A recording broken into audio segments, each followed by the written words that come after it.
Recording by Richard Kilmer. Brood of the Dark Moon by Charles Diffin. The Message.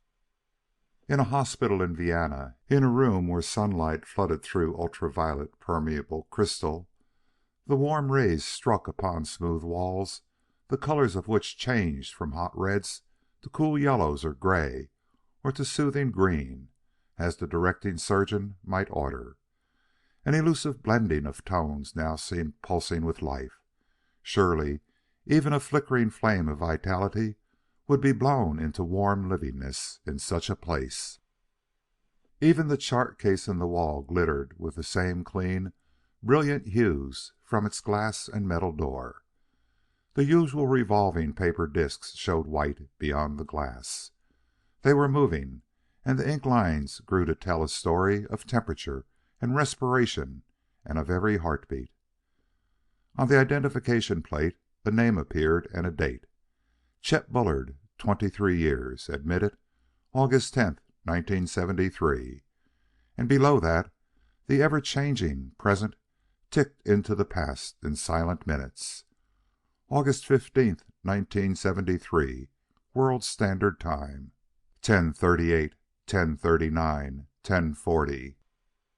For 5 days the minutes had trickled into a rivulet of time that flowed past a bandaged figure in the bed below, a silent figure and unmoving, as one for whom time has ceased. But the surgeons of the Allied Hospital at Vienna are clever. 10:41, 10:42. The bandaged figure stirred uneasily on a snow-white bed. A nurse was beside him in an instant. Was her patient about to recover consciousness? She examined the bandages that covered a ragged wound in his side, where all seemed satisfactory. To all appearances, the man who had moved was unconscious still. The nurse could not know of the thought impressions, blurred at first, then gradually clearing, that were flashing through his mind. Flashing, yet, to the man who struggled to comprehend them, they passed laggingly in review. One picture followed another with exasperating slowness. Where was he? What had happened? He was hardly conscious of his own identity. There was a ship. He held the controls. They were flying low. One hand reached fumbling beneath the soft coverlet to search for a triple star that should be upon his jacket. A triple star, the insignia of a master pilot of the world. And with the movement there came clearly a realization of himself. Chet Bullard, master pilot. He was Chet Bullard, and a wall of water was sweeping under him from the ocean to wipe out the great Harkness terminal buildings. It was Harkness, Walt Harkness, from whom he had snatched the controls. To fly to the Dark Moon, of course. What nonsense was that? No, it was true. The Dark Moon had raised the devil with things on Earth. How slowly the thoughts came. Why couldn't he remember? Dark Moon? And they were flying through space. They had conquered space. They were landing on the Dark Moon that was brilliantly alight. Walt Harkness had set the ship down beautifully. Then, crowding upon one another in breathtaking haste, came clear recollection of past adventures. They were upon the Dark Moon, and there was the girl, Diane. They must save Diane. Harkness had gone for the ship. A savage, half-human shape was raising a hairy arm to drive a spear toward Diane, and he, Chet, was leaping before her. He felt again the lancet pain of that blade. And now he was dying. Yes, he remembered it now. Dying in the night on a great sweeping surface of frozen lava. It was only a moment before that he had opened his eyes to see Harkness' strained face and the agonized look of Diane as the two leaned above him. But now he felt stronger. He must see them again. He opened his eyes for another look at his companions, and, instead of black, star-pricked night on a distant globe, there was dazzling sunlight. No desolate lava flow. No thousand fires that flared and smoked from their fumaroles in the dark. and instead of Harkness and the girl, Diane, leaning over him, there was a nurse who laid one cool hand upon his blond head and who spoke soothingly to him of keeping quiet. He was to take it easy. He would understand later, and everything was all right. And with this assurance, Chet Bullard drifted again into sleep. The blurring memories had lost their distortions a week later, as he sat before a broad window in his room and looked out over the housetops of Vienna. Again he was himself, Chet Bullard, with the master pilot's rating, and he let his eyes follow understandingly the moving picture of the world outside. It was good to be part of the world whose every movement he understood. Those cylinders with stubby wings that crossed and recrossed the sky, their sterns showed a jet of thin vapor where a continuous explosion of detonite threw them through the air. He knew them all: the pleasure craft, the big red-bellied freighters, the sleek liners, whose multiple helicopters spun dazzlingly above as they sank down through the shaft of pale green light that marked a descending area. That one would be the China mail. Her upper ports were open before the hold-down clamps had gripped her. The mail would pour out in an avalanche of pouches where smaller mail ships waited to distribute the cargo across the land. And the big fellow taking off, her hull banded with blue, was one of Schwartzmann's liners. He wondered what had become of Schwartzmann, the man who had tried to rob Harkness of his ship, who had brought the patrol ships upon them in an effort to prevent their take-off on that wild trip. For that matter, what had become of Harkness? Chet Bullard was seriously disturbed at the absence of any word beyond the one message that had been waiting for him when he regained consciousness. He drew that message from a pocket of his dressing gown and read it again. Chet, old fellow, lie low. S has vanished. Means mischief. Think best not to see you or reveal your whereabouts until our position firmly established. Have concealed ship. Remember, S will stop at nothing, trying to discredit us. But the gas I brought will fix all that. Get yourself well. We are planning to go back, of course. Walt. Chet returned the folded message to his pocket. He arose and walked about the room to test his returning strength. To remain idle was becoming increasingly difficult. He wanted to see Walter Harkness, talk with him, plan for their return to the wonder world they had found. Instead, he dropped again into his chair and touched the knob on the newscaster beside him. A voice, hushed to the requirements of these hospital precincts, spoke softly of market quotations in the far corners of the earth. He turned the dial irritably and set it on World News General. The name of Harkness came from the instrument to focus Chet's attention. Harkness makes broad claims, the voice was saying. Vienna physicists ridicule his pretensions. Walter Harkness, formerly of New York, proprietor of Harkness Terminals, whose great buildings near New York were destroyed in the Dark Moon wave, claimed to have reached and returned from the Dark Moon. Nearly 2 months have passed since the new satellite crashed into the gravitational field of Earth, its coming manifested by earth shocks and a great tidal wave. The globe, as we know, was invisible, although still unseen, and only a black circle that blocks out distant stars. It is visible in the telescopes of the astronomers. Its distance and its orbital motion have been determined. And now this New Yorker claims to have penetrated space, to have landed on the Dark Moon, and to have returned to Earth. Broad claims indeed, especially so in view of the fact that Harkness refuses to submit his ship for examination by the Stratosphere Control Board. He has filed notice of ownership, thus introducing some novel legal technicalities. But since space travel is still a dream of the future, there will be none to dispute his claims. Of immediate interest is Harkness's claim to have discovered a gas that is fatal to the serpents of space. The monsters that appeared when the Dark Moon came and that attacked ships above the repelling area are still there. All flying is confined to the lower levels. Fast world routes are disorganized. Whether or not this gas of which Harkness has a sample came from the Dark Moon or from some laboratory on Earth is of no particular importance. Will it destroy the space serpents? If it does this, our hats are off to Mr. Walter Harkness. Almost will we be inclined to believe the rest of his story or to laugh with him over one of the greatest hoaxes ever attempted. Chet had been too intent upon the newscast to heed an opening door at his back. "How about it, Chet?" a voice was asking. "Would you call it a hoax or the real thing?" And a girl's voice chimed in with exclamations of delight at sight of the patient so evidently recovering.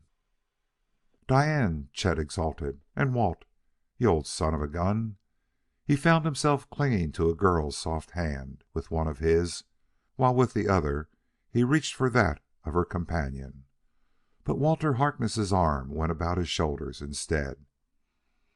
"I'd like to hammer you plenty," Harkness was saying, "and I don't even dare give you a friendly slam on the back. How's the side where they got you with the spear? And how are you? How soon will you be ready to start back? What about—" Diane Delacoeur raised her one free hand to stop the flood of questions. "My dear," she protested, "give Chet a chance. He must be dying for information." "I was dying for another reason the last time I saw you," Chet reminded her, "up on the Dark Moon. But it seems that you got me back here in time for repairs. And now what?" His nurse came into the room with extra chairs. Chet waited till she was gone before he repeated, "Now what? When do we go back?" Harkness did not answer at once. Instead, he crossed to the newscaster in its compact metal case. The voice was still speaking softly. At a touch of a switch it ceased, and in the silence came the soft rush of sound that meant the telautotype had taken up its work. Beneath the glass a paper moved, and words came upon it from a hurricane of type bars underneath. The instrument was printing the news story as rapidly as any voice could speak it. Harkness read the words for an instant, then let the paper pass on to wind itself upon a spool. It had still been telling of the gigantic hoax that this eccentric American had attempted, and Harkness repeated the words. "A hoax!" he exclaimed, and his eyes for a moment flashed angrily beneath the dark hair that one hand had disarranged. "I would like to take that facetious bird out about 1,000 miles and let him play around with the serpents we met. But why get excited? This is all Schwartzmann's doing. The tentacles of that man's influence reach out like those of an octopus." Chet ranged himself alongside. Tall and slim and blond, he contrasted strongly with this other man, particularly in his own quiet self-control as against Harkness' quick flaring anger. "Take it easy, Walt," he advised. "We'll show them. But I judge that you have been razzed a bit. It's a pretty big story for them to swallow without proof. Why didn't you show them the ship? Or why didn't you let Diane and me back up your yarn? And you haven't answered my other questions. When do we go back?" Harkness took the queries in turn. "I didn't show the old boat," he explained, "because I'm not ready for that yet. I want to keep it dark, dark as the Dark Moon. I want to do my preliminary work there before Schwartzmann and his experts see our ship. He would duplicate it in a hurry and be on our trail. And now for our plans. Well, out there in space, the Dark Moon is waiting. Have you realized, Chet, that we own that world? You and Diane and I. Small, only half the size of our old moon, but what a place! And it's ours. Back in history, you remember, an ambitious lad named Alexander sighed for more worlds to conquer. Well, we're going Alexander one better. We found the world. We're the first ever to go out into space and return again. We'll go back there, the three of us. We will take no others along, not yet. We will explore and make our plans for development, and we will keep it to ourselves until we are ready to hold it against any opposition. And now, how soon can you go? Your injury, how soon will you be well enough? Right now, Chet told him laconically. Today, if you say the word. They've got me welded together, so I'll hold, I reckon. But where's the ship? What have you done? He broke off abruptly to listen. To all three came a muffled, booming roar. The windows beside them shivered with the thud of the distant explosion. They had not ceased their trembling before Harkness had switched on the news broadcast. And it was a minute only until the news gathering system was on the air. Explosion at the Institute of Physical Science, it stated. This is Vienna broadcasting. An explosion has just occurred. We are giving a preliminary announcement only.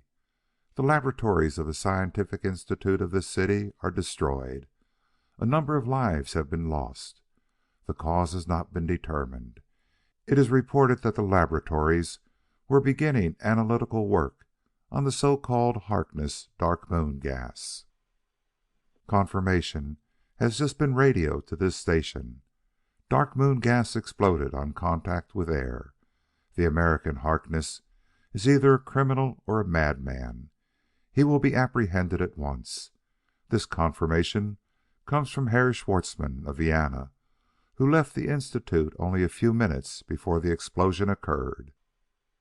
And in the quiet of a hospital room, Walter Harkness drew a long breath and whispered, "Schwartzmann, his hand is everywhere, and that sample was all I had. I must leave at once, go back to America." He was halfway to the door. He was almost carrying Diane Delacouer with him when Chet's quiet tones brought him up short. "I've never seen you afraid," said Chet, and his eyes were regarding the other man curiously. "But you seem to have the wind up, as the old flyers used to say, when it comes to Schwartzmann." Harkness looked at the girl he held so tightly, then grinned boyishly at Chet. "I've someone else to be afraid for now," he said. His smile faded and was replaced by a look of deep concern. "I haven't told you about Schwartzmann," he said. "Haven't had time. But he's poisoned, Chet, and he's after our ship." "Where is the ship? Where have you hidden it? Tell me where." Harkness looked about him before he whispered sharply, "Our old shop up north." He seemed to feel that some explanation was due Chet.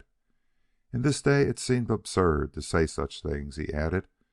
"But this Schwartzmann is a throwback, a conscienceless scoundrel.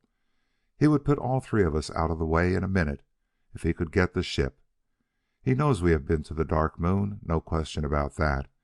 He wants the wealth he can imagine is there. We'll all plan to leave. I'll radio you later. We'll go back to the Dark Moon." He broke off abruptly as the door opened to admit the nurse. "You'll hear from me later," he repeated, and hurried Diane Delacouer from the room. But he returned in a moment to stand again at the door. The nurse was still in the room. "In case you feel like going for a hop," he told Chet casually, "Diane's leaving her ship here for you. You'll find it up above, private landing stage on the roof." Chet answered promptly, "Fine. That will go good one of these days." All this for the benefit of listening ears. Yet even Chet would have been astonished to know that he would be using that ship within an hour. He was standing at the window, and his mind was filled, not with thoughts of any complications that had developed for his friend Harkness, but only of the adventures that lay ahead of them both. The Dark Moon. They had reached it, indeed, but they had barely scratched the surface of that world of mystery and adventure. He was wild with eagerness to return, to see again that new world, blazing brightly beneath the sun, to see the Valley of Fires, and he had the score to settle with the tribe of ape-men. Unless Harkness had finished them off while he himself lay unconscious. Yet there seemed little doubt of that. Walt would have paid the score for all of them. He seemed actually back in that world to which his thoughts went winging across the depths of space. The buzz of a telephone recalled him. It was the hospital office, he found, when he answered. There was a message. Would Mr. Bullard kindly receive it on the telautotype, lever number 4, and dial 15.2. Thanks. And Chet depressed a key and adjusted the instrument that had been printing the newscast. The paper moved on beneath the glass, and the type bars clicked more slowly now. From some distant station that might be anywhere on or above the earth, there was coming a message. The frequency of that sending current was changed at some central office. It was stepped down to suit the instrument beside him, and the type was spelling out words that made the watching man breathless and intent until he tore off the paper and leaped for the call signal that would summon the nurse. Through her he would get his own clothes, his uniform, the triple star that showed his rating and his authority in every air level of the world.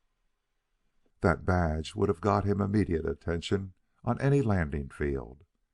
Now on the flat roof, with steady gray eyes and a voice whose very quietness accentuated its imperative commands, Chet had the staff of the hospital hangars as alert as if their alarm had sounded a general ambulance call. Straight into the sky a red beacon made a rigid column of light. A radio sender was crackling a warning and a demand for clear air. From the 40 level, a patrol ship that had caught the signal came corkscrewing down the red shaft to stand by for emergency work. Chet called her commander from the cabin of Diane's ship. A word of thanks, Chet's number, and a dismissal of the craft. Then the white light signaled all clear, and the hold-down levers let go with a soft hiss.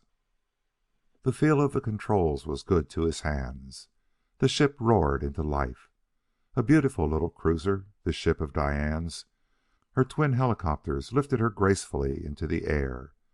The column of red light had changed to blue, the mark of an ascending area. Chet touched a switch.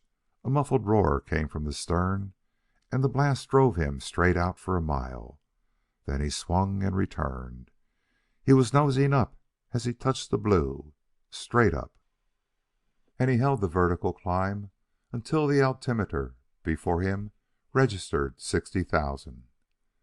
Traffic is northbound only on the 60 level, and Chet set his ship on a course for the frozen wastes of the Arctic. He gave her the gun and nodded in tight-lipped satisfaction at the mounting thunder that answered from the stern. Only then did he read again the message on a torn fragment of telautotype paper.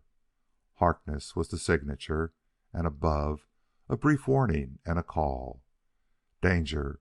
Must leave at once. You get ship and stand by. I will meet you there.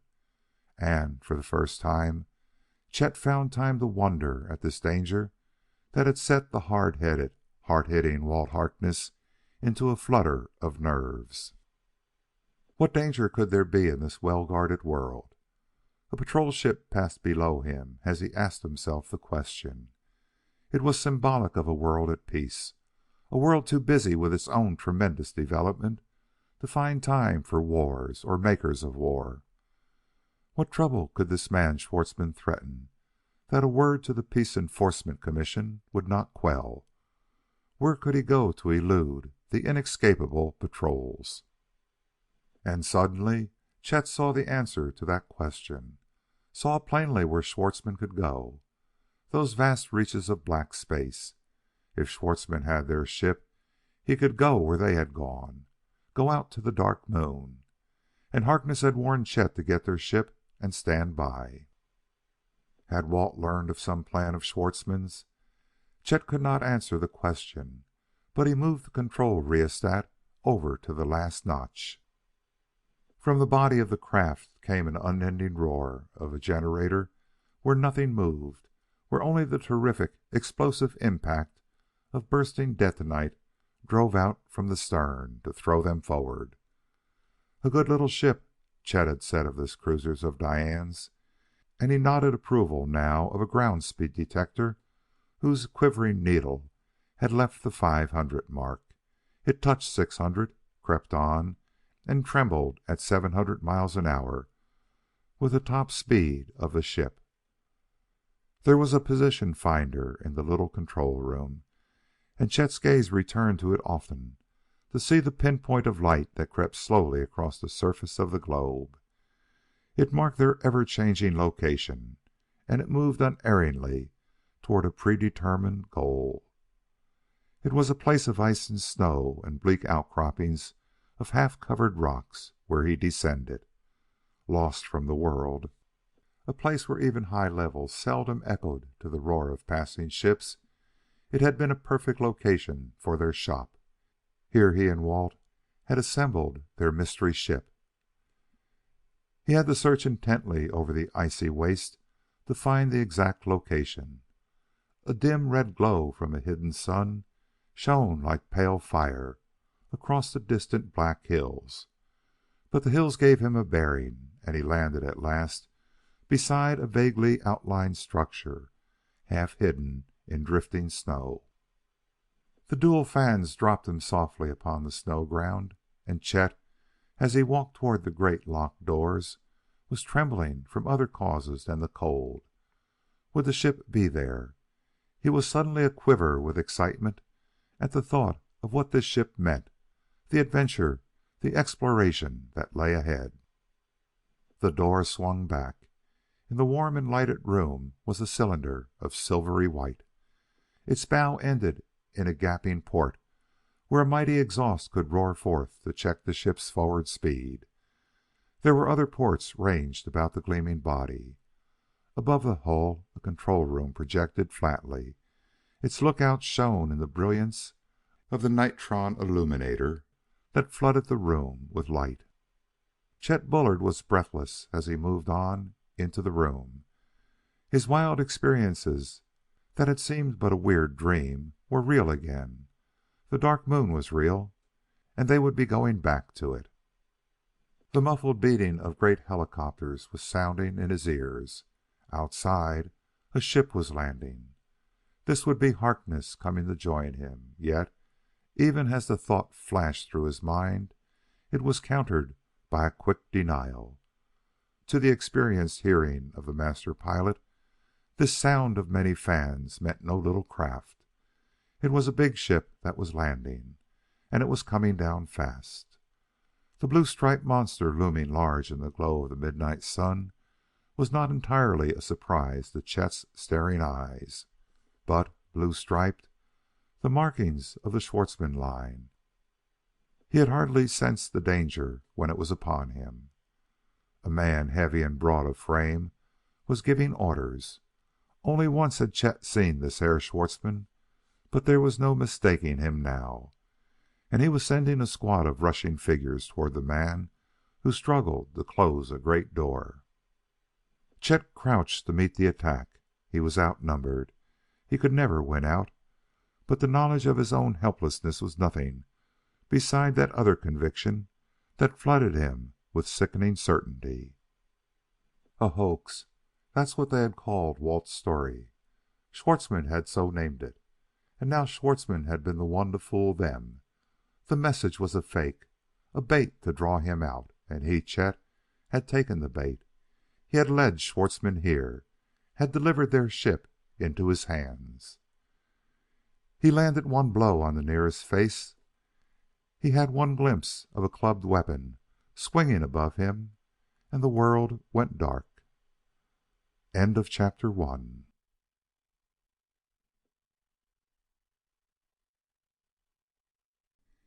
Into space. A pulsing pain that stabbed through his head was Chet's first conscious impression. Then, as objects came slowly into focus before his eyes, he knew that above him a ray of light was striking slantingly through the thick glass of a control room lookout. Other lookouts were black. the dead black of empty space. Through them, sparkling points of fire showed here and there, suns, sending their light across millions of years to strike at last on a speeding ship. But from that one port that caught the brighter light came the straight ray to illumine the room. Space, thought Chet vaguely. That is the sunlight of space. He was trying to arrange his thoughts in some sensible sequence. His head. What had happened to his head? And then he remembered. Again he saw a clubbed weapon descending, while the face of Schwartzmann stared at him through bulbous eyes. In this control room where he lay, he knew in an instant where he was. It was his own ship that was roaring and trembling beneath him, his and Walt Harkness's, and it was flying through space. And with the sudden realization of what this meant, he struggled to arise. Only then did he see the figure at the controls. The man was leaning above an instrument board. He straightened to stare from a rear port while he spoke to someone Chet could not see. "There's more of 'em coming," he said in a choked voice. "Mein Gott, never can we get away." He fumbled with shaking hands at instruments and controls. And now Chet saw his chalk-white face and read plainly the terror that was written there. But the cords that cut into his own wrists and ankles reminded him that he was bound. He settled back upon the floor. Why struggle? If this other pilot was having trouble, let him get out of it by himself. Let him kill his own snakes. That the man was having trouble there was no doubt. He looked once more behind him, as if at something that pursued, then swung the ball control to throw the ship off her course. The craft answered sluggishly, and Chet Bullard grinned where he lay, helpless upon the floor, for he knew that his ship should have been thrown crashingly aside with such a motion as that. The answer was plain. The flask of super detonite was exhausted, and here was the last feeble explosion of the final atoms of that terrible explosive that was being admitted to the generator. And to cut in another flask meant the opening of a hidden valve.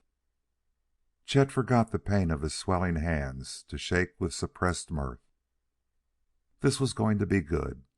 He forgot it until, through a lookout, he saw a writhing, circling fire that wrapped itself about the ship and jarred them to a halt. The serpents, those horrors from space that had come with the coming of the Dark Moon. They had disrupted the high-level traffic of the world, had seized great liners, torn their way in, stripped them of every living thing, and let the empty shells crash back to Earth. Chet had forgotten, or he had failed to realize, the height at which this new pilot was flying. Only speed could save them. The monsters, with their snouts that were great suction cups, could wrench off a metal door, tear out the glass from a port. He saw the luminous mass crush itself against a forward lookout and felt the jar of its body against their ship. Soft and vaporous, these cloud-like serpents seemed as they drifted through space. Yet the impact, when they struck, proved that this new matter had mass. Chet saw the figure at the controls stagger back and cower in fear. The man's bullet-shaped head was covered by his upraised arms. There was some horror outside those windows that his eyes had no wish to see. Beside him, the towering figure of Schwartzmann appeared. He had sprung into Chet's view, and he screamed orders at the fear-stricken pilot. "Fool! Swine!" Schwartzmann was shouting. "Do something! You said you could fly this ship." In desperation he leaped forward and reached for the controls himself. Chet's blurred faculties snapped sharply to attention. That yellow glow against the port, the jarring of their ship, it meant instant destruction once that searching snout found some place where it could secure a hold. If the air pressure within the ship was released, if even a crack were opened. "Here, you!" he shouted to the frantic Schwartzmann, who was jerking frenziedly at the controls that no longer gave response. "Cut these ropes! Leave those instruments alone, you fool!" He was suddenly vibrant with hate as he realized what this man had done. He had struck him, Chet, down as he would have felled an animal for butchery. He had stolen their ship, and now he was losing it. Chet hardly thought of his own desperate plight in his rage at this threat to their ship and at Schwartzmann's inability to help himself. "Cut these ropes," he repeated. "Damn it all, turn me loose. I can fly us out." He added his frank opinion of Schwartzmann and all his men. And Schwartzmann, though his dark face flushed angrily red for one instant, leaped to Chet's side and slashed at the cords with a knife. The room swam before Chet's dizzy eyes as he came to his feet. He half fell, half drew himself full length toward the valve that he alone knew. Then again he was on his feet, and he gripped at the ball control with one hand while he opened a master throttle that cut in this new supply of explosive. The room had been silent with the silence of empty space, save only for the scraping of a horrid body across the ship's outer shell. The silence was shattered now, as if by the thunder of many guns. There was no time for easing themselves into gradual flight. Chet thrust forward on the ball control, and the blast from their stern threw the ship as if it had been fired from a gigantic cannon. The self-compensating floor swung back and up. Chet's weight was almost unbearable as the ship beneath him leaped out and on, and the terrific blast that screamed and thundered urged their speeding shell to greater and still greater speed. And then, with the facility that speed gave, Chet's careful hands moved a tiny metal ball within its magnetic cage, and the great ship bellowed from many ports as it followed the motion of that ball. Could an eye have seen the wild, twisting flight, it must have seemed as if the pilot and the ship had gone suddenly mad. The craft corkscrewed and whirled.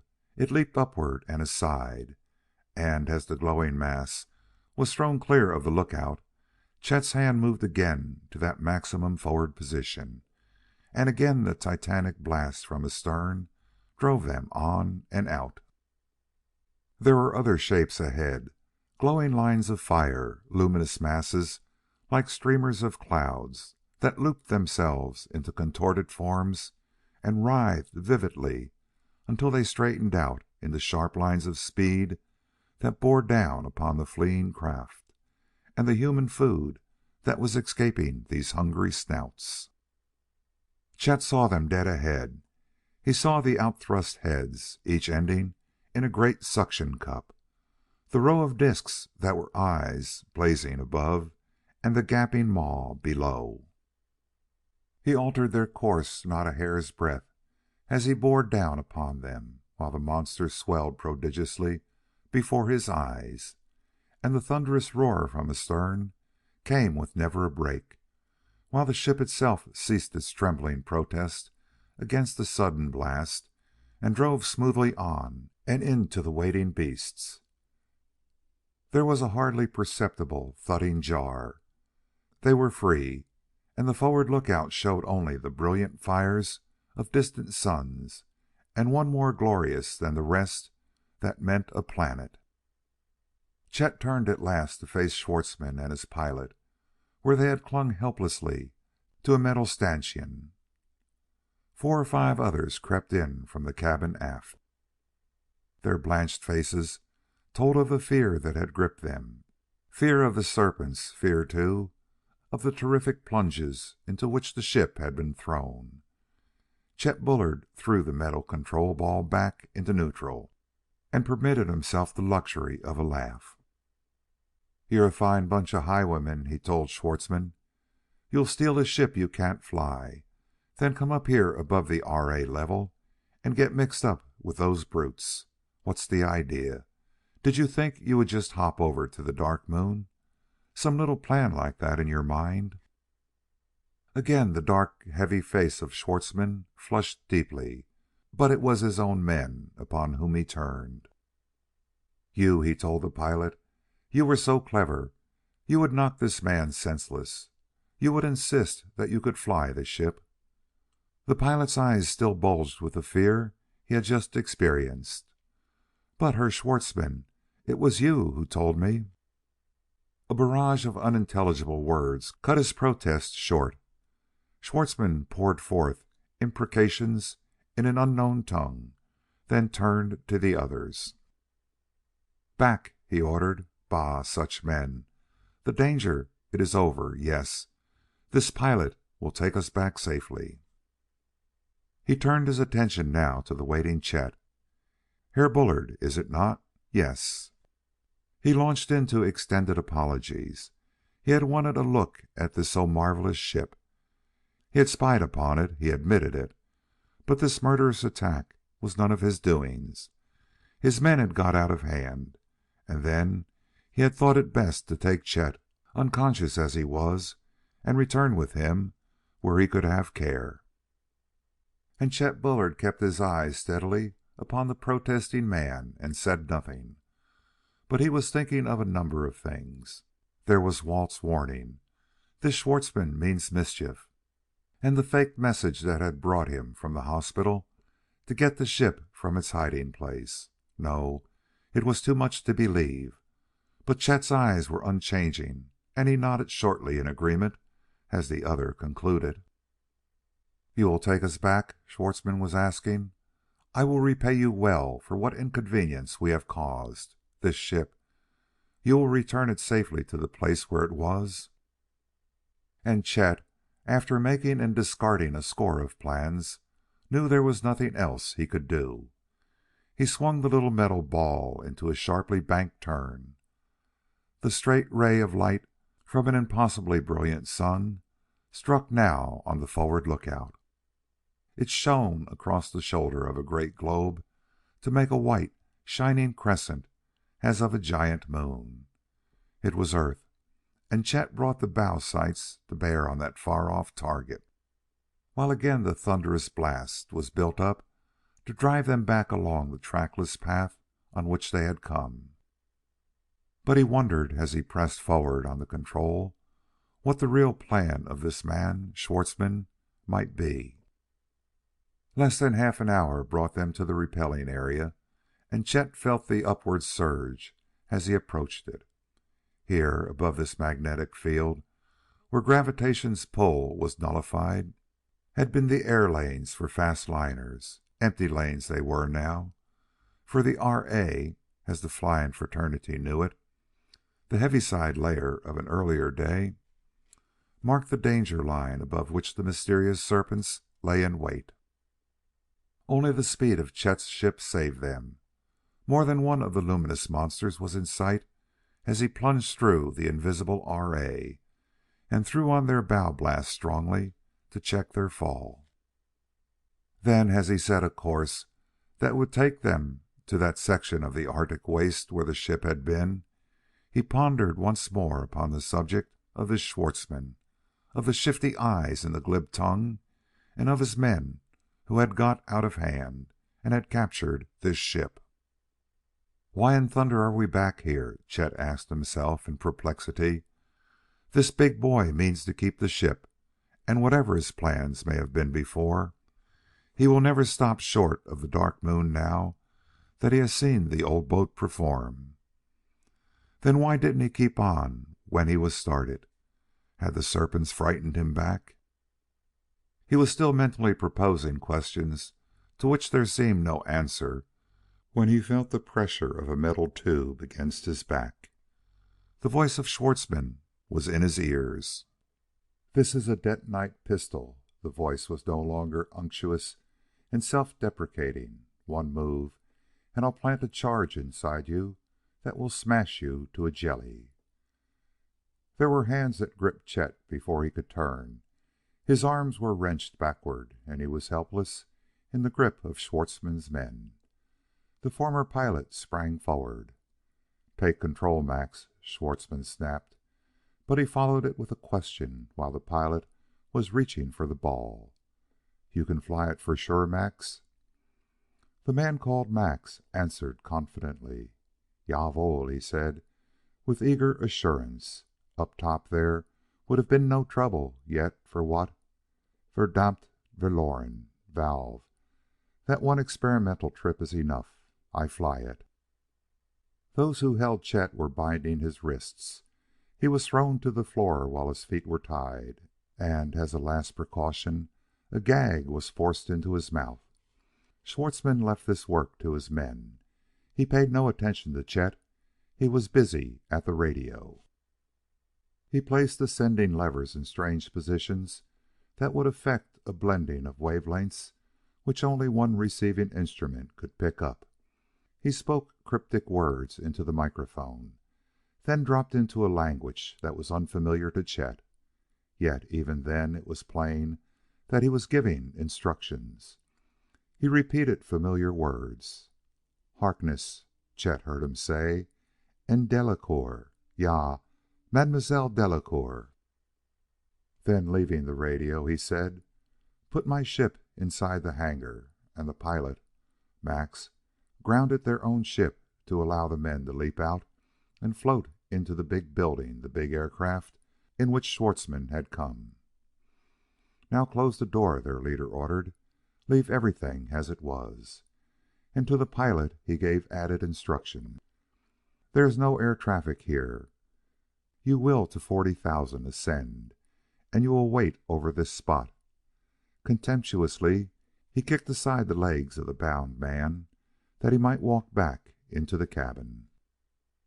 The take off was not as smooth as it would have been had Chet's slim hands been on the controls. This burly one who handled them now was not accustomed to such sensitivity. But Chet felt the ship lift and lurch, then settle down to a swift spiraling ascent. Now he lay still as he tried to ponder the situation. "Now what dirty work are they up to?" he asked himself. He had seen a sullen fury on the dark face of Herr Schwartzmann as he spoke the names of Walt and Diane into the radio. Chet remembered the look now, and he struggled vainly with the cords about his wrists. Even a detonite pistol, with its tiny grain of explosive in the end of each bullet, would not check him, not when Walt and Diane were endangered. And the expression on that heavy, scowling face had told him all too clearly that some real danger threatened. But the cords held fast on his swollen wrists. His head was still throbbing, and even his side, not entirely healed, was adding to the torment that beat upon him, beat and beat with his pulsing blood, until the beating faded out into unconsciousness. Dimly he knew they were soaring still higher as their radio picked up the warning of an approaching patrol ship. Vaguely he realized that they had descended again to a level of observation. Chet knew in some corner of his brain that Schwartzmann was watching from an under lookout with a powerful glass, and he heard his excited command: "Down! Go slowly down! They are landing! They have entered the hangar! Now down with it, Max! Down! Down!" Plunging fall of the ship roused Chet from his stupor. He felt the jolt of the clumsy landing despite the snow-cushioned ground. He heard plainly the exclamations from beyond an open port, the startled oath in Walter Harkness' voice, and the stinging scorn in the words of Diane Delacoeur. Herr Schwartzmann had been in the employ of Mademoiselle Delacoeur, but he was taking orders no longer. There was a sound of scuffling feet, and once the thud of a blow. Then Chet watched with heavy, hopeless eyes as the familiar faces of Diane and Walt appeared in the doorway. Their hands were bound. They, too, were threatened with a slim-barreled pistol in the hands of the smirking, exultant Schwartzmann. A tall, thin-faced man whom Chet had not seen before followed them into the room. The newcomer was motioned forward now as Schwartzmann called an order to the pilot. "All right, now we go. Max, Herr Dr. Kreiss will give you the bearings. He knows his way among the stars." Herr Schwartzmann doubled over in laughing appreciation of his own success before he straightened up and regarded his captives with cold eyes. "Such a pleasure," he mocked. "Such charming passengers to take with me on my first trip into space. This ship, it is not so gut. I will build better ships later on. I will let you see them when I shall come to visit you." He laughed again at sight of the wondering looks in the eyes of the three. Stooping, he jerked the gag from Chet's mouth. "You do not understand," he exclaimed. "I should have explained. You see, mein guten Freund, we go, ach, you have guessed it already. We go to the Dark Moon. I am pleased to take you with me on the trip out, but coming back I will have so much to bring there will be no room for passengers." "I could have killed you here," he said, and his mockery gave place for a moment to a savage tone. "But the patrol ships, they are everywhere. But I have influence here and there. I arranged that your flask of gas should be charged with explosive. I discredited you, and yet I could not so great a risk take as to kill you all. So came inspiration. I called your foolish young friend here from the hospital. I ordered him to go at once to the ship hidden where I could not find, and I signed the name of Herr Harkness." Chet caught the silent glances of his friends who could yet smile hopefully through the other emotions that possessed them. He ground his teeth as the smooth voice of Herr Schwartzmann went on. "He led me here, the young fool. Then I sent for you, and this time I signed his name, and you came. So simple. And now we go in my ship to my new world. And," he added savagely, "if one of you makes the least trouble, he will land on the Dark Moon, yes, but he will land hard, from 10,000 feet up." The great generator was roaring. To Chet came the familiar lift of the R.A. effect. They were beyond the R.A. They were heading out and away from Earth, and his friends were captives through his own unconscious treachery, carried out into space in their own ship, with the hands of an enemy gripping the controls. Chet's groan, as he turned his face away from the others, who had tried to smile cheerfully, had nothing to do with the pain of his body. It was his mind that was torturing him. He muttered broken words as he lay there, words that had reference to one Schwartzmann. "I'll get him, damn him, I'll get him," he was promising himself. Herr Schwartzmann, who was clever, would have proved his cleverness still more by listening. For a master pilot of the world does not get his rating on vain boasts. He must know first his flying, his ships, and his air. But he is apt to make good in other ways as well. End of chapter 2.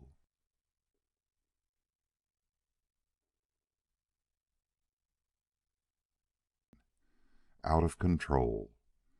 Walter Harkness had built this ship with Chet's help. They had designed it for space travel. It was the first ship to leave the Earth under its own power, reach another heavenly body, and come back for a safe landing. But they had not installed any luxuries for the passengers. In the room where they were confined, there were no self-compensating chairs such as the highliners used, but the acceleration of the speeding ship was constant, and the rear wall became their floor when they sat or paced back and forth. Their bonds had been removed, and one of Harkness's hands was gripping Diane's where they sat side by side. Chet was briskly limbering his cramped muscles. He glanced at the two who sat silent nearby, and he knew what was in their minds, knew that each was thinking of the other, forgetting their own danger, and it was these two who had saved his life on their first adventure out in space. Walt, one man who was never spoiled by his millions, and Diane, straight and true as they make 'em. Some way, somehow, they must be saved. Thus ran his thoughts, but it looked bad for them all. Schwartzmann? No use kidding themselves about that lad. He was one bad hombre. The best they could hope for was to be marooned on the Dark Moon, left there to live or die amid those savage surroundings. And the worst that might happen. But Chet refused to think of what alternatives might occur to the ugly, distorted mind of the man who had them at his mercy. There was no echo of these thoughts when he spoke. The smile that flashed across his lean face brought a brief response from the despondent countenances of his companions. "Well," Chet observed, and ran his hands through a tangle of blond hair. "I've heard that Schwartzmann's lines give service, and I reckon I heard right. Here we are wanting to go back to the Dark Moon, and..." He paused to point toward a black port light where occasional lights flashed past. "I'll say we're going somewhere at least. All I hope is that Maxie boy doesn't find the Dark Moon at about 10,000 per. He may be a great little skipper on a nice slow 500 maximum freighter, but not on this boat. I don't like his landings." Diane Delacouer raised her eyes to smile approvingly upon him. "You're good, Chet," she said. "You are a darn good sport. They knock you down out of control, and you nose right back up for a 40,000-foot zoom. And you try to carry us with you. Well, I guess it's time we got over our gloom. Now, what is going to happen?" "I'll tell you," said Walter Harkness, looking at his watch. "If that fool pilot of Schwartzmann's doesn't cut his stern thrust and build up a bow resistance, we'll overshoot our mark and go tearing on a few 100,000 miles in space." Diane was playing up to Chet's lead. "Bien!" she exclaimed. "A few million, perhaps. Then we may see some of those Martians we've been speculating about. I hear they are handsome. My Walter, much better looking than you. Maybe this is all for the best after all."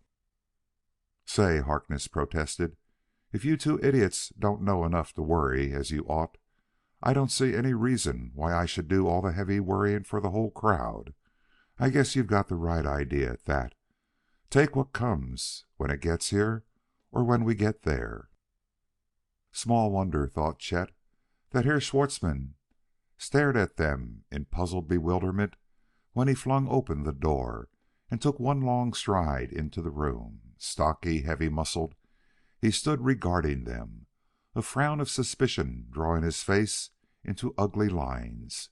Plainly, he was disturbed by this laughing good humor where he had expected misery and hopelessness and tears. He moved the muzzle of a detonite pistol back and forth.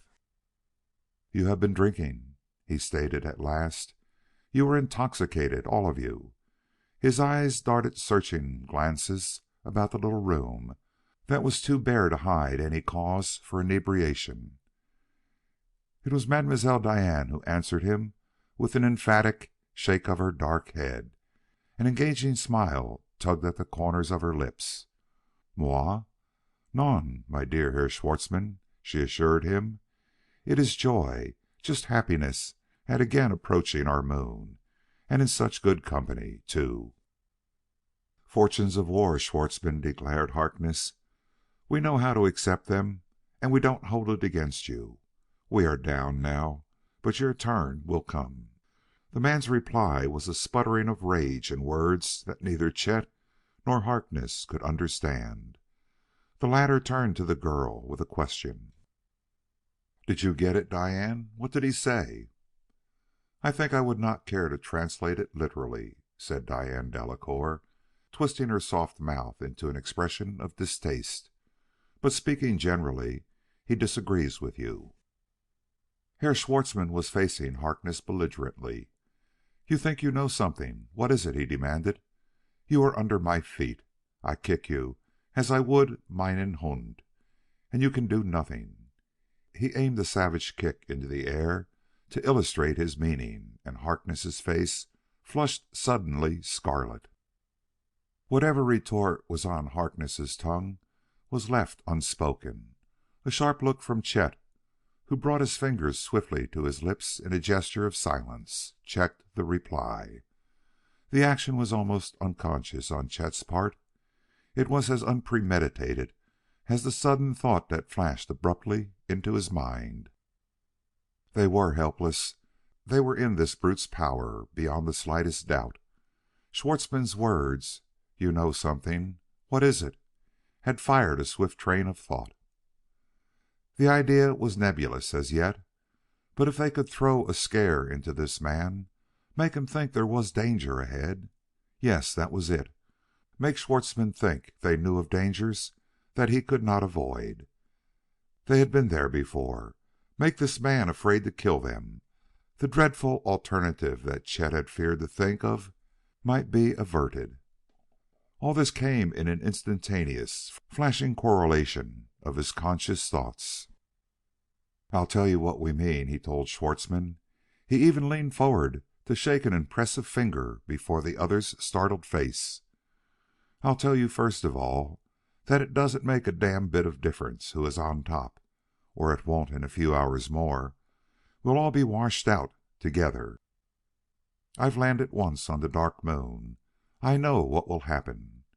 And do you know how fast we are going? Do you know the moon's speed as it approaches?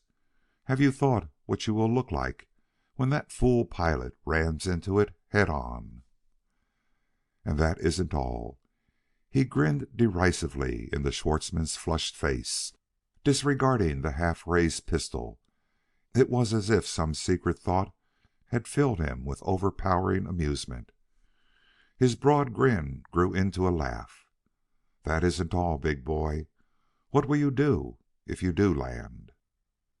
What will you do when you open the ports and the—" He cut his words short, and the smile, with all other expression, was carefully erased from his young face. "No, I reckon I won't spoil the surprise. We got through it all right. Maybe you will, too. Maybe." And again it was Diane who played up to Chet's lead without a moment's hesitation. "Chet," she demanded, "aren't you going to warn him? You would not allow him and his men to be—" She stopped in apparent horror of the unsaid words. Chet gave her an approving glance. "We'll see about that when we get there, Diane." He turned abruptly back to Schwartzmann. "I'll forget what a rotten winner you have been. I'll help you out. I'll take the controls if you like. Of course your man Max may set us down without damage. Then again—" "Take them." Schwartzmann ungraciously made an order of his acceptance. "Take the controls, Herr Bullard. But if you make a single false move—" The menacing pistol completed the threat.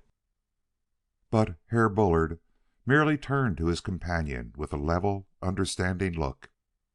"Come on," he said. "You can both help in working out our location."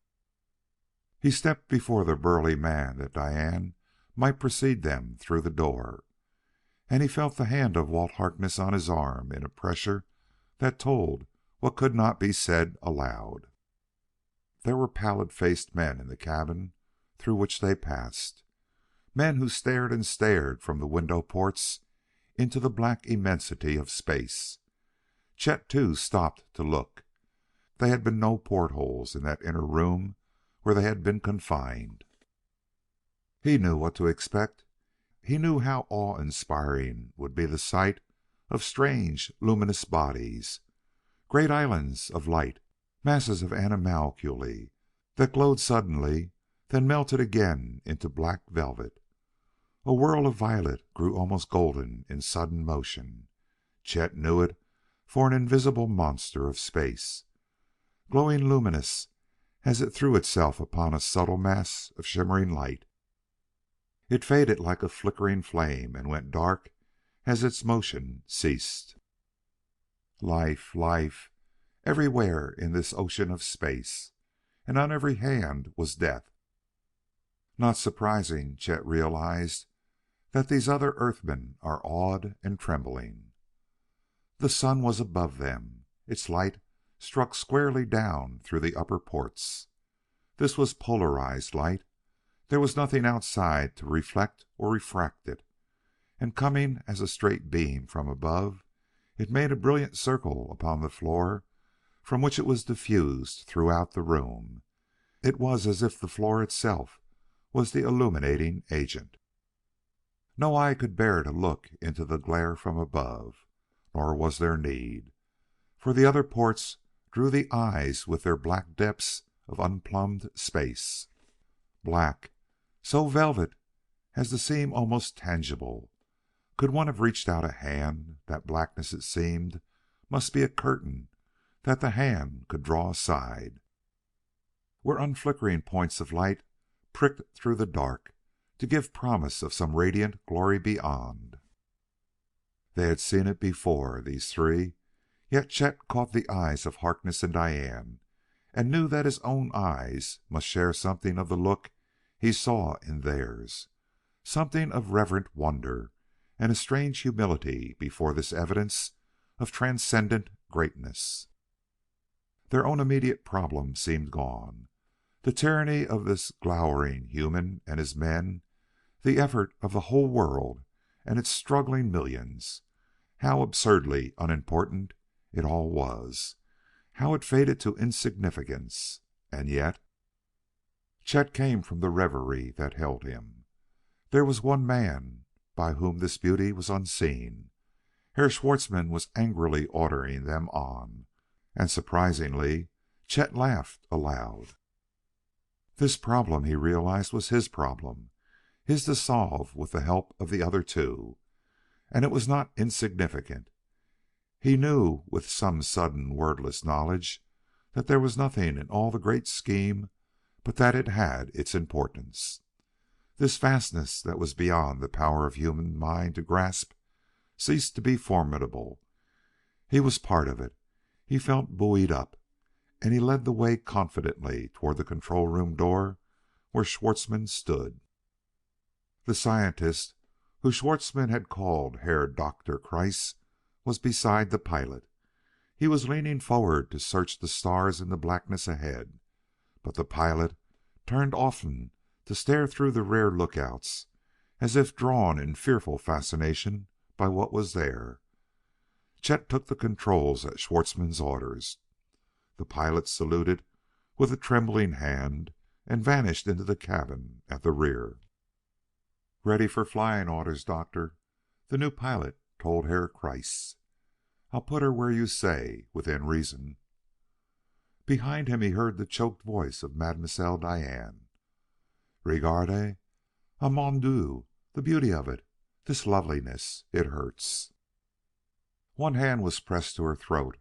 Her face was turned as the pilot's had been, that she might stare and stare at the quite impossible moon, a great half disk of light in the velvet dark. "This loveliness! It hurts!" Chet looked, too, and knew what Diane was feeling. There was a catch of emotion in his own throat, a feeling that was almost fear. A giant half moon, and he knew it was the earth. Golden earth light came to them in a flooding glory. The blazing sun struck on it from above to bring out half the globe in brilliant gold that melted to softest, iridescent rainbow tints about its edge. Below, hung motionless in the night, was another sphere, like a reflection of earth in the depths of some Stygian lake. The old moon shone, too, in a half circle of light. Small wonder that these celestial glories brought a gasp of delight from Diane, or drew into lines of fear the face of that other pilot, who saw only his own world slipping away. But Chet Bullard, master pilot of the world, swung back to scan a star chart that the scientist was holding, then to search out a similar grouping in the black depths into which they were plunging, and to bring the cross hairs of a rigidly mounted telescope upon that distant target. "How far?" he asked himself in a half-spoken thought. "How far have we come?" There was an instrument that ticked off the seconds in this seemingly timeless void. He pressed a small lever beside it, and, beneath the glass that magnified the readings, there passed the time tape. Each hour and minute was there, Each movement of the controls was indicated, each trifling variation in the power of the generator's blast.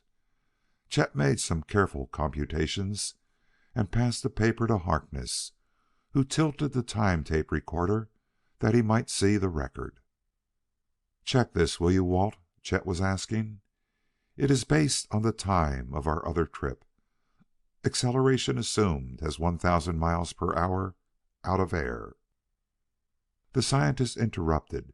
He spoke in English that was carefully precise. "It should lie directly ahead, the Dark Moon. I have calculated with exactness." Walter Harkness snatched up a pair of binoculars. He swung sharply from lookout to lookout while he searched the heavens.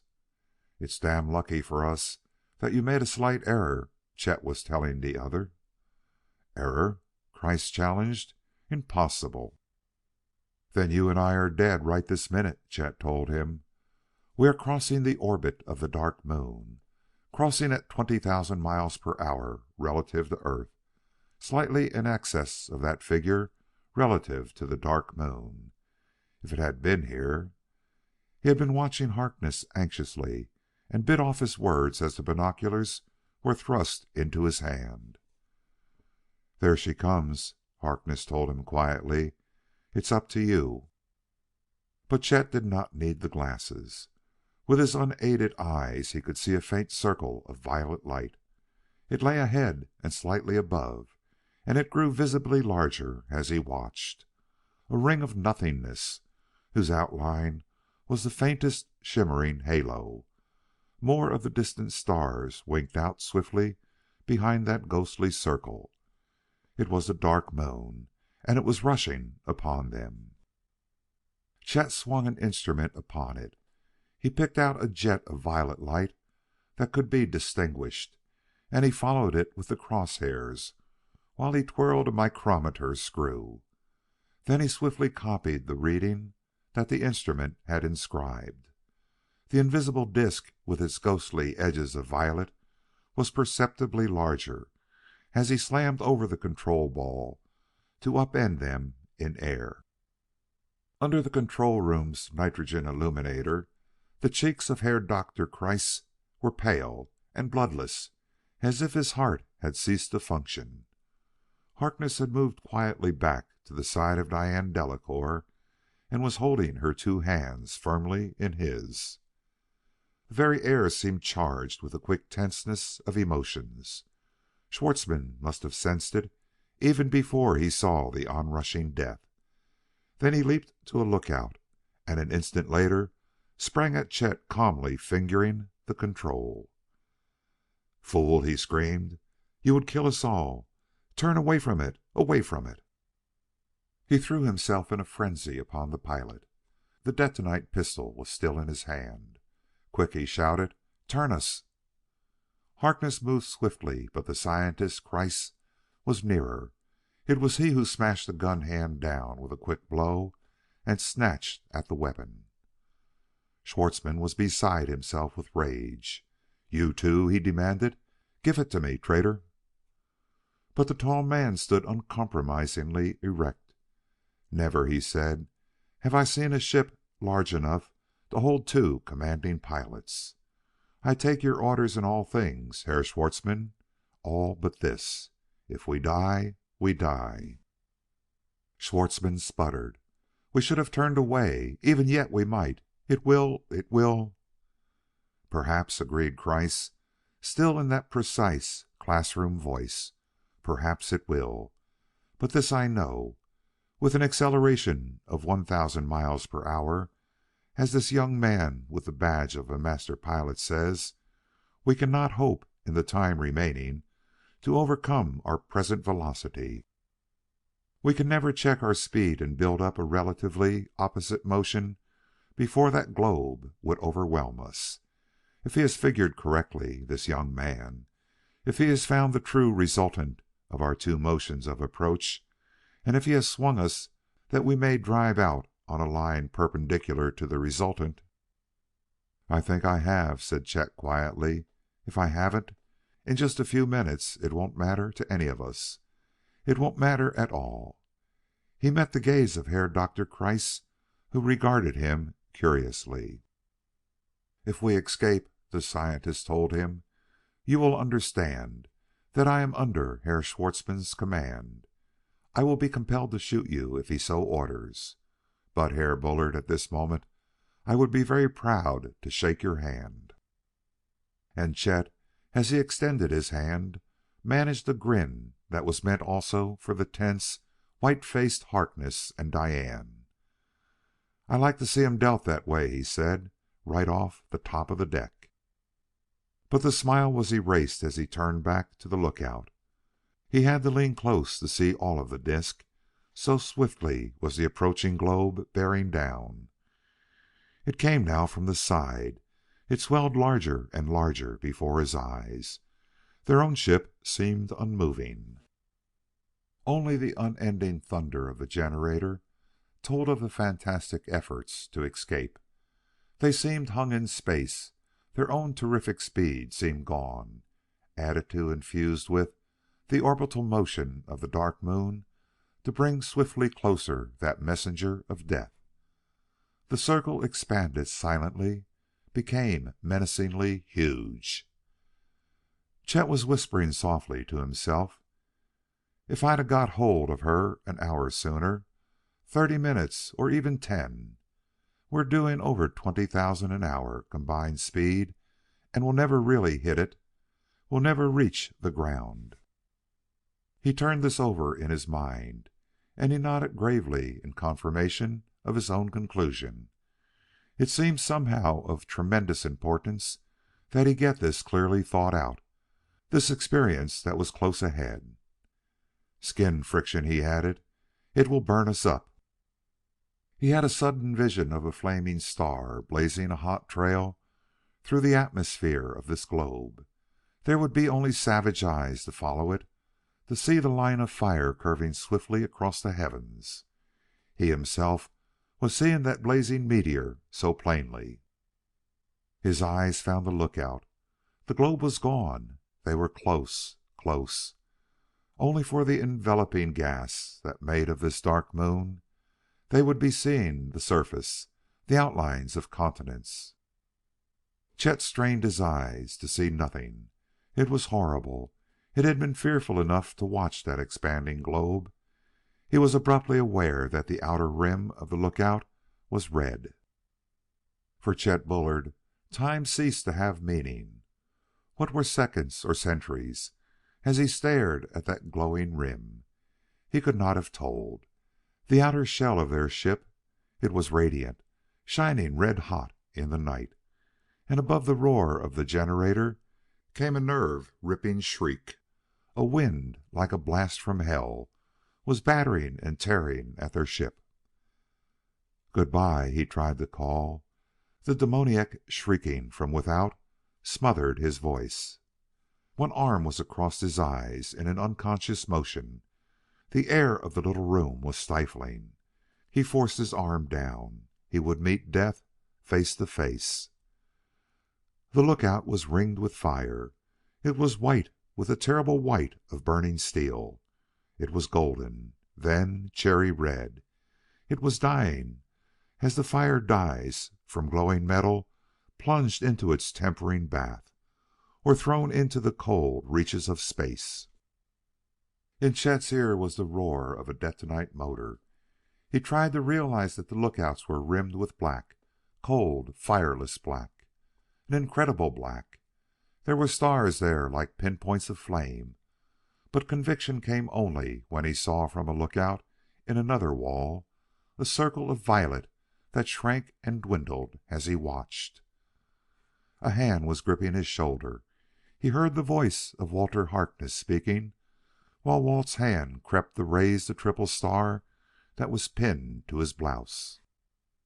"Master Pilot of the World," Harkness was saying, "that doesn't cover enough territory, old man. It's another rating that you're entitled to, but I'm damned if I know what it is." And for once, Chet's ready smile refused to form. He stared dumbly at his friend. His eyes passed to the white face of Mademoiselle Diane, then back to the controls where his hand without conscious volition, was reaching to move a metal ball. Missed it, he assured himself. Hit the fringe of the air, just the very outside. If we'd been 20,000 feet nearer. He was moving the ball. Their bow was swinging. He steadied it and set the ship on an approximate course. "A stern chase," he said aloud. "All our momentum to be overcome. But it's easy sailing now." He pushed the ball forward to the limit, and the explosion motor gave a thunderous response. End of chapter 3.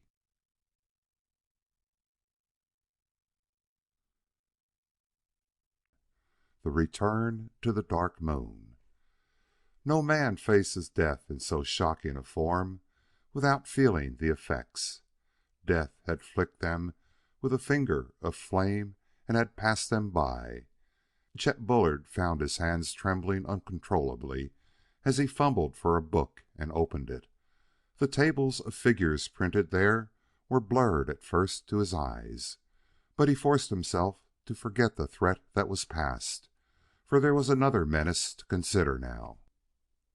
And uppermost in his mind, when his thoughts came back into some approximate order, was condemnation of himself for an opportunity that was gone. I could have jumped him, he told himself with bitter self-reproach.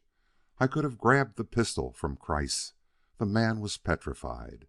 And then Chet had to admit a fact that there was no use of denying.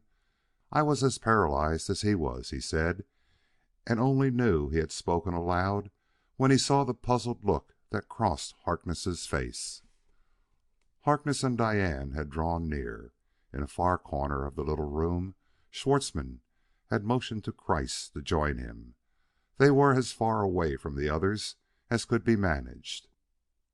Schwartzmann, Chet judged, needed some scientific explanation of these disturbing events. Also, he needed to take the detonite pistol from Kreiss' hand and jam it into his own hand. His eyes, at Chet's unconscious exclamation, had come with instant suspicion toward the two men. 47 hours, Walt," the pilot said, and repeated it loudly for Schwartzmann's benefit. 47 hours before we return to this spot. We are driving out into space. We've crossed the orbit of the Dark Moon, and we're doing 20,000 miles an hour. Now we must decelerate. It will take 20 hours to check us to zero speed, then 27 more to shoot us back to this same point in space, allowing, of course, for a second deceleration. The same figuring, with only slight variation, will cover a return to the Dark Moon. As we sweep out, I can allow for the moon motion, and we'll hit it at a safe landing speed on the return trip this time." Chet was paying little attention to his companion as he spoke. His eyes, instead, were covertly watching the bulky figure of Schwartzmann. As he finished, their captor shot a volley of questions at the scientist beside him. He was checking up on the pilot's remarks. Chet was leaning forward to stare intently from a lookout. His head was close to that of Harkness. "Listen, Walt," he whispered. "The moon's out of sight. It's easy to lose.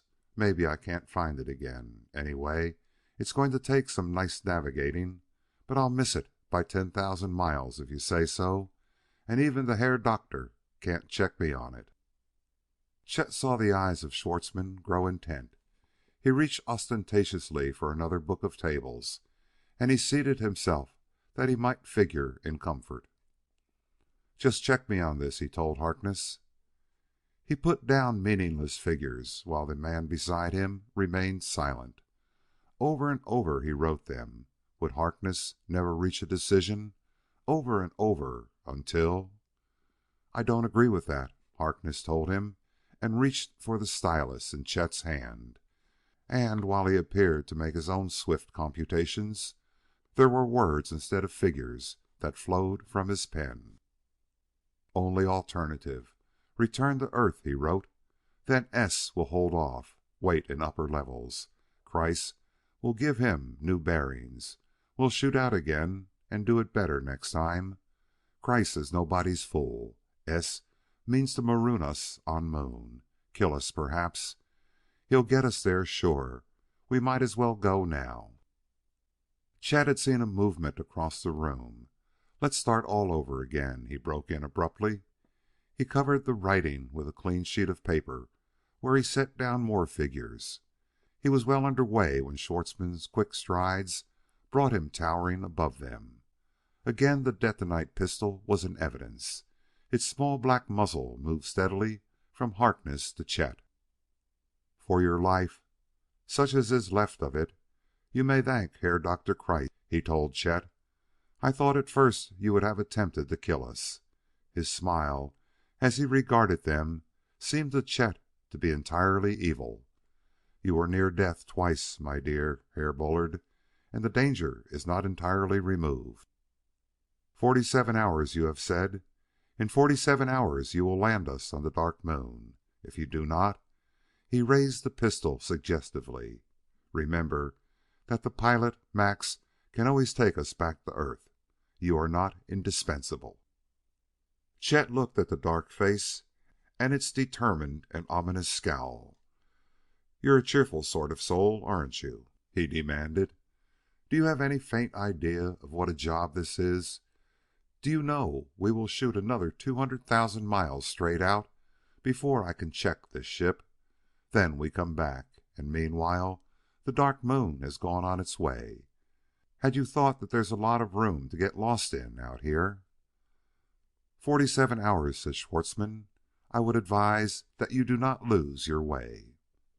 Chet shot one quizzical glance at Harkness. "That," he said, "makes it practically unanimous." Schwartzmann, with an elaborate show of courtesy, escorted Diane Delacouer to a cabin where she might rest. At a questioning look between Diane and Harkness, their captor reassured them.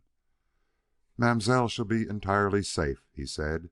"She may join you here whenever she wishes. As for you," he was speaking to Harkness, "I will permit you to stay here. I could tie you up, but this is not necessary." And Harkness must have agreed that it was indeed unnecessary, for either Kreiss or Max or some other of Schwartzmann's men was at his side continuously from that moment on.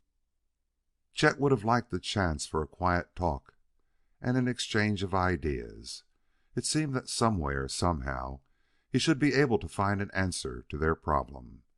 He stared moodily out into the blackness ahead, where a distant star was seemingly their goal. Harkness stood at his side or paced back and forth in the little room until he threw himself at last upon a cot. And always the great stern blast roared, muffled by the insulated walls. Its unceasing thunder came at last to be unheard. To the pilot there was neither sound nor motion. His directional sights were unswervingly upon that distant star ahead. Seemingly they were suspended, helpless and inert, in a black void. But for the occasional glowing masses of strange living substance that flashed past in this ocean of space, he must almost have believed that they were motionless, a dead ship in a dead black night. But the luminous things flashed and were gone, and their coming, strangely, was from astern. They flicked past and vanished up ahead, and by this Chet knew that their tremendous momentum was unchecked. Though he was using the great stern blast to slow the ship, it was driving the stern first into outer space. Nor, for 20 hours, was there a change, more than a slackening of the breathless speed with which the lights went past. 20 hours, and then Chet knew that they were in all truth hung motionless. And he prayed that his figures that told him this was correct. More timeless minutes, an agony of waiting. A dimly glowing mass that was ahead approached their bow, swung off, and vanished far astern. And with its going, Chet knew that the return trip was begun. He gave Harkness the celestial bearing marks and relinquished the helm. "Full speed ahead as you are," he ordered. "Then at 1940 on WS time will cut it and ease on bow repulsion to the limit. And despite the strangeness of their surroundings, the ceaseless murmuring roar of the exhaust, the weird world outside where endless space was waiting for man's exploration, despite the deadly menace that threatened, Chet dropped his head upon his outflung arms and slept. To his sleep-drugged brain it was scarcely a moment until a hand was dragging at his shoulder. 47 hours, the voice of Schwartzmann was saying. And some navigating, Harkness was exclaiming in flattering amazement. Wake up, Chet, wake up. The Dark Moon's in sight. You've hit it on the nose, old man. She isn't 3 points off the sights. The bow blast was roaring full on. Ahead of them, Chet's sleepy eyes found a circle of violet, and he rubbed his eyes savagely that he might take his bearings on sun and earth. As it had been before, the earth was a giant half-moon. Like a mirror sphere, it shot to them across the vast distance the reflected glory of the sun. But the globe ahead was a ghostly world. Its black disk was lost in the utter blackness of space. It was a circle, marked only by the absence of star points and by the halo of violet glow that edged it about. Chet cut down the repelling blast. He let the circle enlarge, then swung the ship end for end in mid-space that the more powerful stern exhaust might be ready to counteract the gravitational pull of the new world. Again those impalpable clouds surrounded them. Here was the enveloping gas that made this a dark moon, the gas, if Harkness's theory was correct, that let the sun's rays pass unaltered, that took the light through freely to illumine this globe, but that barred its return passage as reflected light. Black, dead black, was the void into which they were plunging, until the darkness gave way before a gentle glow that enfolded their ship. The golden light enveloped them in growing splendor. Through every lookout it was flooding the cabin with brilliant rays until from below them, directly astern of the ship, where the thundering blasts checked their speed of descent, emerged a world. And to Chet Bullard, softly fingering the controls of the first ship of space, to Chet Bullard, whose uncanny skill had brought the tiny speck that was their ship safely back from the dark recesses of the unknown, there came a thrill that transcended any joy of the first exploration. Here was water in great seas of unreal hue, and those seas were his, vast continents ripe for adventure and heavy with treasure, and they too were his own world, his and Diane's and Walt's. Who was this man, Schwartzmann, that dared dream of violating their possessions? A slender tube pressed firmly, uncompromisingly into his back to give the answer to his question. Almost, I wish you had missed it, Herr Schwartzmann was saying. But now you will land. You will set us down in some place that you know. No tricks, Herr Bullard. You are clever, but not clever enough for that. We will land, yes, where you know it is safe. From the lookout, the man stared for a moment with greedy eyes, then brought his gaze back to the three. His men, besides Harkness and Diane, were alert. The scientist, Kreiss, stood close to Chet. A nice little world, Schwartzmann told them. Herr Harkness, you have filed claims on it. Who am I to dispute with the great Herr Harkness? Without question, it is yours. He laughed loudly, while his eyes narrowed between creasing wrinkles of flesh. You shall enjoy it, he told them, all your life. And Chet, as he caught the gaze of Harkness and Diane, wondered how long this enjoyment would last. All your life.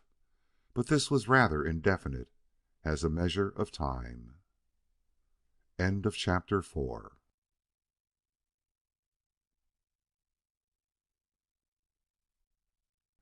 A desperate act.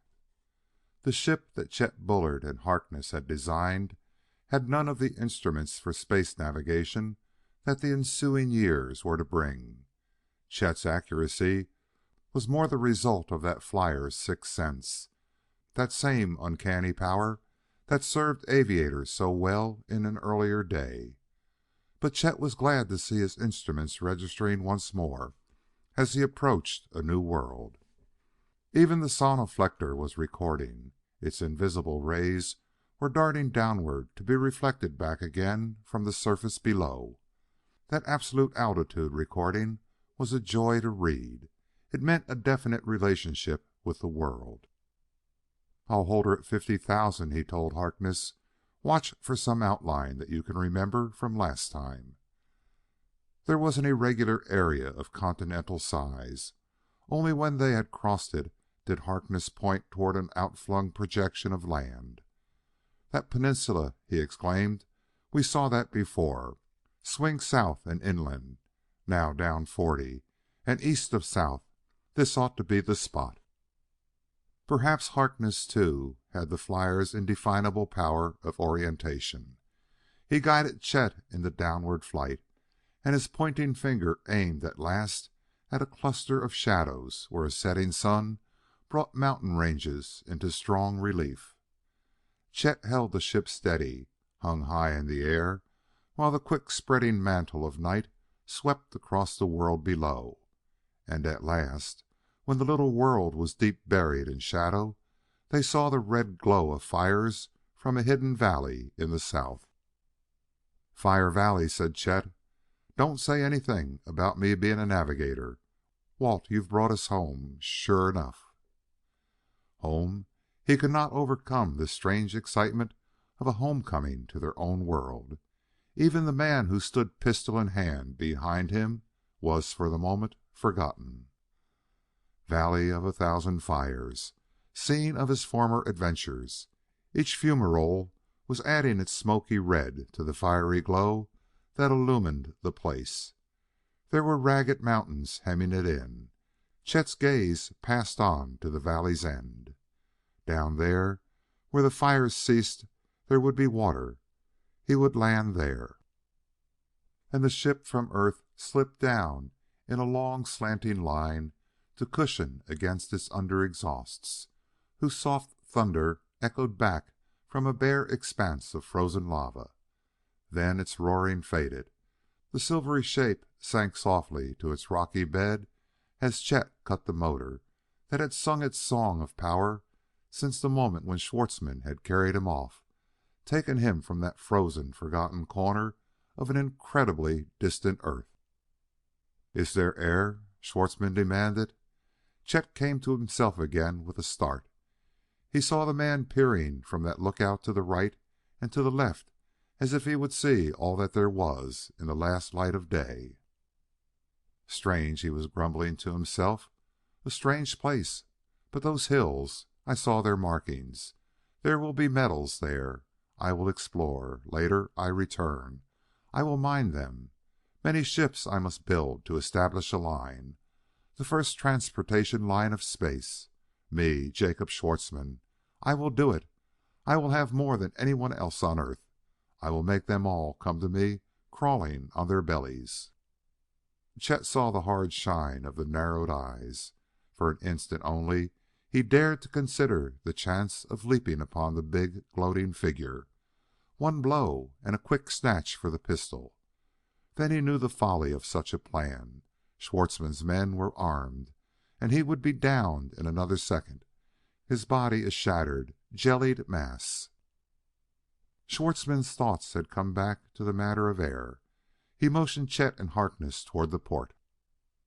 Diane Delacouer had joined them, and she thrust herself quickly between the two men.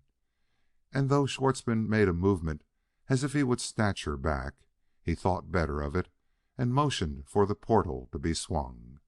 Chet felt him close behind as he followed the others out into the gathering dark.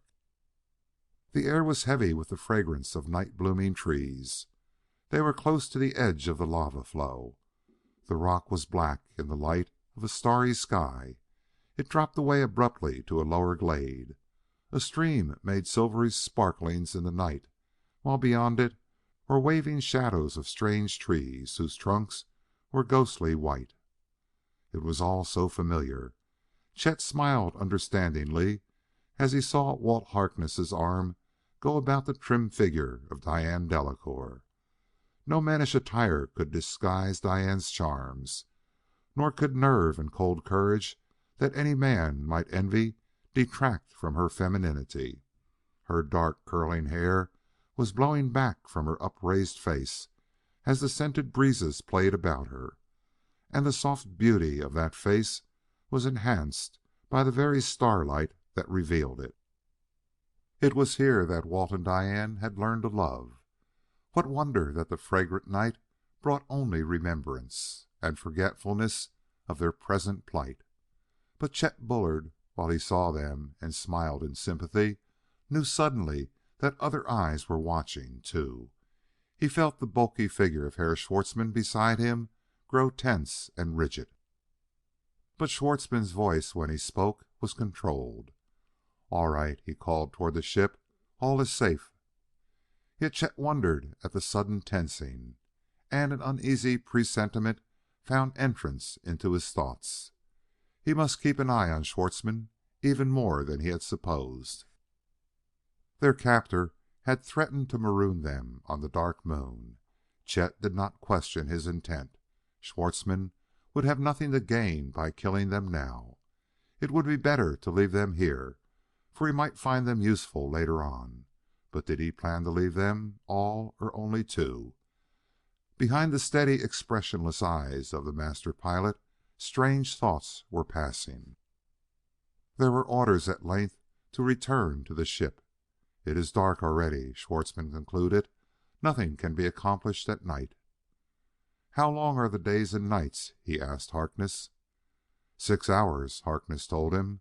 "Our little world spins fast." "Then for 6 hours we sleep," was the order, and again Herr Schwartzmann conducted Mademoiselle Delacouer to her cabin, while Chet Bullard watched until he saw the man depart and heard the click of the lock on the door of Diane's room. Then for 6 hours he listened to the sounds of sleeping men who were sprawled about him on the floor. For 6 hours he saw the one man who sat on guard beside a light that made any thought of attack absurd, and he cursed himself for a fool. As he lay wakeful and vainly planning, a poor, futile fool who was unable to cope with this man who had bested him. 1973, and here were Harkness and Diane and himself captured by a man who was mentally and morally a misfit in a modern world. A throwback. That was Schwartzmann. Harkness had said it. He belonged back in 1914. Harkness was beyond the watching guard. From where he lay came sounds of restless movement. Chet knew that he was not alone in this mood of hopeless dejection. There was no opportunity for talk. Only with the coming of day did the two find a chance to exchange a few quick words. The guards roused the others at the first sight of sunlight beyond the ports. Harkness sauntered slowly to where Chet was staring from a lookout. He, too, leaned to see the world outside, and he spoke cautiously in a half whisper. "Not a chance, Chet. No use trying to bluff this big crook any more. He's here, and he's safe, and he knows it as well as we do. We'll let him ditch us, you and Diane and me. Then, when we're on our own, we'll watch for our chance. He will go crazy with what he finds, may get careless, then we'll seize the ship." His words ended abruptly as Schwartzmann came behind them. He was casually calling Chet's attention to a fumerole from which a jet of vapor had appeared. Yellowish it was, and the wind was blowing it. Chet turned away. He hardly saw Schwartzmann or heard Harkness's words. He was thinking of what Walt had said. Yes, it was all they could do. There was no chance of a fight with them now. But later... Diane Delacouer came into the control room at the instant. Her dark eyes were still lovely with sleep, but they brightened to flash an encouraging smile toward the two men. There were 5 of Schwartzmann's men in the ship beside the pilot and the scientist, Kreiss. They all crowded in after Diane. They must have had their orders in advance. Schwartzmann merely nodded, and they sprang upon Harkness and Chet. The two were caught off their guard. Their arms were twisted behind them before resistance could be thought of. Diane gave a cry, started forward, and was brushed back by a sweep of Schwartzmann's arm. The man himself stood staring at them, unmoving, wordless. Only the flesh about his eyes gathered into creases to squeeze the eyes to malignant slits. There was no mistaking the menace in that look. "I think we do not need you any more," he said at last. "I think, Herr Harkness, this is the end of our little argument. And, Herr Harkness, you lose. Now, I will tell you how it is that you pay. You have thought, perhaps, I would kill you. But you were wrong, as you many times have been. You have not appreciated my kindness. You have not understood that mine is a heart of gold. Even I was not sure before we came what it is best to do. But now I know. I saw oceans and many lands on this world. I saw islands in those oceans. You so clever are, such a great thinker is Herr Harkness, and on one of those islands you will have plenty of time to think. Yes, you can think of your good friend Schwartzmann and of his kindness to you." "You are going to maroon us on an island?" asked Walt Harkness hoarsely. Plainly his plans for seizing the ship were going awry. "You are going to put the three of us off in some lost corner of this world?" Chet Bullard was silent until he saw the figure of Harkness struggling to throw off his two guards. "Walt," he called loudly, "take it easy, for God's sake, Walt. Keep your head." This, Chet sensed, was no time for resistance. Let Schwartzmann go ahead with his plans. Let him think them complacent and unresisting. Let Max pilot the ship, then watch for an opening when they could land a blow that would count. He heard Schwartzmann laughing now, laughing as if he were enjoying something more pleasing than the struggles of Walt. Chet was standing by the controls. The metal instrument table was beside him. Above it was the control itself, a metal ball that hung suspended in air within a cage of curved bars. It was pure magic, this ball control, where magnetic fields crossed and recrossed.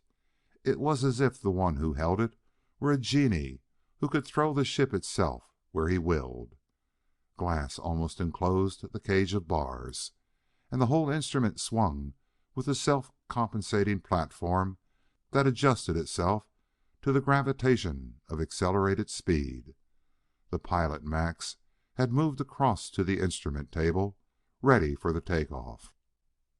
Schwartzmann's laughter died to a gurgling chuckle.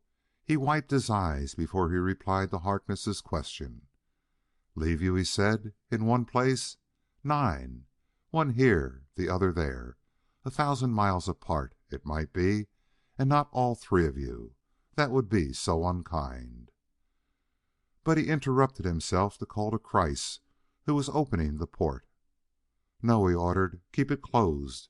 We are not going outside. We are going up." But Kreiss had the port open. "I want a man to get some fresh water," he said. "He will only be a minute."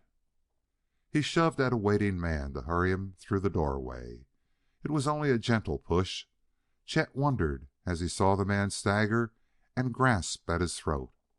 He was coughing, choking horribly for an instant outside the open port, then fell to the ground, while his legs jerked awkwardly, spasmodically.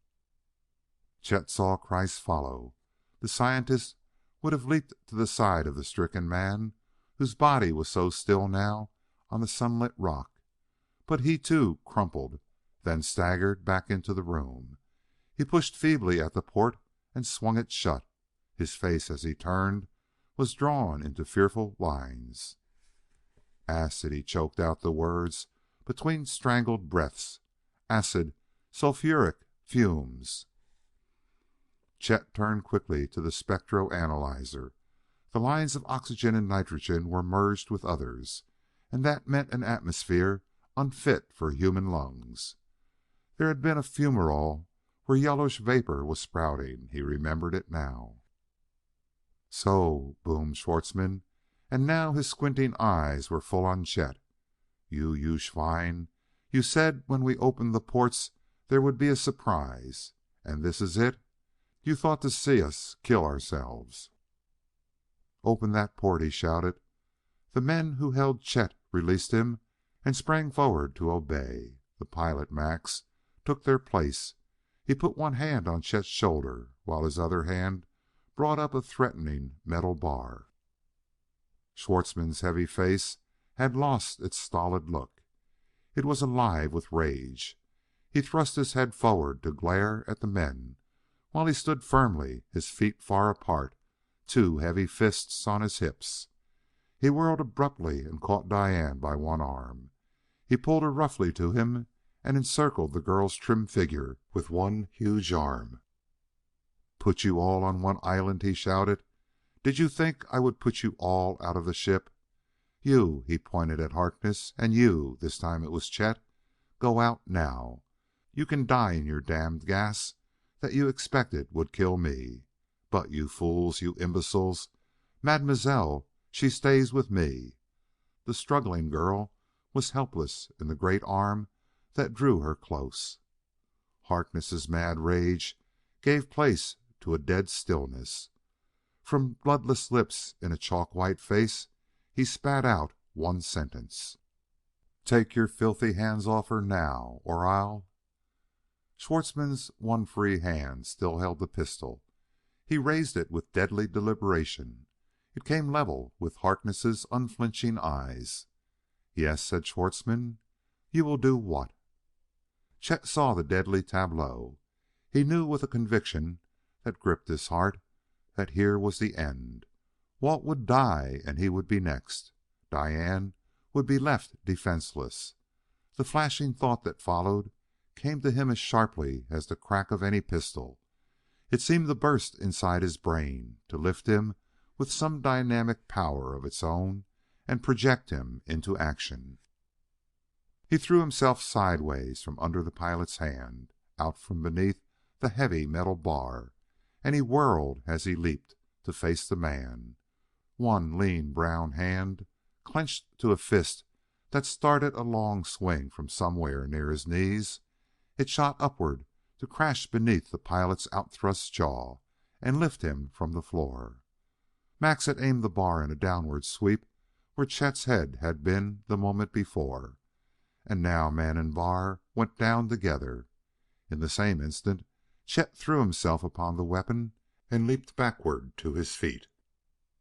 One frozen second, while to Chet the figures seemed as motionless as if carved from stone. Two men beside the half-open port, Harkness in convulsive writhing between two others, the figure of Diane strained, tense, and helpless in Schwartzmann's grasp, and Schwartzmann, whose aim had been disturbed, steadying the pistol deliberately upon Harkness. "Wait!" Chet's voice tore through the confusion.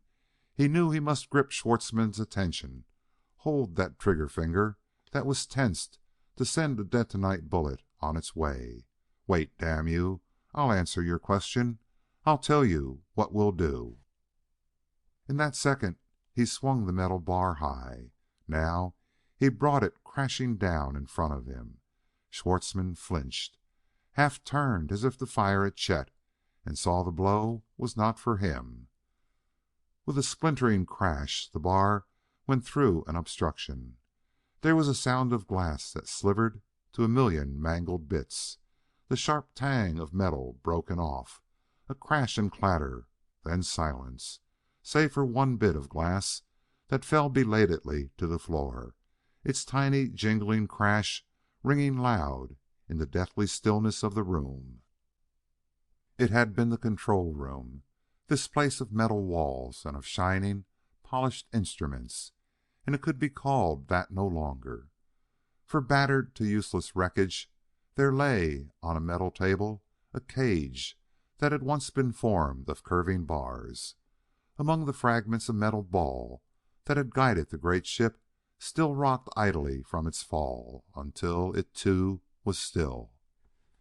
It was a room where nothing moved, where no person so much as breathed. Then came the master pilot's voice, and it was speaking with quiet finality. "And that," he said, "is your answer. Our ship has made its last flight." His eyes held steadily upon the blanched face of Herr Schwartzmann, whose limp arms released the body of Diane.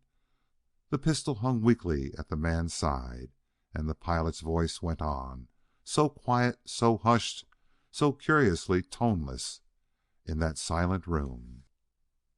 "What was it that you said? That Harkness and I would be staying here?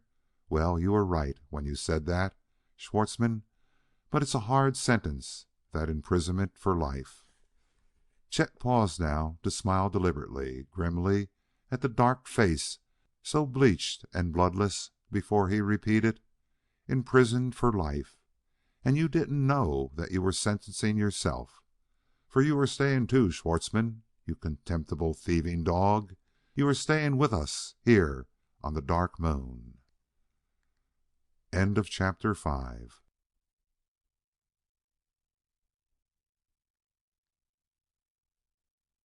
6-4.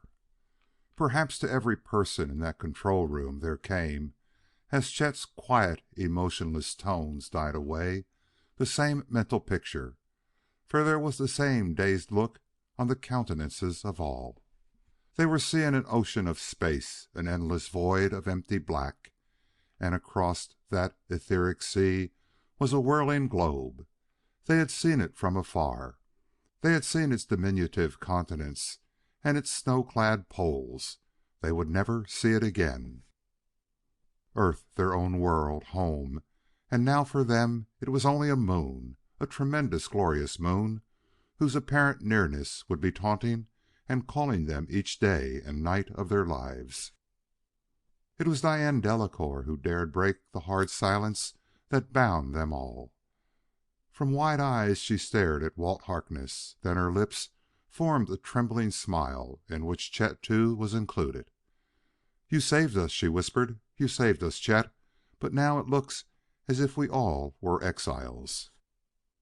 She crossed slowly, walking like one in a dream, to stand close to Walt Harkness, and Chet Bullard also roused himself, but it was toward the stupefied, hulking figure of Schwartzmann that he moved.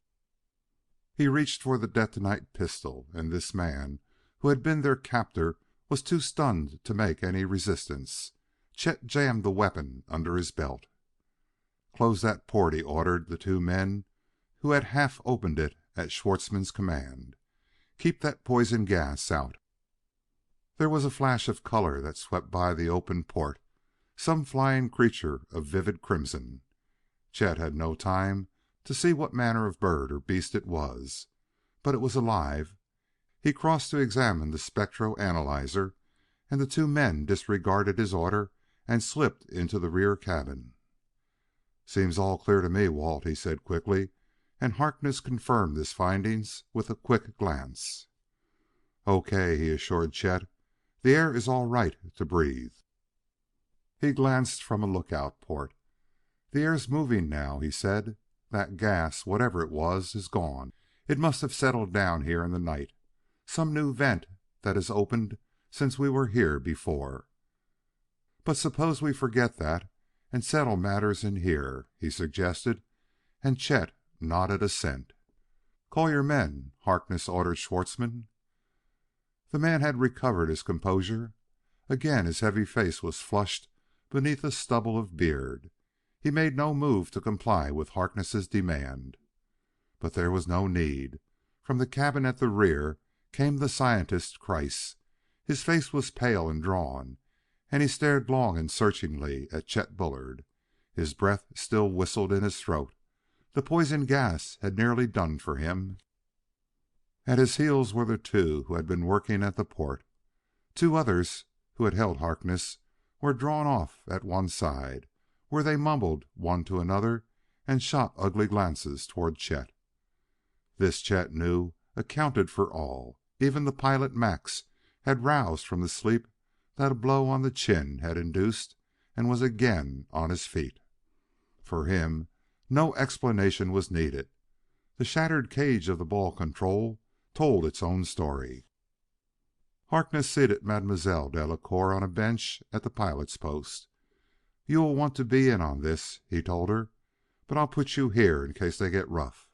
But don't worry," he added, "we'll be ready for them now." Then he turned to Schwartzmann. "Now you. Oh, there are plenty of things I could call you, and you would understand them perfectly, though they are all words that no gentleman would use." At Schwartzmann's outburst of profane rejoinder, Harkness broke in with no uncertain tones. "Shut up, Schwartzmann, and stay that way. I'm giving the orders now, and we'll just cut out all the pleasantries. They won't get us anywhere. We must face the situation, all of us, see what we're up against, and make some plans." But Herr Schwartzmann was not to be put down so easily. He crossed over to where Chet stood. Chet's hand dropped to the pistol that was hooked in his own belt, but Schwartzmann made no move toward it. Instead, he planted himself before the pilot and jammed his fists into his hips while he tried to draw his stocky form to equal Chet's slim height. "Fool," he said, "dolt. For a minute I believed you. I thought you had cut us off from the Earth. Now I know better. Max, he understands ships, and the Herr Dr. Kreiss is a man of science. Together, they the repairs will make." The master pilot smiled grimly. "Try to do it," he said, and turned toward the two whom Schwartzmann had named. "You, Max, and you too, Dr. Kreiss. Do you want to take on the job? If you do, I will help you." But the two looked at the shattered controls and shook their heads at their employer. "Impossible!" the pilot exclaimed. "Without new parts it can never be done." Schwartzmann seemed about to vent his fury upon the man who dared give such a report, but Dr. Kreiss raised a restraining hand. "Check," he said. "I checked that report. Repairs are out of the question." Chet caught Harkness's eye upon him. "I'll be back," Harkness told him, and went quickly toward the rear of the ship. Their stores were back there. Would Walt think to get a detonite pistol? He came back into the room while the thought was still in Chet's mind. A gun was in each hand. He passed one of the weapons to Diane. Unconsciously, Schwartzmann felt for his own gun that was in Chet's belt. He laughed mirthlessly. "Two men," he said scornfully. "Two men and a girl." Harkness paid no attention. "Now we will get right down to cases," he remarked. "Two men and a girl is right, plus what is left of one ship. And please don't forget that the ship is ours, and all the supplies that are in it. Now you listen to me. I've a few things to tell you." He faced squarely toward Schwartzmann, and Chet had to repress a grin at the steely glint in his companion's eyes. Nice chap, Harkness. Nice, easy-going sort, up to a certain point. Chet had seen him in action before. "First of all," Harkness was saying, "don't think that we have any illusions about you. You're a killer, and like all such, you're a coward. If you had the upper hand, you would never give us a chance for our lives. In fact, you were ready to throw us out to be gassed when Chet raised your little bet. But it looks as if Chet and Mademoiselle Delacour and I will have to be living on this world for some time. We don't want to start that life by killing off even such as you, not in cold blood. We will give you a chance. We will split our provisions with you, give you half of what we have. You will have to shift for yourselves when that is gone. We all will have to learn to do that." Again the heavy, glowering face of Schwartzmann broke into a laugh that was half sneer. "You're damned kind," he told Harkness, "and, as usual, a fool. Two men and a girl." He half turned to count his own forces. "There are 7 of us," he challenged. 7, and all of them armed, all but me." He spoke a curt order in his own tongue, and each man whipped a pistol from his clothes. 7-2, he said, and laughed again. Maybe it is that Herr Harkness would like to count them. Your ship and your supplies, he exclaimed scornfully, and you would be so kind as to give us food. Gott in Himmel, he shouted, I'll show you. I'm talking now. We stay here, ja, because this Dummkopf has the controls gebroken. But it is we who stay, and you go, because I say so. It is I who rule, and I prove it 7-2. 3, a firm voice spoke from between Chet and Harkness. 7-3. Our odds are improving, Herr Schwartzmann. And Chet saw from the corner of his eye that the gun in the small hand of Mademoiselle Diane was entirely unwavering. But he spoke to her sharply, and his voice merged with that of Harkness, who was saying somewhat the same words. Back, go back, Diane. We can handle this. For God's sake, keep out. We don't want any shooting. Neither of the men had drawn his gun. Their hands were ready, but each one had hoped to end this weird conference without firing a shot. Here was no place for gunplay and for wounded men. Their attention was on Diane for the moment. A growled word from their enemy brought their minds back to him. They turned to find black pistol muzzles staring each of them in the eyes. Herr Schwartzmann, in the language of an earlier day, had got the drop. 7-3, Schwartzmann said. Let it go that way. No difference does it make. If I say one word, you die. Chet's arm ached to snap his hand toward his gun. It would be his last move, he well knew. He was sick with chagrin to see how easily they had been trapped. Walt had tried to play fair with a man who had not an atom of fairness in his character. And now... 7-3, Schwartzmann was gloating, till another voice broke in. I don't check your figures. The whistling tones were coming from a tortured throat, but the words were clear and distinct. I don't check you. I make it 6-4. And if one of your men makes a move, Herr Schwartzmann, I shall blow you to a pulp.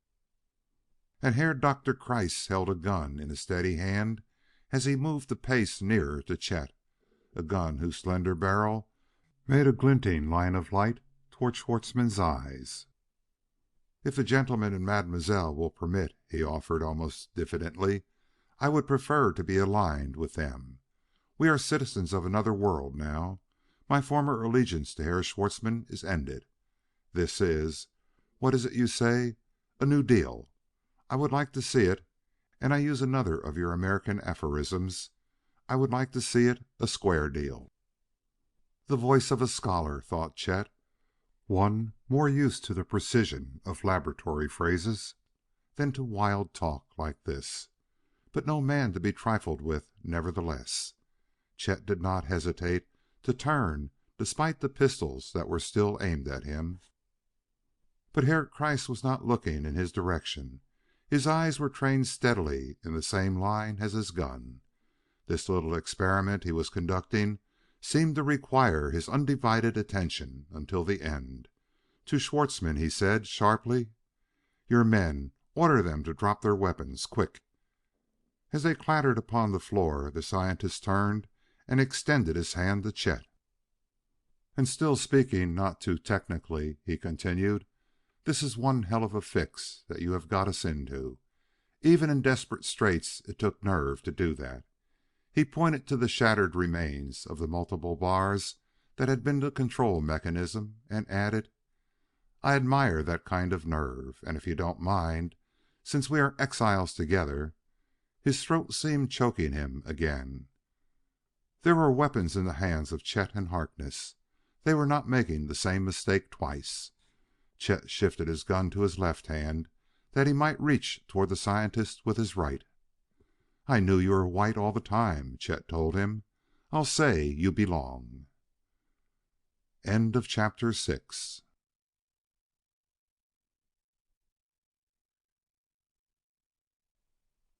The Red Swarm. It was a matter of a half hour later when Harkness ordered them all outside. He had accepted Kreiss as an addition to their ranks, and had made himself plain to Schwartzmann. To the scientist he said, "You remarked that no ship could hold two command pilots. That goes for an expedition like this, too. I am in command. If you will take orders, we will be mighty glad to have you with us." And to Schwartzmann, in a different tone, "I am sparing you and your men. I ought to shoot you down, but I won't. And I don't expect you to understand why. Any decency such as that would be beyond you. But I am letting you live. This world is big enough to hold us both, and pretty soon I will tell you what part of it you can live in. And then remember this one thing, Schwartzmann. Get this straight. You keep out of my way. I will show you a valley where you and your men can stay. And if you ever leave that valley, I will hunt you down as I would one of the beasts that you will see in this world." Chet had to repress a little smile that was twitching at his lips. It always amused him hugely to see Harkness when roused. "Turn us out to starve?" Schwartzmann was demanding. "You would do that?" "There will be food there," said Harkness curtly. "Suit yourself about starving. Only stay where I put you." Back of the others of Schwartzmann's men, the pilot, Max, was stooping. Half hidden, he moved toward the doorway to the rear cabin and to the storage room and gun rooms beyond. Chet glimpsed him in his silent retreat. "I wouldn't do that if I were you, Max," he advised quietly. "Personally, I think you're all getting off too well. As for myself, I'm sort of itching for an excuse to let off this gun." It was here that Harkness turned to the open port. "Put them out," he snapped. "You, Chet, go out first and line them up as they come. But no, wait. There may be gas out there." Chet was beside the port. A breath from outside came to him sweetly fragrant. A shadow was moving across the smooth lava rock. A bird, he thought. Then a flash of red in startling vividness swept past the open door. It was like a quick flicker of living flame. He could not see what it was, but it was alive, and this answered his question. "Send him along," he said. "It seems all right now." He stepped through the opening in the heavily insulated walls. It was early morning, yet the sun was already hot upon the smooth expanse of the lava flow. Some ancient eruption from the distant peaks that hemmed in the valley had sent out this flood of molten rock. It was hard and black now. But to the right, where the valley went on and up, and rose gently and widened as it rose, a myriad of red flames and jets of steam told of the inner fires that still raged. These were the fumaroles where only a month before he and Harkness and Diane had found clustering savages who were more apes than men. They had been roasting meat at these flames. And below, where the lava stopped, was the open glade where the little stream splashed and sparkled. In the high rock walls that hemmed the glade, the caves showed black. And beyond the open ground was the weird forest where tree trunks of ghostly white were laced with a network of red veining. They grew close, those spectral columns, in a shadow world beneath the high roof of the greenery they supported. Here was the scene of an earlier adventure. Chet was swept up in the flood of recollections born of familiar sights and scents. Herr Schwartzmann, cursing steadily in a guttural tongue, came from the ship to bring Chet's thoughts back to the more immediate problem. There were 5 others who followed, the pilot and Schwartzmann's 4 men. There had been another, but his body lay huddled upon the bare lava. He had followed his master far, and here, for him, was the end. Kreiss' pistol was still in his hand as he came after. Harkness and Diane were last. Harkness pointed with his gun. "Over there," he ordered. "Get them away from the ship, Chet. Line them up down below there. All the ape-men have cleared out since we had our last fight. Get them down by the stream. Diane and I will bring them some supplies, and then we can send them off for good."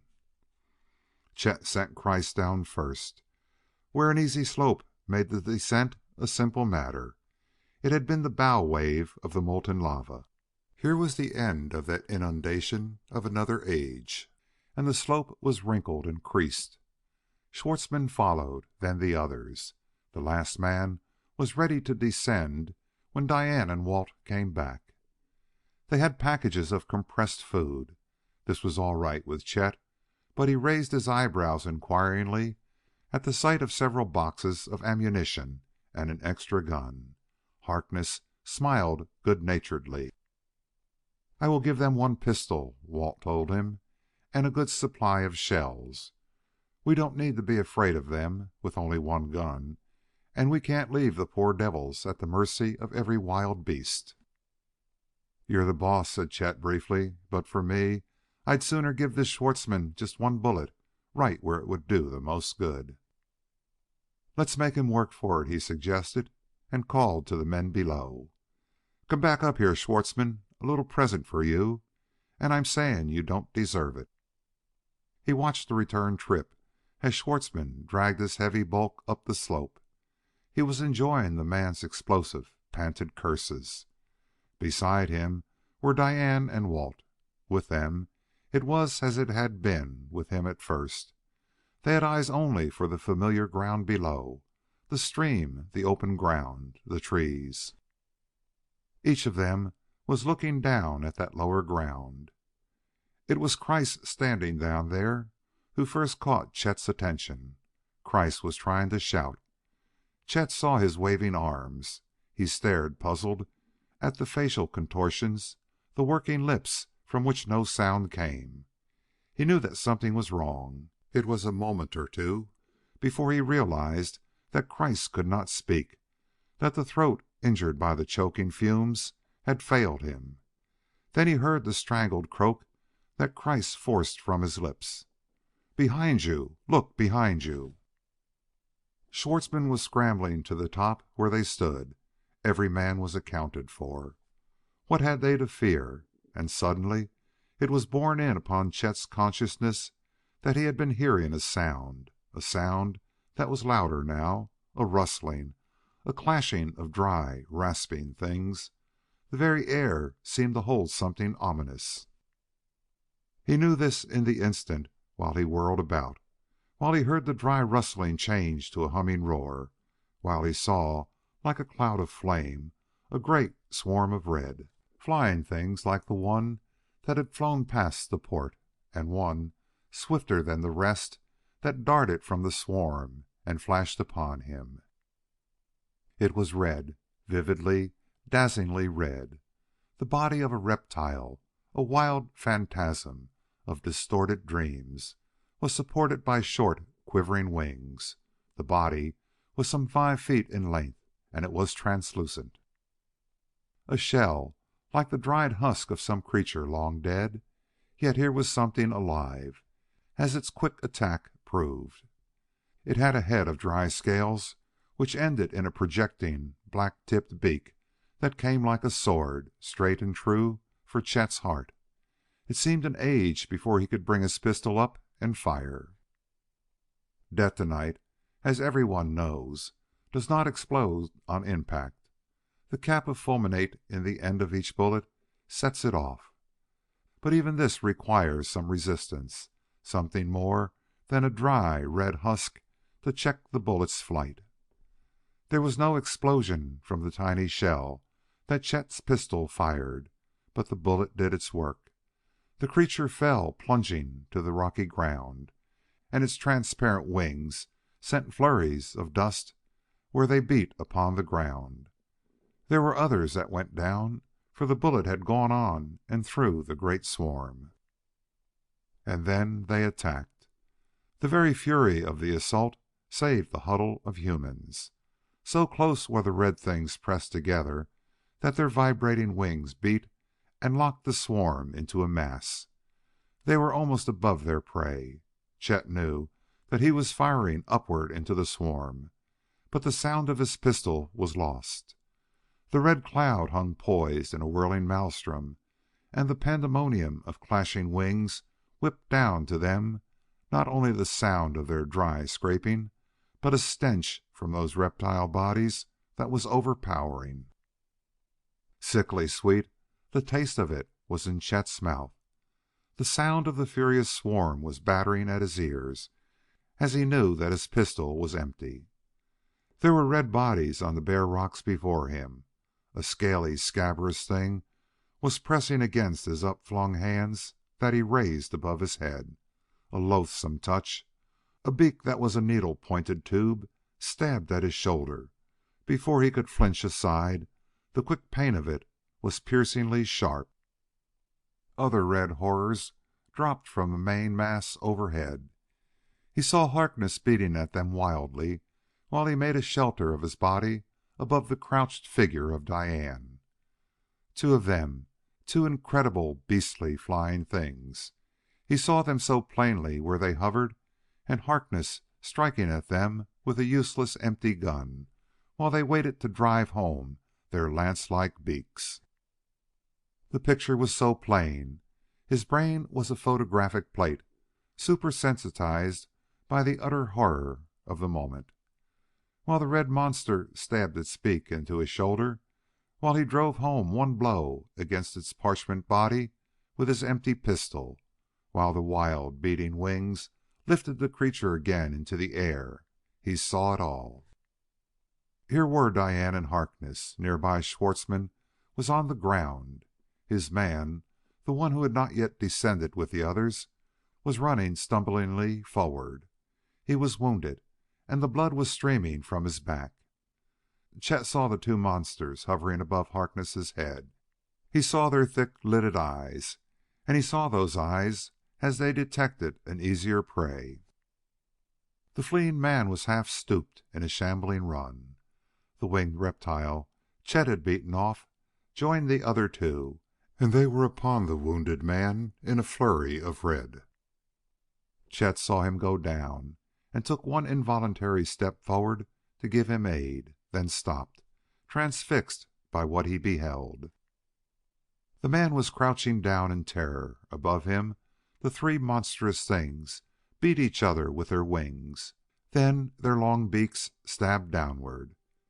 The man's body was hidden, but through those transparent beaks there mounted swiftly a red stream.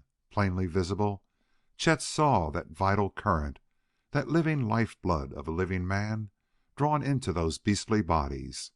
He saw it spread through a network of canals, and he was held rigid with horror until a harsh scream from Harkness reached his brain. "The trees!" Harkness was shouting. "The trees! Down, Chet! For God's sake, you can't save him!" Walt was half carrying Diane. Even then Chet was vaguely thankful that their bodies were between the girl and this gruesome sight. And Walt was leaping madly down the lava slope. Beyond him, already on the lower level, was the racing figure of Schwartzmann. A whirling flash of red pursued him. Another made a crimson streak through the air toward Walt's back. Chet came with startling abruptness from the frozen rigidity that held him, and he crashed his empty pistol in a well-directed aim through the body of the beast. Then he, too, threw himself in great leaps down the slope. Kreiss was firing from below. Chet knew dimly that this was checking the attack of the swarm. He saw Walt stagger, saw blood flowing from a slash on the back of his head, and knew that Kreiss had got the monster just in time. He sprang toward the stumbling man and got his arms under the unconscious figure of the girl to help carry the load. And now it was Kreiss who was shouting, "The trees! We'll be safe in the trees!" He saw Kreiss drop his pistol and dash headlong for the white trunks of ghostly trees. His arm was pierced by a stinging pain. Cold eyes with thick, leathery lids were staring into Chet's as he cast one horrified glance over his shoulder. Then he crashed against the white trunk of a tree and helped Harkness drag the body of the girl between the two twin trunks. He pulled himself to safety in the shelter of the protecting trees and held weakly to one of them. And the crimson lacework of the sapwood that showed through the white bark was no brighter red than the mark of his blood-stained hands where they clung for support. End of chapter 7.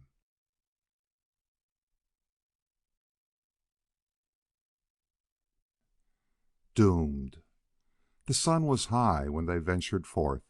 Diane would have come, but the two men would have none of it. They remembered the sight they had seen.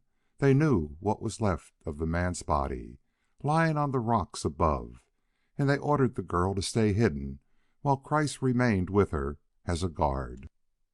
There were only the four who lay hidden in the woods. Schwartzmann and Max, with the remaining three men, were gone. Harkness's calls were unanswered, and he ceased the hello. "Better keep quiet," he advised himself and the others. "We are out of ammunition, though they don't know it. And they have got away. They will keep on going, too. I am not any too well pleased with that. I wanted to put Schwartzmann where I could keep an eye on him. Oh, well, he isn't very dangerous." But Chet Bullard made a few mental and unspoken reservations to that remark. "That boy is always dangerous," he told himself, "and he won't be happy unless he is making trouble. Thank the Lord, he hasn't got that gun." He came out cautiously from among the trees, but the red horde was gone. The reptiles' wings had rasped and clashed furiously for a time. They had darted in fiery flashes before the protecting trees, and the fitful breeze had brought gusts of nauseous odors, until a thin haze formed in the higher air and the red things were gone. "There will not be any more for a while," said Harkness. He pointed toward the fumerole they had seen from the lookout earlier in the day. Again it was emitting jets of thin, steamy vapor that did not disappear like steam, but floated up above their heads.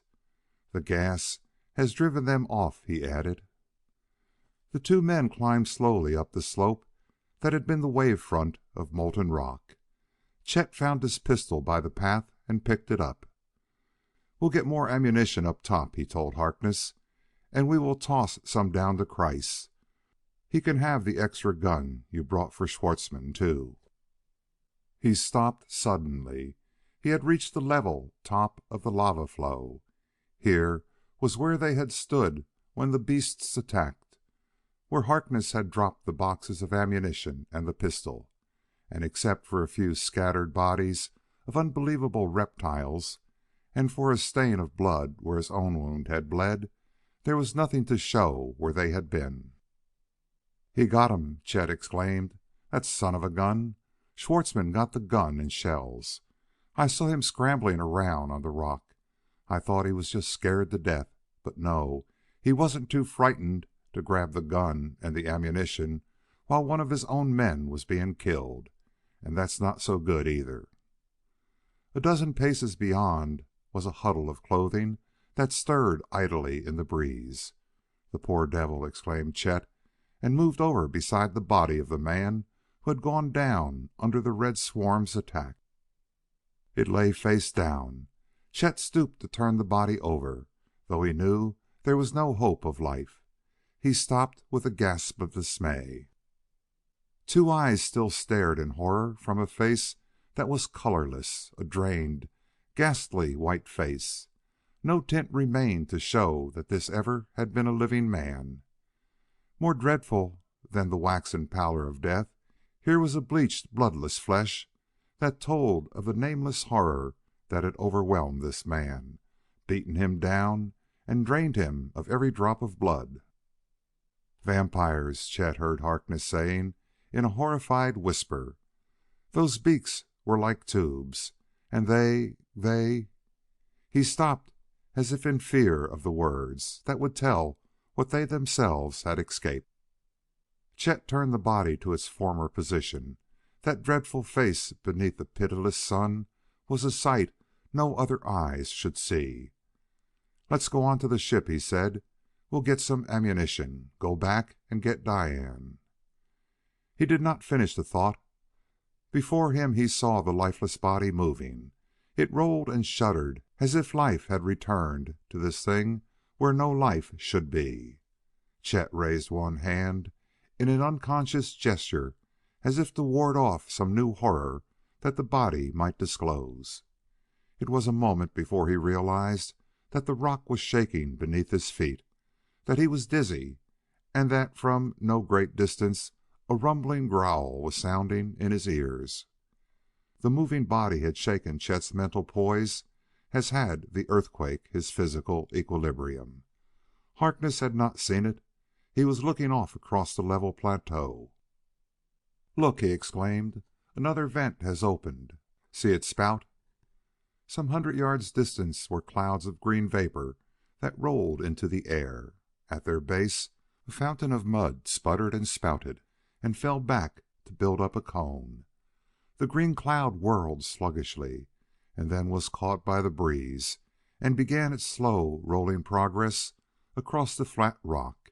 It was coming their way, rolling down toward the ship, and Chet gripped suddenly at his companion's arm. "Come on," he said. "I'm going away from here, and I'm going now. We'll get Diane and Kreiss. Remember what a whiff of gas did to him this morning?" He was drawing Harkness toward the face of the rock. He wondered at his slowness. Walt seemed fascinated by the oncoming cloud. "Wait!" Harkness paused at the top of the descending slope. Chet turned to look where Harkness was watching. The green cloud moved slowly. As he turned to stare, it touched the bow of their ship. It flowed slowly, sluggishly along the sides, and then swept up and over the top. The lookouts of the control room were obscured, and the port from which they had come. "Cut off," breathed Harkness, his voice heavy with hopeless conviction. "We can't get back, and now we're on our own past any doubt."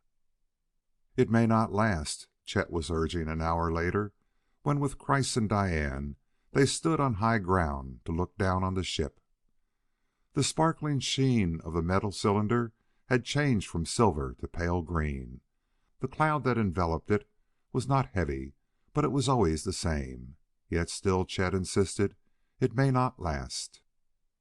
"Sorry to disappoint you," replied Kreiss, "but there is little ground for such a belief." Again he was the professor, instructing a class. "These fumaroles, in my opinion, are venting a region far below the surface. It is possible that further seismic disturbances may alter conditions. A rearrangement of the lower rock strata may close existing crevices and open others like this you have seen. But, barring that, I see no reason for thinking that this emission of what appears to be chlorine with other gases may not continue indefinitely." Chet looked at Diane. It was a twinkle that appeared and vanished in her eyes as Herr Professor Kreiss concluded his remarks. She would laugh in the very face of death, Chet realized, but her tone was entirely serious as she offered another suggestion. "If this wind should change," she said, "and if it blew the gas in another direction, the ship could be cleared. One of us could go in long enough to switch on the air generators full." But now it was Chet who shook his head in a negative. "Remember," he told her, "when we were here before, all of the time while Walt was gone for the ship, how did the wind blow then?" "The same as now," she admitted. "And it never changed?" "No." Slowly, "it never changed." Chet turned to Walt and Kreiss. "That's that," he said shortly. "Any other good ideas in the crowd? Can anyone go through that gas and get to the ship? I'll make a try." "Suicide," was Kreiss's verdict, and Harkness confirmed his words. "I saw things that moved up in the trees," he said. "Lord knows what they were, birds, beasts of some sort, but they were alive till the gas touched them. I saw it drift among the trees when we left, and those things up there came plopping down like ripe apples." Diane Delacouer looked up at Harkness with wide, serious eyes. Then she shrugged. "We are really castaways," Harkness told her. "We're on our own, off on a desert island, shipwrecked, all that sort of thing. And you might as well know the worst of it, you too, Kreiss. Our good friend Schwartzmann is at large, and he has the pistol and ammunition we brought out from the ship. He is armed, and we are not. He has food, and we have none. And I'll have to admit that I didn't have any breakfast and could use a little right now." "There are 7 shells left in my pistol," said Diane. She held the weapon out to Harkness. He took it carefully. 7, he said, is all we have. We must kill some animals for food, my dear, but not with these. We must save these for bigger game. But we cannot, expostulated Kreiss. To kill game with our bare hands, impossible. We are doomed. And now Chet caught Diane's glance, brimming with mirth that was undisguised. Truly, Diane Delacouer would have her laugh in the face of death. Doomed, she exclaimed. Not while Chet and I know how to make bows and arrows. Do you suppose we can find any of their old spears, Chet? They made gorgeous bows, you remember. And Chet bowed low in an exaggeration of admiration that was not entirely assumed. Lead on, he said. You are in command. The army is ready to follow. End of chapter 8.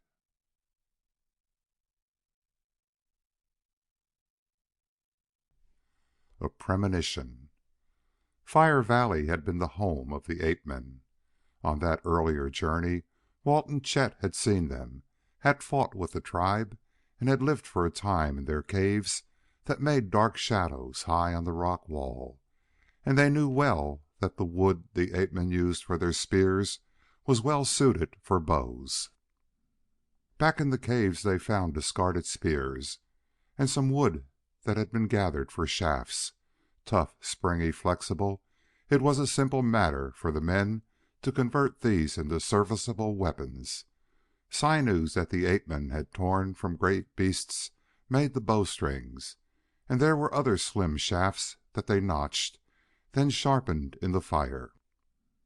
Yet to Chet as he worked came an overwhelming feeling of despondency. To be fashioning crude weapons like these, preparing to defend themselves as best they could from the dangers of this new, raw world? No, it could not be true. And he knew while he protested that it was all in vain.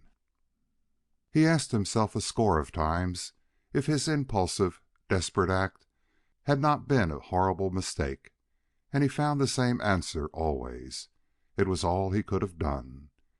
Had he attacked Schwartzmann, he would have been killed, and Walt too. Schwartzmann would have had Diane. Only some such stupefying shock as the effect of the shattered control could have checked Schwartzmann.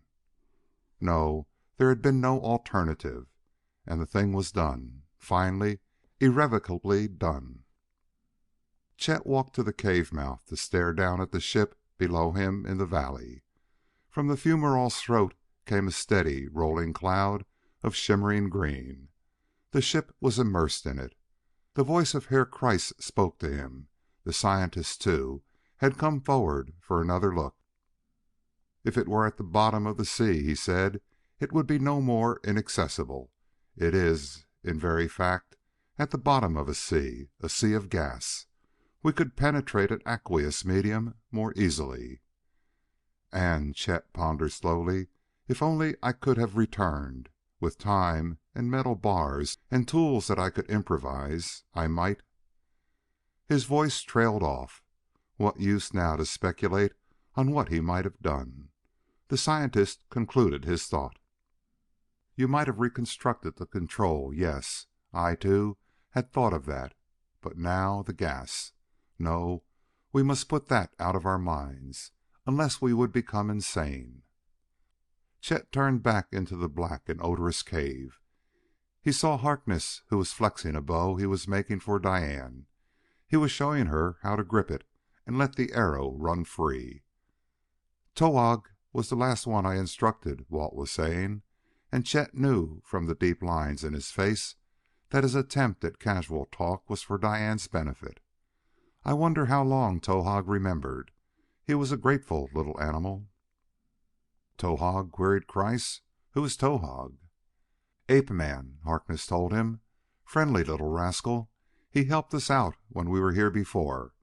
He saved Diane's life, no question about that.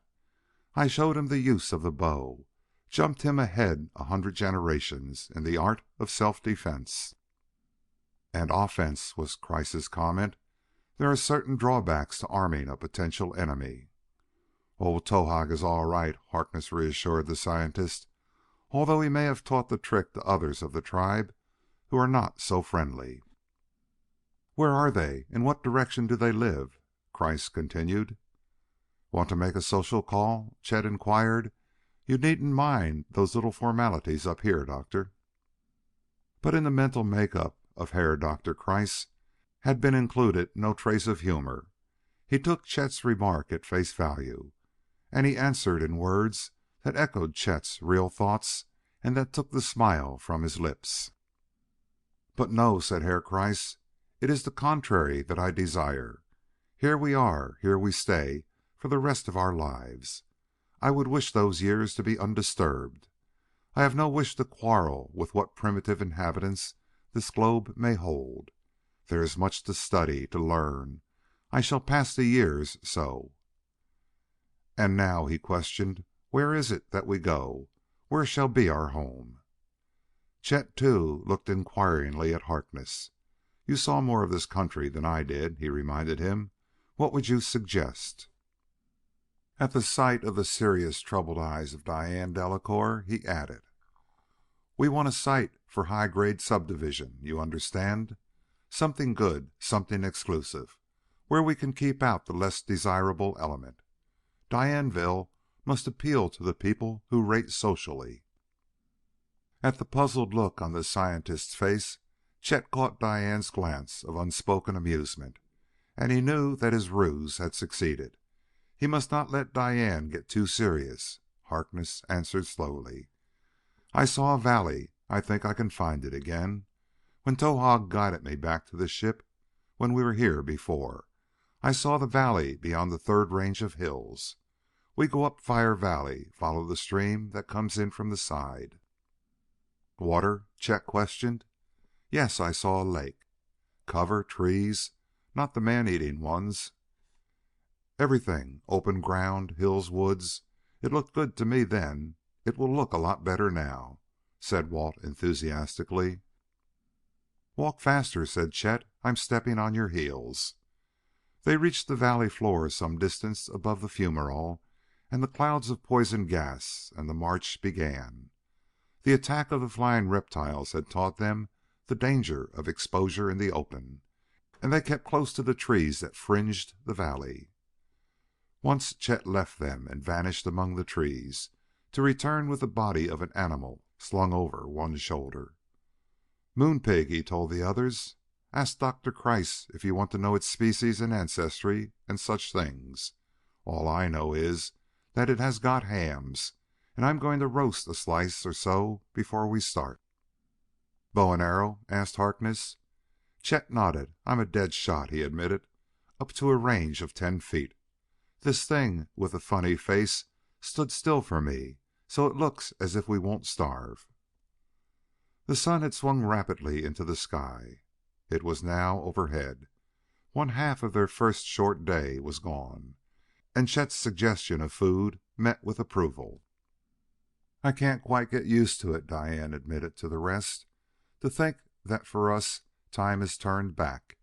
We have been dropped into a new and savage world, and we must do as the savages of our world did thousands of years ago. Now, in 1973." Chet removed a slab of meat from the hot throat of a tiny fumerole. "1973 on Earth," he agreed, "but not here. This is about 19,000 B.C." He called to Kreiss, who was digging into a thin stratum of rock. The scientist had a splinter of flint in his hand, and he was gouging at a red outcropping layer. "All John Q. Neanderthal himself," said Chet.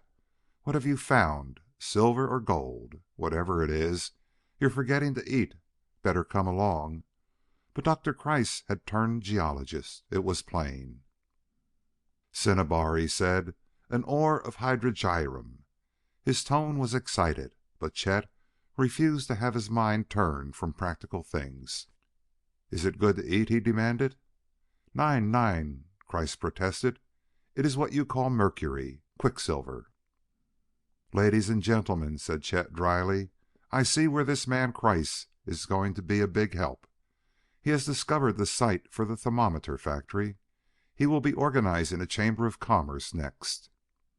He left out a portion of the cooked meat for Kreiss' later attention, and he and Harkness rolled a supply into leaf-wrapped packages and stowed them in the pockets of their coats before they started out. Again the little procession took up the march with Harkness leading.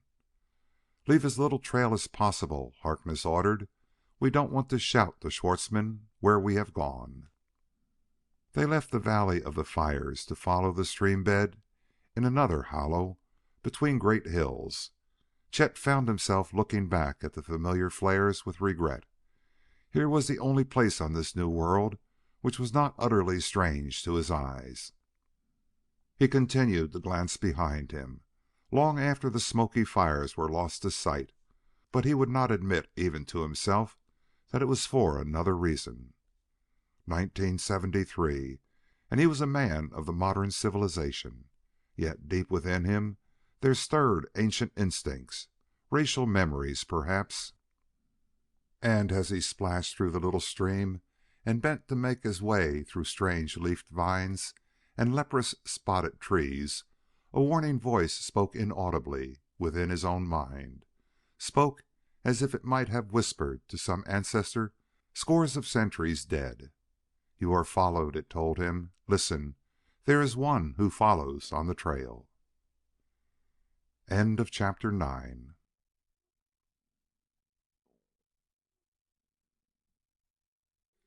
A mysterious rescuer.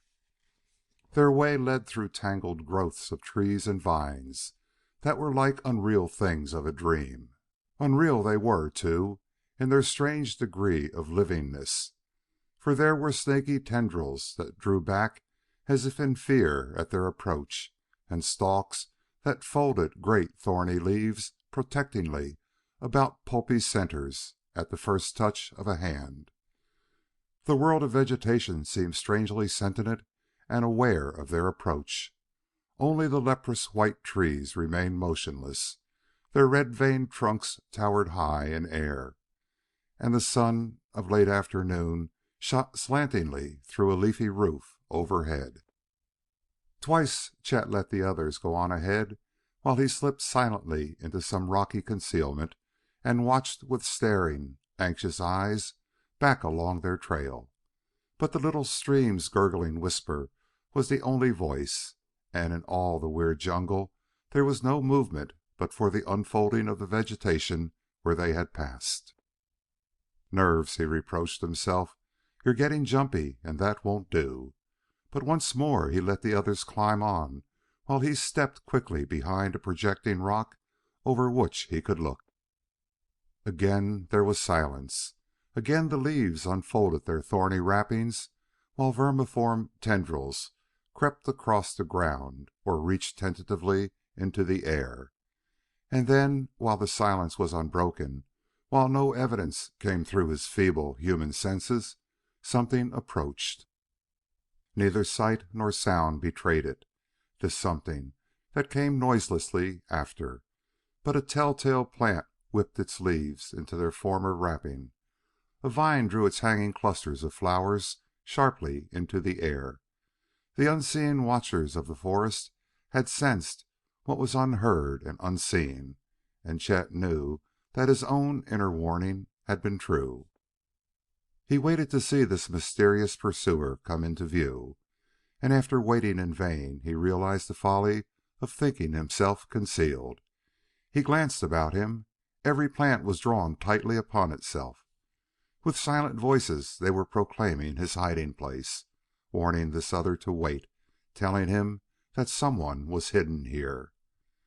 Chet's face, despite his apprehension, drew into a whimsical, silent grin. "No chance to ambush him, whoever he is or whatever it is," he told himself. "But that works two ways. He can't jump us when we're prepared, not in daylight anyway." And he asked himself a question he could not answer.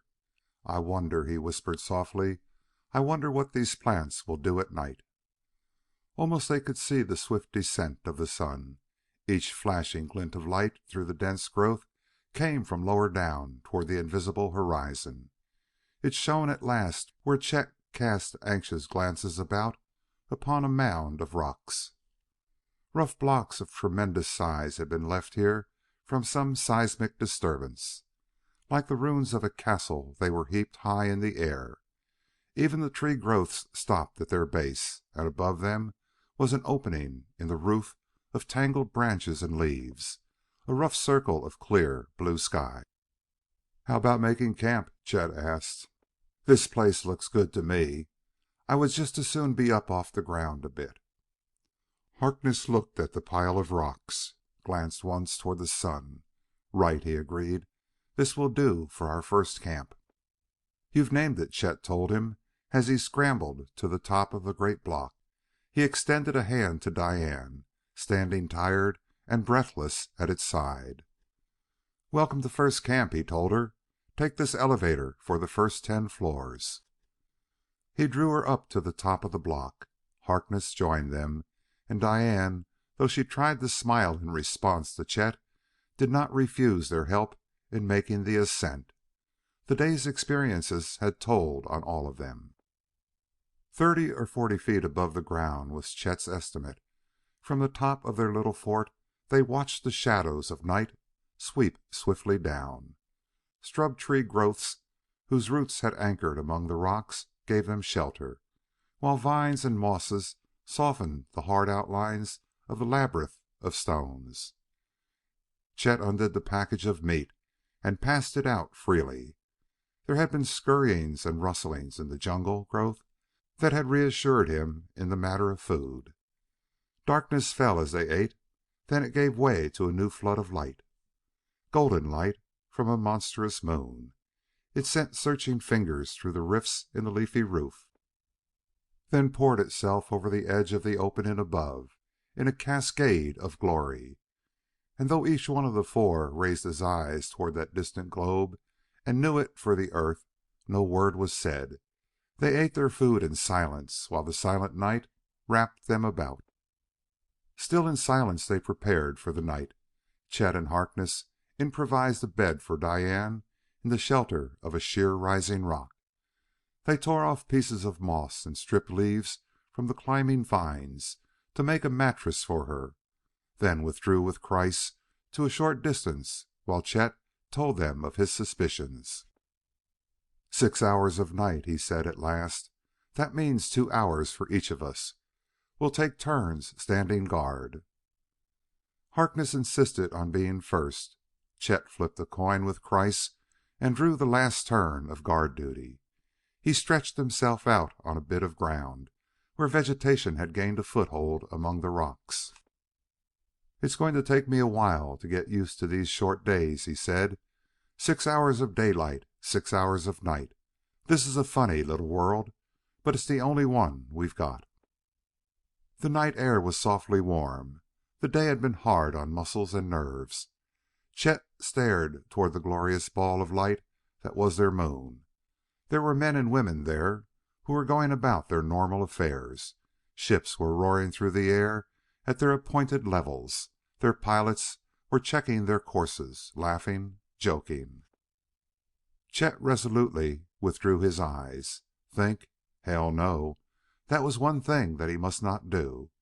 He threw one arm across his eyes to shut out the light that brought visions of a world he would never see again, that emphasized the utter hopelessness of their position. His next conscious sensation was of his shoulder being shaken, while the hushed voice of Dr. Kreiss said, "Your turn now, Herr Bullard. 4 hours have you slept." From Kreiss, Chet took the pistol with its 7 precious shells. "All quiet," Kreiss told him as he prepared to take Chet's place on the soft leaves. "Strange flying things have I seen, but they do not come near.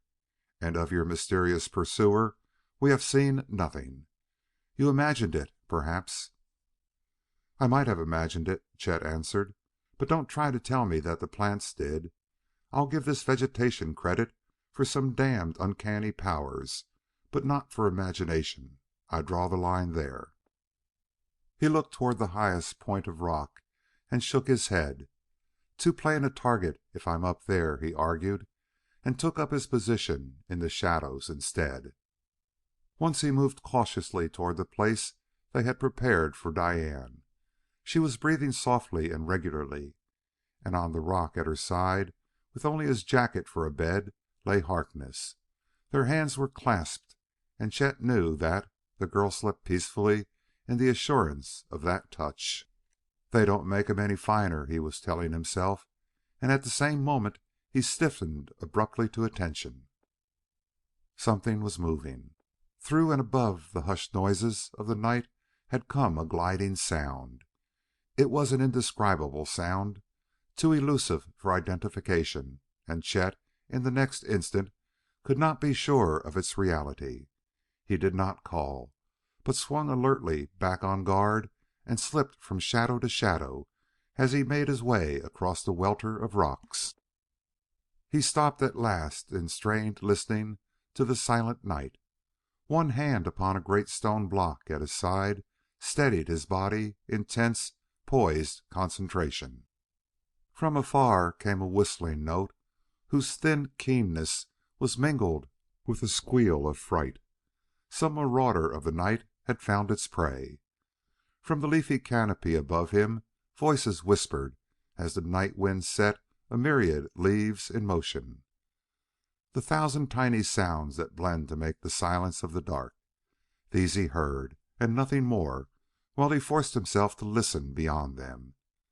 He followed with his eyes the creeping flood of earth light that came slantingly now through the opening above to half illumine this rocky world, and then, in the far margin of that light, he found something on which his eyes focused sharply, something that moved.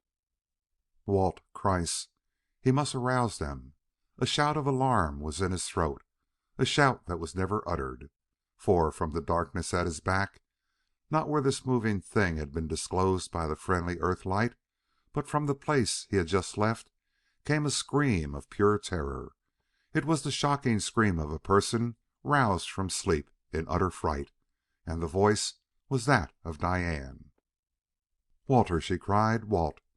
There were other words that ended in a strangling, choking sound, while a hoarse shout from Harkness merged into a discord that rang horribly through the still night. Chet was racing across the rocks. The pistol was in his hand. What fearful thing would he face? What was it that had attacked? He forced his leaden feet to carry him on in a succession of wild leaps. Forgotten was the menace behind him, although he half saw, half sensed a shadow that moved faster than he along the upper rocks. He thought only of the unknown horror that was ahead, that had drawn that despairing shriek from the brave lips of Diane. The few seconds of his crossing were an age in length. One last spring, one vivid instant, while the earthlight marked in sharp distinctiveness the figure of a leaping man. It was Harkness, throwing himself into the air, trying vainly to reach the struggling form of Diane Delacouer. She was held high above his head, and she was wrapped in the coils of a monster serpent, coils that finished in a smoothly rounded end, and Chet knew in that instant of horror that the thing was headless. He was raising his pistol to fire. The long moments that seemed never to end were in actuality an instant. Where should he aim? He must not injure Diane. From the high rocks beside him came a glint of light, a straight line of reflected brilliance as from a poised and slender shaft. It moved. It flashed downward. It hissed angrily as it passed close to Chet's head. It went on, a spear like a flash of light, on and down, to drive sharply into the body of that serpent shape, and the coils at that blow relaxed, while the figure of Diane Delacouer fell limply to the outstretched, cushioning arms of the man below. Had the weapon been thrown with uncanny accuracy, or had it been meant for him? Chet could not be sure, but he knew that before him Walt Harkness was bending protectingly above the unconscious figure of a girl, while above and about the two there flailed a terrible, headless thing that beat the rocks with sledge-hammer blows. It struck Harkness once and sent him staggering, and once it came close to Chet, so that his hands closed upon it for an instant. And with the touch he knew that this serpent was no animal shape, but worse, a creeping tendril from some flesh-eating horror of the vegetable world. He dashed in beside Walt. He saw Kreiss hurrying across the rocks. They had Diane safely out of reach of the thrashing, striking thing before the scientist arrived. The spear that had passed close to Chet had pinned this deadly thing to earth. It tore loose as they watched, and the wounded tendril, with the spear still hanging from its side, slid swiftly down the slope and into the darkness at the foot of the rocks. Even the calm preciseness of Herr Kreiss was shattered by the attack.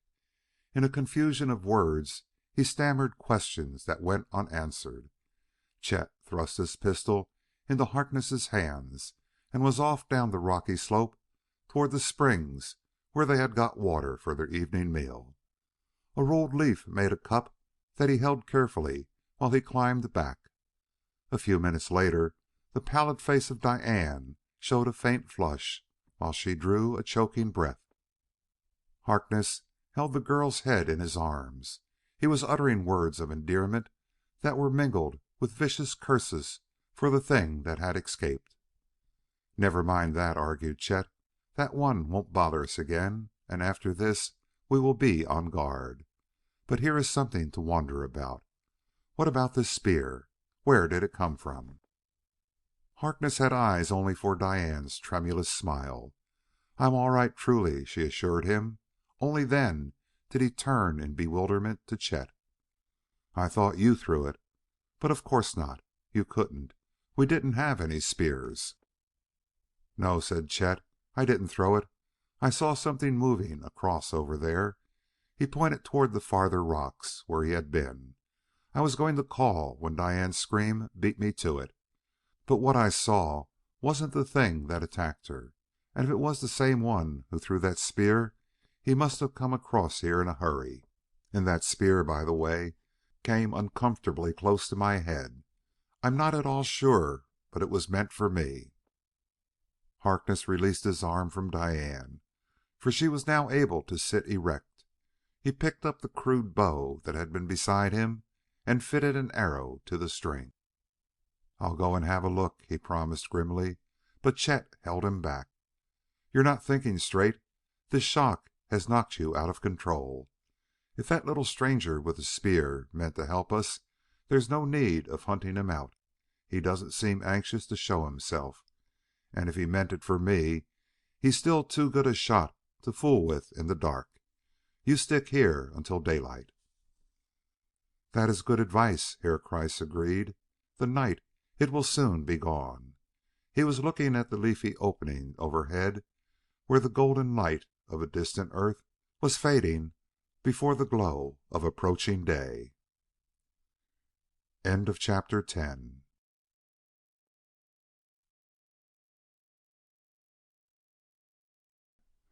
The Sacrificial Altar. "I'm off the trail," Harkness admitted. "Towahg guided me before. I wish he were here to do it now." They had pushed on for another short day, Harkness leading and Chet bringing up the rear and casting frequent backward glances in a vain effort to catch a glimpse of some other moving figure. Smothered at times in a dense tangle of vegetation where they sweated and worked with aching muscles to tear a path, watching always for the flaming crimson buds on grotesque trees whose limbs were waving, undulating arms and from which came tendrils like the one that had nearly ended Diane's life, they fought their way on. They had seen the buds on that earlier trip and had seen the revolting beauty of them, the fleshy lips that opened above a pool of death into which those reaching arms would drop any living thing they touched. They kept well out of reach when a splash of crimson against the white trees flashed in warning. Again they would traverse an open space where outcropping rocks would send Kreiss into transports of delight over their rich mineral contents. but always their leader's eyes were turned toward a range of hills. "It is beyond there," he assured them. "If only we can reach it." Harkness pointed to a scar on a mountainside where a crystal outcrop in a sheer face of rock sparkled brilliantly in the sunlight. "I remember that. It isn't so very far, and we can look back down the valley from there and see our ship." "But we'll never make it tonight," said Chet. "It's a case of making camp again." They had gained an altitude of perhaps 1,000 feet. No longer did the jungle press so hard upon them. Even the single file that had been their manner of marching could be abandoned, and Harkness drew Diane to his side that he might lend her some of his own strength. Again the soft contours of the rolling ground had been disturbed. A landslide in some other century had sent a torrent of boulders from the high slopes above. Harkness threaded his way among great masses of granite, to come at last to an opening where massive monoliths formed a gateway. It was an entrance to another valley. They did not need to enter, for they could skirt it and continue toward the high pass in the hills. But the gateway seemed inviting. Harkness took Diane's hand to help her toward it. The others followed. The fast sinking sun had buried itself behind a distant range, and long shadows swept swiftly across the world, as if the oncoming night were alive, as if it were rousing from the somnolence of its daytime sleep and reaching out with black and clutching hands toward a fearful, waiting world. "No twilight here," Chet observed.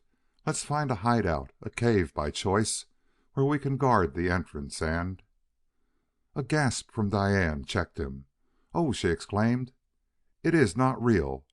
It's impossible." Chet had been busy with the matter of a secure footing. He looked up now and took a step forward where Harkness and Diane stood motionless in a gateway of stone. And he, too, stopped as if stunned by the weird beauty of the scene. A valley. Its length reached out before them to end some half-mile away. Sides that might once have sloped evenly seemed weathered to a series of great steps, and an alternation of striations in black and white made a banding that encircled the entire oval. Each step was dead black stone, each riser was snow-white marble, and the steps mounted up and up until they resembled the sides of a great bowl. In the center, like an altar for the worship of some wild, gargantuan god, was a stepped pyramid of the same startling black and white. Banded like the walls, it rose to half their height to finish in a capstone cut square and true.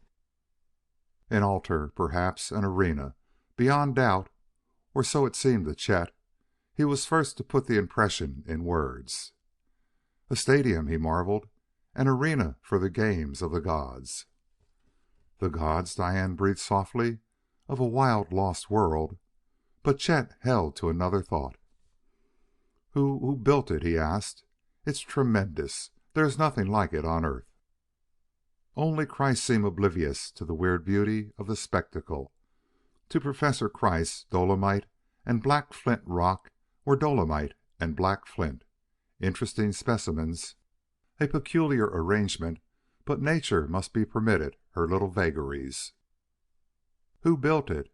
He repeated Chet's question and gave a short laugh before answering in words. "The rains, Herr Bullard, and the winds of ages past. Yes, yes, a most remarkable example of erosion. Most remarkable. I must return this way some time and give it my serious attention." Harkness had not spoken. He was shaking his head doubtfully at Kreiss's words. "I am inclined to agree with Chet," he said slowly. "But who could have built a gigantic work like this? Have there been former civilizations here?" He straightened up and shook himself free from the effects of the wild, barbaric scene. "And you needn't come back," he told Kreiss. "You can have a look now tonight by moonlight. We can't go on. I think it will be safest on that big altar rock. Nothing will get near us without our knowing." Chet felt Diane Delacour's hand on his arm. Her other hand was gripping at Harkness. The shiver that passed through her was plainly perceptible. "I'm afraid," she confessed in a half whisper. "There's something about it. I do not like it. There is evil there, danger. We should not enter." Walt Harkness gently patted the hand that trembled on his arm. "I don't wonder that you were all shot to pieces," he assured her. "After last night, you've a right to be. But I really believe this is the safest spot we can find." He stepped forward beyond the great stones that were like a gateway from one wildly impossible world to another. A rock slide, it seemed, had smoothed off the great steps from where they stood, for there was a descending slope that gave easy footing. He took one step and then another, to show the girl how foolish were her fears, and then he started back. In the fading light, something had flashed from the jungle they had left. Across the rocky expanse it came, to bury itself in the loose soil and rubble, not 2 paces in advance of the startled man. An arrow, and it stood quivering in silent warning on the path ahead. Chet quietly unslung his bow where he had looped it over one shoulder, but Harkness motioned him back. The pistol was in his hand, but after a moment's hesitation he returned that to his belt. His voice was low and tense. "Listen," he said. "We're no match for them with our bows. They are hidden.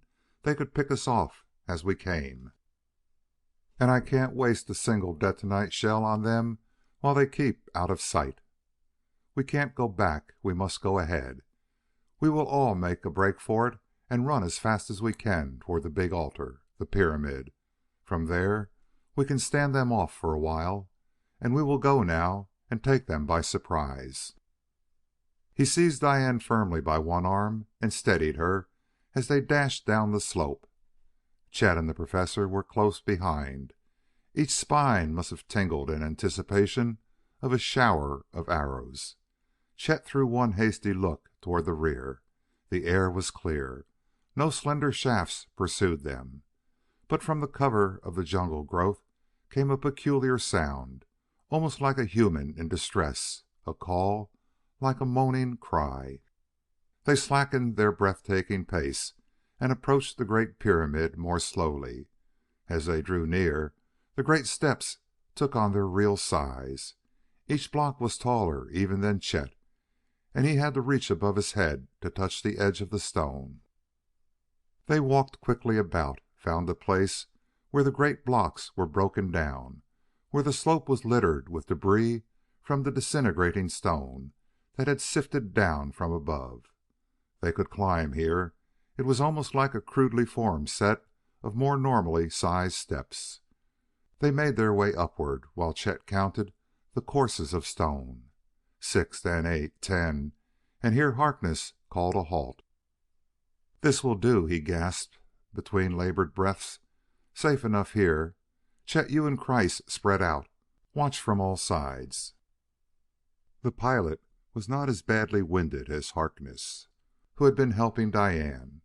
"Stay here," he told Harkness. "You too, Kreiss. Make yourself comfortable. I will go on up to the top. The moon, or the earth, rather, will be up pretty soon. I can keep watch in all directions from up there. We've got to get some sleep. Can't let whoever it is that is trailing us rob us of our rest, or we'll soon be no good. I'll call you after a while." The great capstone projected beyond the blocks that supported it. That much had been apparent from the ground. But Chet was amazed at the size of the monolith when he stood at last on the broad step over which this capstone projected like a roof. The shadows were deep beneath, and Chet, knowing that he could never draw himself to the top of the great slab whose underside he could barely touch, knew also that he must watch from all sides. The shadowed floor beneath the big stone made a shelter from any watchful eyes out there in the night. Here would be his beat as sentry. He walked slowly to the side of the pyramid, then around toward the front. It was the front to Chet because it faced the entrance, the rocky gateway, where they had come in. He did not expect to find that side in any way differing from the first. Each side was 20 paces in length. Chet measured them carefully, astounded still at the size of the structure. "Carved by winds and rains," he said, repeating the opinion of Professor Kreiss. "Now I wonder. It seems too regular, too much as if..." He paused in his thoughts as he reached the corner, waited to stare watchfully out into the night, turned the corner, and still in shadow moved on. Too much as if nature had had some help. His meditation ended as abruptly as did his steady pacing. He was checked in mid-stride, one foot outstretched, while he struggled for balance and fought to keep from taking that forward step. In the shelter of the capstone was a darker shadow. There was a blackness there that could mean only the opening of a cave, a cavern whose regular outlines and square-cut portal dismissed for all time the thought of a natural opening in the rock. But it was not this alone that had brought the man up short in his stealthy stride. It had jolted him as if he had walked head-on into the great monolith itself. It was not this, but a flat platform before the cave, a raised stone surface some 2 feet above the floor, and on it, pale and unreal in the first light of the rising earth, was a naked human form, a face that grimaced with distorted features. Chet had known the ape-men on that earlier visit. He knew that while most of them were heavily covered with hair, there were some who were almost human in their hairlessness. The body before him was one of these. It lay limply across the stone platform, the listless head hanging downward over one edge.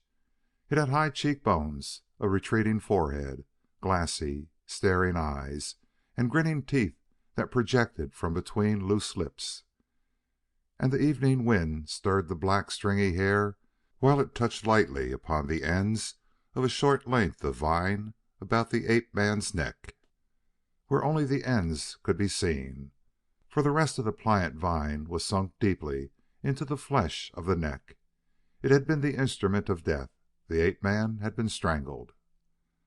Chet tore his fascinated eyes from the revolting features of that purple face. He forced himself to look beyond, at what else might be on this sacrificial stone, and, as he saw the assortment of fruit that was there on a green mat of leaves, the surprise was even greater than would have followed a repetition of the first discovery. A naked, murdered man, and ripe fruit. What was the meaning of this?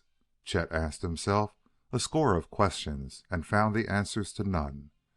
But one thing he knew now beyond a doubt: Herr Professor Kreiss had been wrong.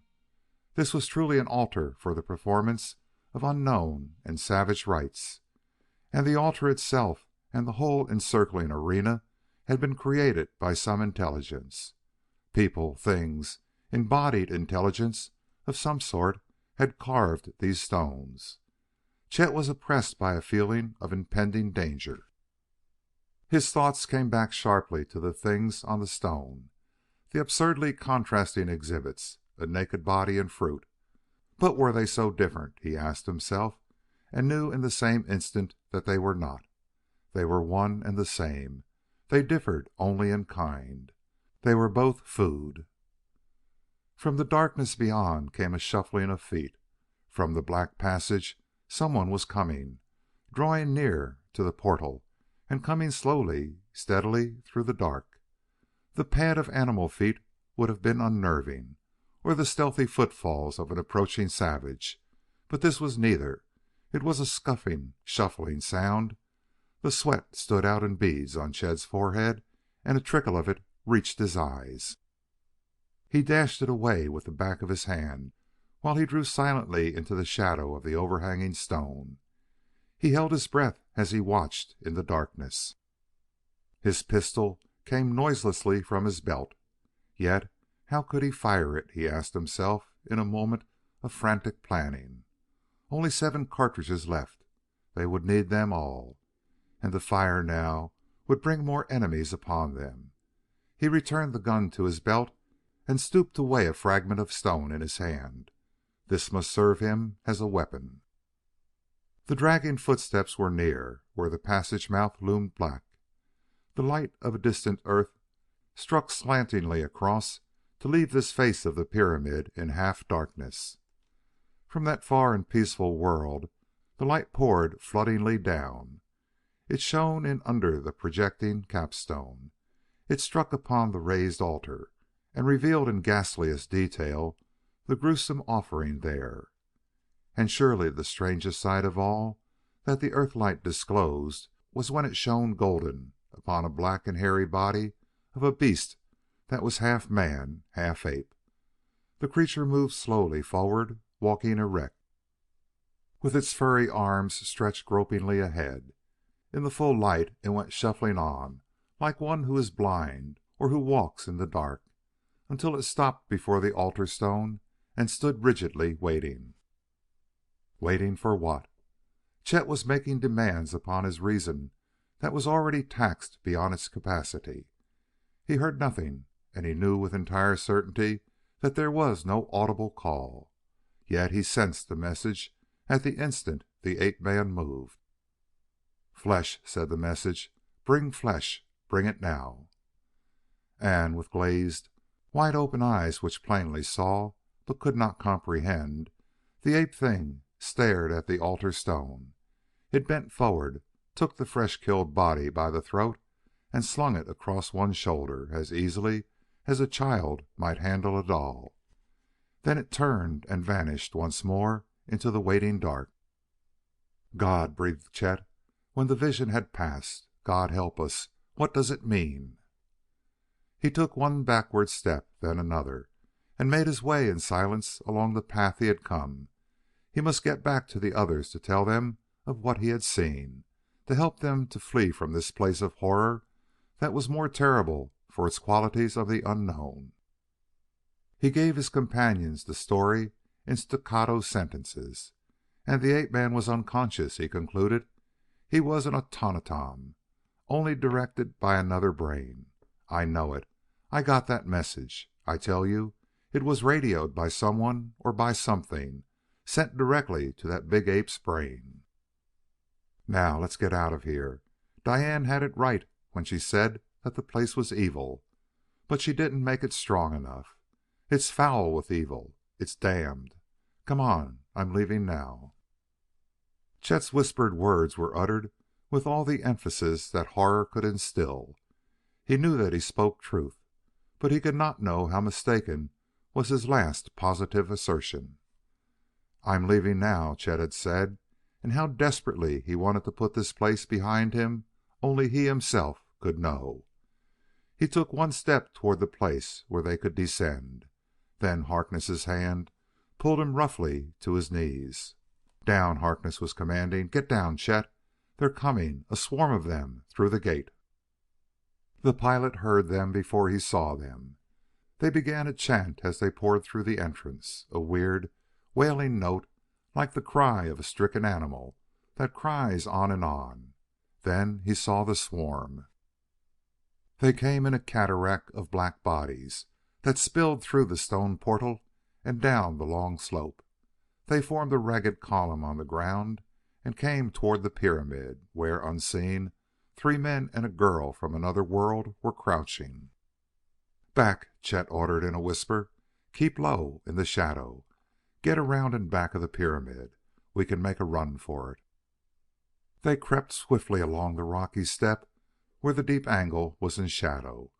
They reached the rear slope where Chet had climbed, and each one knew without the speaking of a word that retreat was not to be considered. The open arena, the high bank of great steps in their bold markings of black and white. They could never hope to scale them. They would never even reach them alive, for the savage horde would overwhelm them before they had crossed the earthlit ground. "All right," said Chet, in acceptance of their unspoken thoughts. "Up it is. Here's a hand, Diane. Up you go. Now watch your step and climb as if 1,000 devils were after you, for there's all of that." The wave of bodies was washing against the pyramid's base when Chet drew Kreiss, the last of the four into the shadow of the huge capstone. The noise of their climbing had been covered by the wailing cry that came piercingly shrilly from the throng far below. And they had been unseen, Chet was sure, unless that one furtive shadow that he had seen draw away from the crowd and slip around toward the rear of the pyramid meant that someone of the tribe had found their trail. From the front of the shadowed top came the shuffling of heavy, dragging feet on the stone. It was the same as before. Chet had held some vague idea of fighting off the horde from the top of the steps, for here was the only place where they could ascend. He had forgotten this other one for the moment, and he realized in a single flashing instant that here was a worse menace than the pack.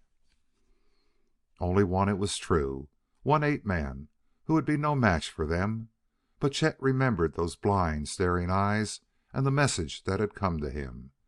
Those eyes had seen the horrible food upon the altar. Some other brain had seen it too. The ape-man was an instrument only. There was some hidden horror in back of him.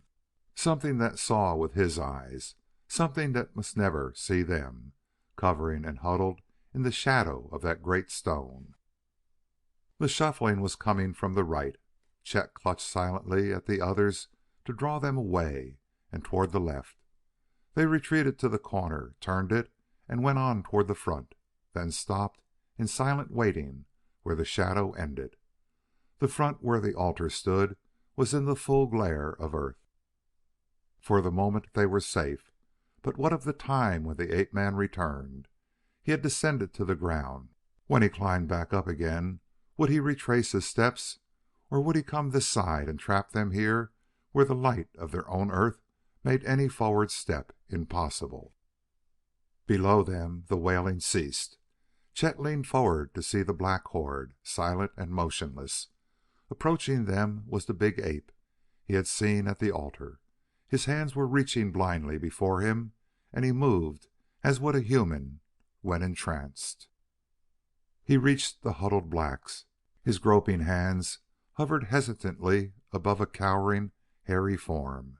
Presently the ape-man passed on to the next, and his hands rested on the creature's face. From the massed figures there rose a moan, and Chet felt poignantly the animal's misery of it.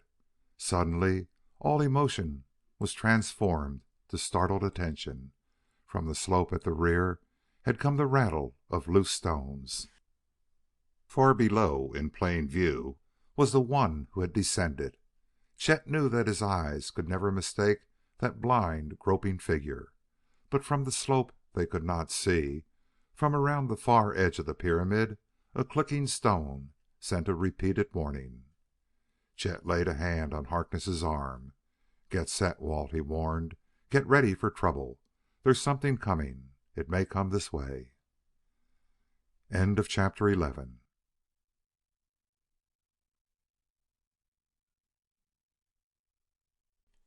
In the shadow of the pyramid they waited, unbreathing, listening to the occasional stealthy sounds. The pistol was still in Chet's belt. The three men were crouched before Diane, in their hands the crude weapons that they had made. And then the sounds ceased. The menace seemed to have passed, or to be withheld. The men had been tensely prepared for some minutes when Diane spoke softly. "Look below," she whispered. "The savages.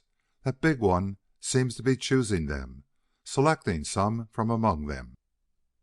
Chet forced himself to look away from that corner of the rocky step where he had been expecting an unknown enemy to appear, and he stared below them where the earth light from the fully risen globe swept across the arena. He was amazed at the number of the savages that the full light disclosed. There were hundreds, yes, thousands of them, he estimated, and they were standing in black, clotted masses, standing awed and silent in a world that was all black and white in a dazzling contrast, while there passed among them one with outstretched arms. The black, hairy hands would hover over a cowering head. The eyes, Chet knew, were staring widely, blindly at the shivering creature before him. And if Chet's surmise was correct, there was another, a hidden, mysterious something who was taking the message of those eyes as the ape man's brain transmitted it, taking it and sending back instructions as to which victim should be selected. Often the hands passed on, but soon they would descend to touch the savage face of another in the assemblage. At the touch, the selected one jerked sharply erect, then walked stiffly from the ranks to join a group that was waiting. At last there were nearly 100 savage figures in that group, all grown men, young and in the full flood of their savage strength. No women were chosen, nor children, though there were countless little black bodies huddled with the others. A prolific race indeed, Chet thought, and this human automaton down there was leaving the women to produce more victims, leaving the children till they were fully grown, taking only the best and strongest of the pack. For what? His question was answered in part in the next instant. While the wailing cry quivered again upon the air, the chosen 100 took up their somnambulistic walk. The messenger from the pyramid came after like a herdsman driving cattle to the slaughter. They passed from Chet's view as they rounded the rear of the pyramid, and then he heard the scuff and clatter of their ascent. No need to explain to the others. Each of the four saw all too clearly their predicament. From the rear, coming steadily on, was the savage throng. Before them, plainly visible from below, was the lighted edge where the altar rock stood. To step out there in full view would bring the whole pack upon them. To drop down to another level would expose them as plainly. Only in the dark shelter of the projecting capstone were they hidden from the upturned faces now massed solidly about. Their problem was solved for them by the sight of a savage body, black, ragged, with unkempt tufts of hair. Another, a score of them. They were rounding the corner of the pyramid and walking stiffly toward them, pressing upon them. And the arrow on the drawn bow in Chet's hand was never loosed, for each savage face was wide-eyed and devoid of expression. The ape-men neither saw nor felt them. They were hypnotized, as Chet was suddenly aware. They knew only that they must follow the mental instructions that were guiding them on. The black animal bodies were upon them. Chet came from the stupefying wonder that had claimed them all and sprang to shield the group from the steady advance. Harkness was beside him, and an instant later, Kreiss. Diane was at their backs, and the weight of the advancing party swept them irresistibly backward, out into the light, along the wide step toward the passage that yawned darkly under the projecting cap. There was no checking the avalanche of bodies, no resisting them. The men were carried along. It was all they could do to keep their footing. Harkness sprang backward to take Diane in his arms and retreat with her before the advancing horde. Chet was waiting for an outcry from below, for some indication that despite the mass of bodies that smothered them, their presence had been observed. But only the wailing cry persisted. There was another advancing column that had circled the other side, and now both groups were meeting at the passageway. Chet gripped at the figure of Kreiss, who was being swept helpless toward the dark vault, and he dragged him back. The two fought their way out toward the front and saw Harkness doing the same. "The altar!" gasped Chet. "Up on the altar!" And he saw Harkness swing Diane up on the stone, then turned and extended a helping hand toward the two men. Safe in the sanctuary of this altar, dedicated to some deity that they could never imagine, they crouched close to its blood-clotted surface, and still there was no change in the cry from below. "Let them all go in," Harkness whispered, "then follow them into the shadow. There will no more come up here. I imagine we will make our escape after a bit." The black mouth of the passage had swallowed the ape-men by solid scores, and now only some stragglers were left. Harkness was speaking in quick, whispered orders. "Follow the last ones. Keep stooped over so they won't spot us from below. wait in the darkness of the entrance. Chet saw him crouch low as he crept from the stone. Diane followed, then Kreiss and Chet next, close behind the shambling ape figure that slunk into the darkness of the passageway. That it was a passage, Chet had not the least doubt. It had taken in these scores of savage figures, taken them somewhere, but where it led, or why these poor stunned creatures had been chosen, he could not know. Yet he remembered the one message he had caught. Flesh, bring flesh. It had meant only one thing. It was food that was wanted, human food. And the fetid stench that was wafted from the darkness of this place of mystery and horror, that made him reel back and put a hand to his revolted lips, would not have encouraged him, even had he had any desire to learn the answer to the puzzle. Diane was half crouching.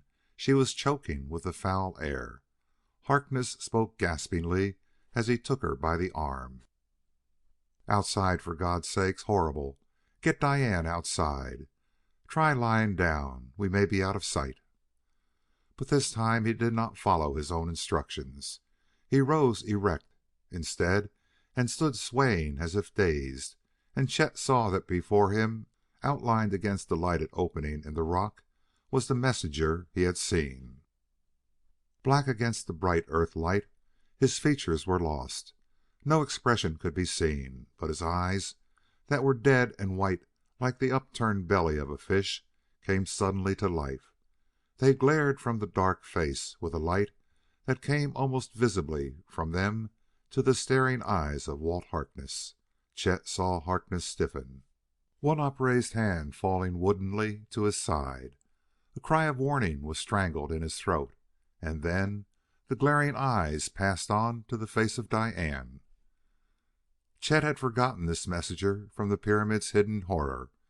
If he had thought of him at all, he had assumed that he had passed in with the other crowding ape-men. He was one like them, undistinguishable from the rest. And now the savage figure was before them in terrifying reality. The eyes passed on to Kreiss. Then the ugly face swung toward Chet, and as their eyes met, it seemed to Chet that a blow had crashed stunningly upon his brain. He tried to move. He knew that he must move. He must reach for his bow, must leap upon this hulking brute and beat at the glaring eyes with his bare fists. And his muscles that he tried to rouse to action might have changed to stone, so unresponsive were they and unmoving. The hairy hands reached out and touched Harkness. They passed on and lingered upon the blanched features of the girl, and Chet raged inwardly at his inability to resist and her utter helplessness to draw away. Then Kreiss, and again Chet's turn. And with the touching of those rough animal hands, he felt that a contact had been established with some distant force, a something that communicated with him, that sent thoughts which his brain phrased in words. "Curious," said those thoughts. "How exceedingly curious! We shall be interested in learning more. We shall learn all we can in one way and another of this new race. We shall dismember them slowly, all but the woman. We find her strangely attractive. You will bring them to us at once." And Chet knew that the instructions were for the messenger whose hands came stiffly upward to point the way, while with a portion of his mind that was functioning freely, Chet raged as he saw Diane take the first stiff, involuntary step forward. Then Harkness and Kreiss, and he knew that he too must follow, knew himself to be as helpless as the driven brutes he had seen herded down below. And then, with the same mind that was still able to comprehend the messages of his own eyes and ears, he knew that from behind the savage figure there had come a sound. His senses were alert, sharpened to an abnormal degree. The almost silent footfall otherwise could never have been heard. The raised hand swung toward him. He knew that he must turn and follow the others to whatever waited, but the hand paused. Then swiftly the savage figure swung the face toward the entrance, and those blazing eyes, as Chet knew, were a match for any opponent. But the eyes never found what they looked for, and the quick swing of the big ape body was never completed. In the portal of light there was framed a naked figure which sprang as if from nowhere, squat, savage and ape-like, but hairless. Its arms were upraised, the hands held a bow, and the twang of the bowstring came as one with the rippling thud of a shaft that was tearing through flesh. The savage fell in mid-turn, and it seemed as if the blazing light of the terrible eyes must have flickered out before the breath of death, and protruding from the thick neck was the shaft of a crude arrow. There were others that flashed, thudding and quivering, into the body that jerked with each impact, then lay still, a darker blot on the floor of a dark cave. Chet was breathless. It was an instant before he realized that he was free, that the hypnotic bonds that had bound him were loosed.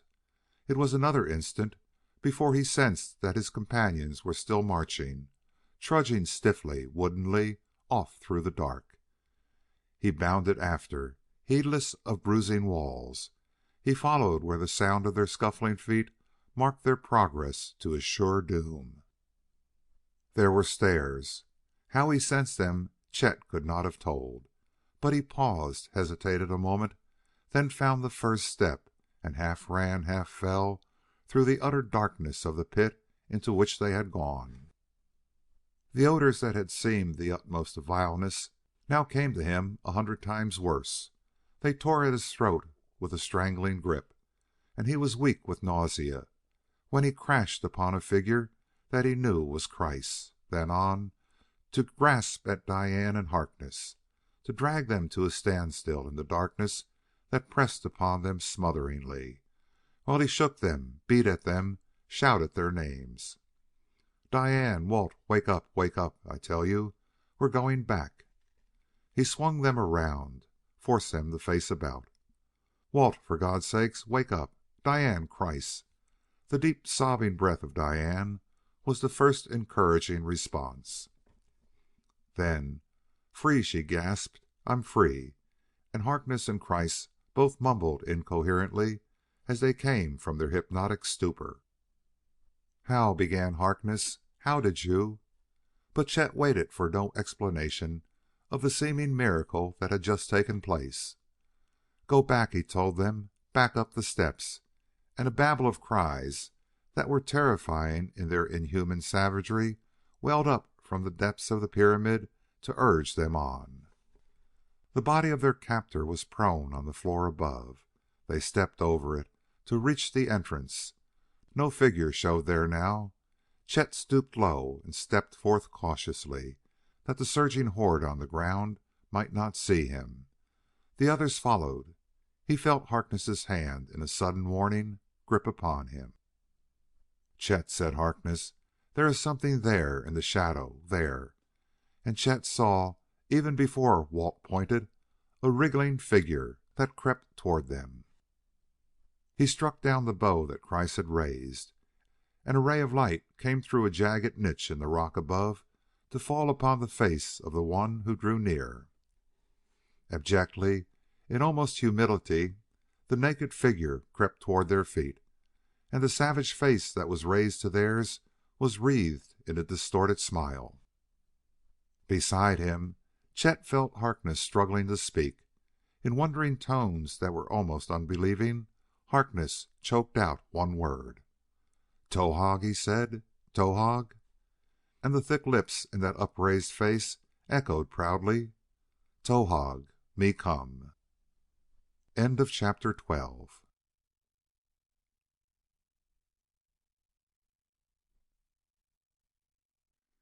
Happy Valley. "Towahg," Chet marveled, "you little devil. It's you who has been following us all this time." "I wish he hadn't been so bashful," Harkness added. "If he had come out and showed himself, he would have saved us a lot of trouble." But Harkness stepped forward and patted the black shoulder that quivered with joy beneath his touch. "Good boy, Towahg," he told the grinning ape-man. Monkey-like, Towahg had to imitate, and this time he gave a reproduction of his own acts. He wriggled toward the entrance of the passage, peered around the edge, and seemed to see something that made him draw back. Then he fitted an arrow to his bow and, springing upright, let it fly. So realistic was the performance that Chet actually expected to see another enemy transfixed, but the squat figure of Towahg was doing a dance of victory beside the prostrate figure of the first and only victim. Chet reached out with one long arm and swung the exulting savage about. He heard Herr Kreiss expressing his opinion in accents of disgust. "Ugly little beast," Kreiss was saying, "and murderous." There was no time to lose. The sound of scrambling bodies was coming nearer from the dark pit beyond.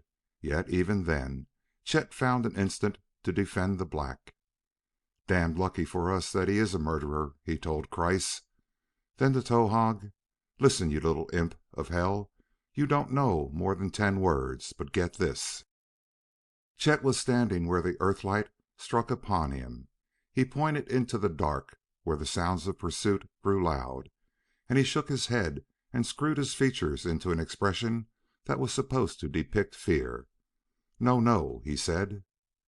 He dragged the savage forward and pointed cautiously to the milling horde below, and repeated, "No, no." Then he included them all in a wave of his hand and pointed back and out into the night. And Towahg's unlovely features were again twisted in to what was for him a smile, as he grunted some unintelligible syllables and motioned for them to follow. It had taken but an instant. Towahg was scurrying in advance. He sped like a shadow of a passing cloud, and behind him the others followed, crouching low in the shelter of the deep-cut step. No figures were below them at the rear of the pyramid, and Chet reached for one of Diane's arms, while Harkness took the other. Between them they held her from falling while they followed the dark blur that was Towahg, leaping noiselessly down the long slope.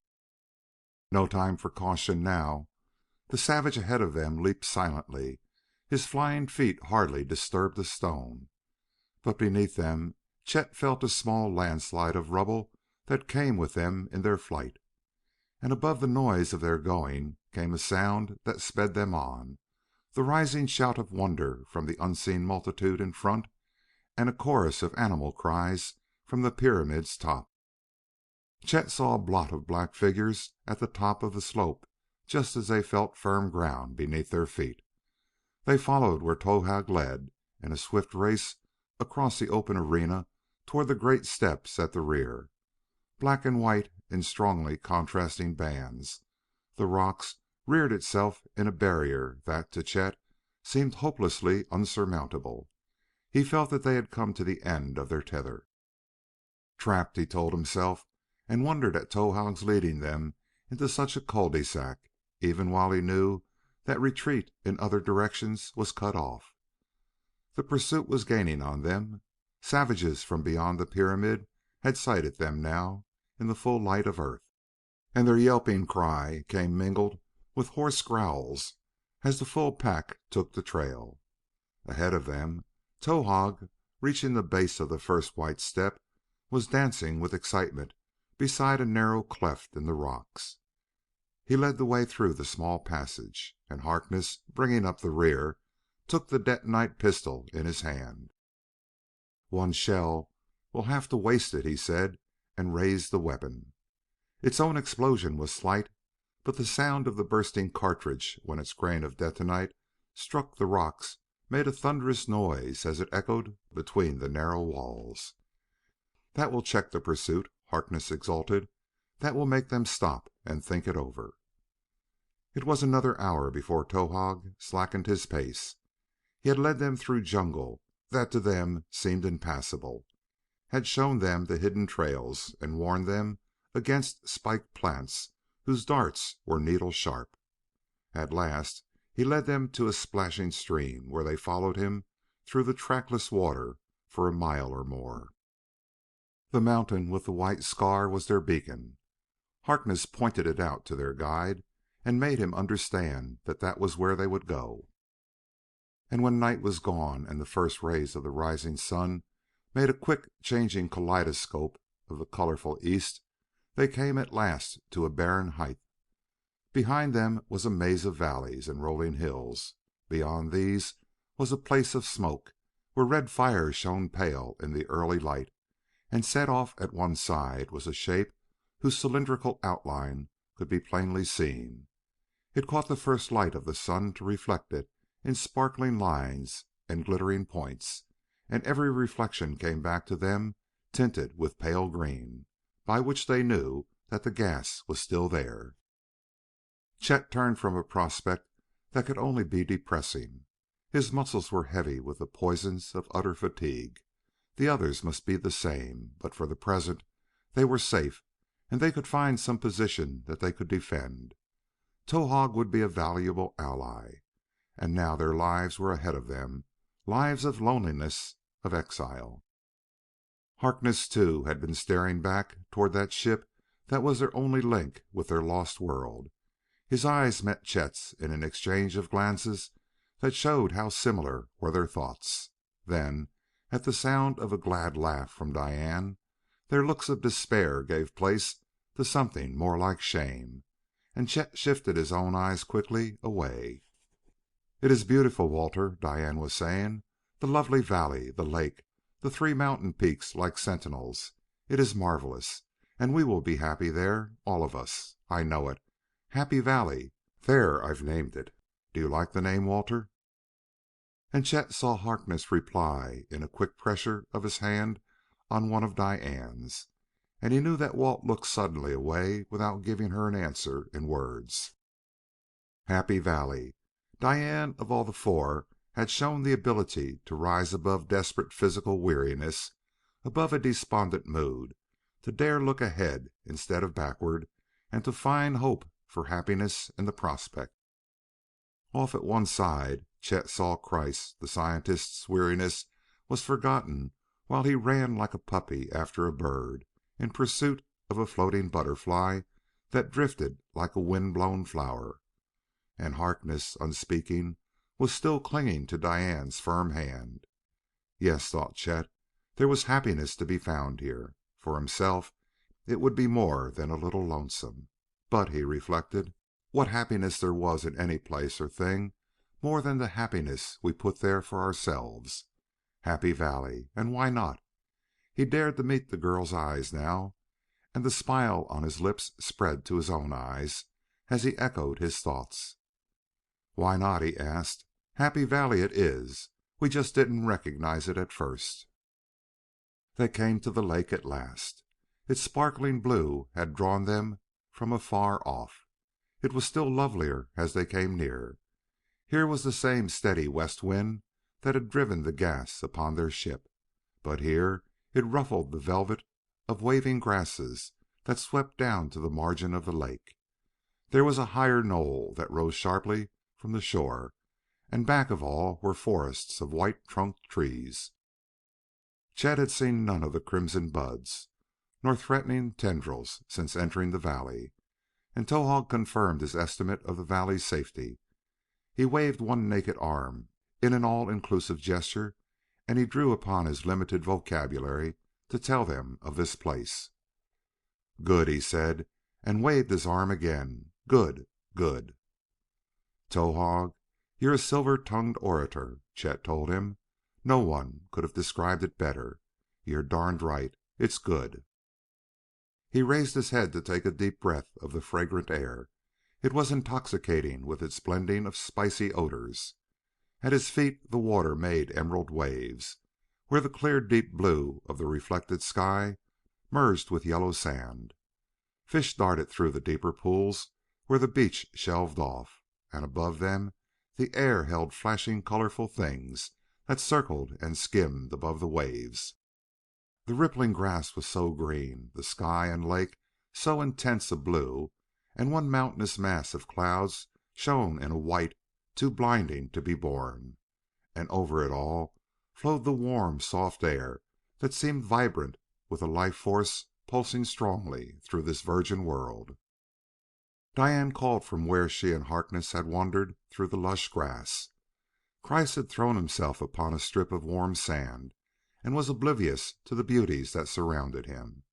Towahg was squatted like a half-human frog, binding new heads on his arrows. "Chet," she called, "come over here and help me to exclaim over this beautiful place. Walter talks only of building a house and arranging a place that we can defend. He is so very practical." "Practical!" exclaimed Chet. "Why, Walt's a dreamer and a poet compared to me. I'm thinking of food. Hey, Towahg," he called to the black, "let's eat." He amplified this with unmistakable pointings at his mouth and suggestive rubbings of his stomach, and Towahg started off at a run toward the trees that were heavy with strange fruit. By night there was an unmistakable sign that the hand of man had been at work. A band of savages would have accepted the place as they found it. For them the shelter of a rock would have sufficed. They would have passed on to other hunting grounds, and only a handful of ashes and a broken branch, perhaps, would have marked where they had been. But your civilized man is never satisfied. Along the mile of shore was open ground. Here the trees approached the water. Again their solid rampart of ghostly trunks was held back some hundreds of yards, and the open ground was vividly green where the soft grass waved, and it was matted, too, with crimson and gold of countless flowers. A beautiful carpet flung down by the edge of a crystal lake, and the flowered covering swept up and over the one high knoll that touched the shore, and on the knoll, near an outcrop of limestone rocks, was a house. "Not exactly pretentious," Chet had admitted, "but we'll do better later on." "It will keep Diane under cover," argued Harkness. "These leaves are like leather." He helped Diane put another strip of leaf in place on the roof. A twist of green vine tied around the stem held it loosely. The leaves were huge, as much as 10 feet in diameter, great circles of leathery green that they cut with a pocket knife and tailored, as Diane called it, to fit the rough framework of the hut. Towahg had found them and had given them a name that they did not trouble to learn. "Towahg's grunts sound so much alike," Diane complained smilingly. "He seems to know his natural history, but he is difficult to understand." But Towahg proved a valuable man. He cracked 2 round stones together and cleaved off one to a rounded edge. He bound this with withes to a short stick, and in a few minutes had a serviceable stone axe that bit into slender saplings that were needed for a framework. Chet nodded his head and called Kreiss' attention to that. "Herr Doctor," he said, "it isn't every scientist who has a chance to see close up of the Stone Age." But Kreiss, as Chet told Harkness later, did not seem to snuggle up nice and friendly to the grinning savage. "He is armed better than we," Kreiss complained. "I do not trust him. It is an impossible situation, this, that civilized man should be dependent upon one so savage. For what is our culture, our great advancement in all lines of mental endeavor, if at last, when tested by nature, we must rely upon such assistance?" Chet saw Herr Doktor Kreiss draw himself aloof with meticulous care as Towahg dashed by, and it occurred to him that perhaps it was as well for Kreiss that the black one knew so little of what he said. But aloud he merely said, "You'll have lots of chances to use that mental endeavor stuff later on, Doctor. But right now what we need to know is how to get by without any of your laboratories, without textbooks or tools, with just our bare hands, and with brains that are geared up to the civilization you mention and don't do us a whole lot of good here. Better let Towahg show us what he knows." But Herr Kreiss only shrugged his thin shoulders and wandered off through this research man's paradise, where every flower and insect and stone were calling to him. Chet envied the equanimity with which the man had accepted his lot, had come to this place, and was prepared to spend his remaining years collecting scientific data that were to him all important. Again the sun sank swiftly, but this time Chet stretched himself luxuriously upon the matted grass and turned to stare at the little fire that burned before the entrance of Diane's shelter. His pocket fire flash had kindled some dry sticks that burned without smoke. "We will be a little careful about smoke," Harkness had warned them all. "No use of broadcasting the news of our being here. We have come a long way, and I think there is small chance of Schwartzmann's party or the savages finding us in this spot." Beyond the fire, Harkness raised himself now to sit erect and glance about the circle of fire-lit faces. "There's plenty of planning to be done," he said. "There is the matter of defense. We must build a barricade of some sort. As for shelter, we must remember that we will be here a long time, and that we might as well face it. We will need to build some serviceable shelters. Then, what about clothes? These we are wearing are none the better for the trip through the jungle. They won't last forever. We've got to learn, Lord, we've got to learn so many things." And the first of many councils was begun. End of chapter 13.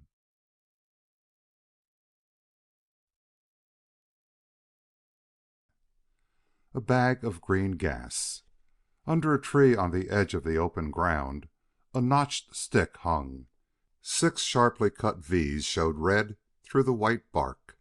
Then one that was deeper, another 6, and another deeper cut. More of them until the stick was full. So passed the little days.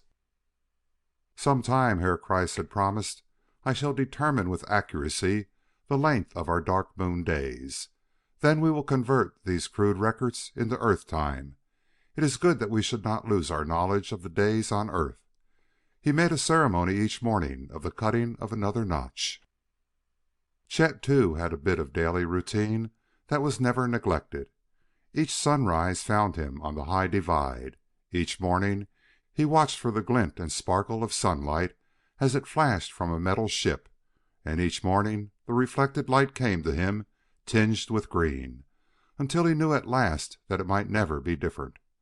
The poisonous fumes filled the pocket at the end of the valley where the great ship rested.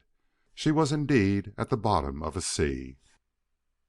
Back at camp were other signs of the passing days. Around the top of the knoll a palisade had sprung up. Stakes buried in the ground, with sharpened ends pointing up and outward, were interwoven with tough vines to make a barricade that would check any direct assault. And within the enclosure, near the little hut that had been built for Diane, were other shelters. One black night of tropical rainstorm had taught the necessity for roofs that would protect them from torrential downpours. These did well enough for the present, these temporary shelters and defenses, and they had kept Diane and the 2 men working like mad when it was essential that they have something to do, something to think of, that they might not brood too long and deeply on their situation and the life of exile they were facing. For Kreiss this was not necessary. In Herr Kreiss, it seemed, were the qualities of the stoic. They were exiled, that was a fact. Herr Kreiss accepted it and put it aside. For about him were countless things animate and inanimate of this new world, things which must be taken into his thin hands, examined, classified, and catalogued in his mind. In the rocky outcrop at the top of their knoll he had found a cave with which this rock seemed honeycombed. Here, within the shelter of the barricade, he had established what he called very seriously his laboratory, and here he brought strange animals from the jungle, flying things that were more like bats than birds, yet colored gorgeously.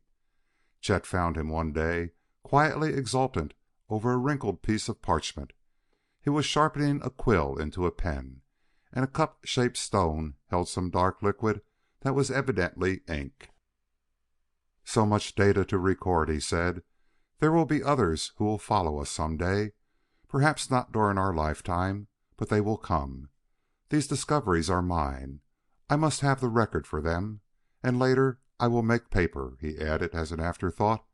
"There is papyrus growing in the lake." But on the whole Kreiss kept strictly to himself.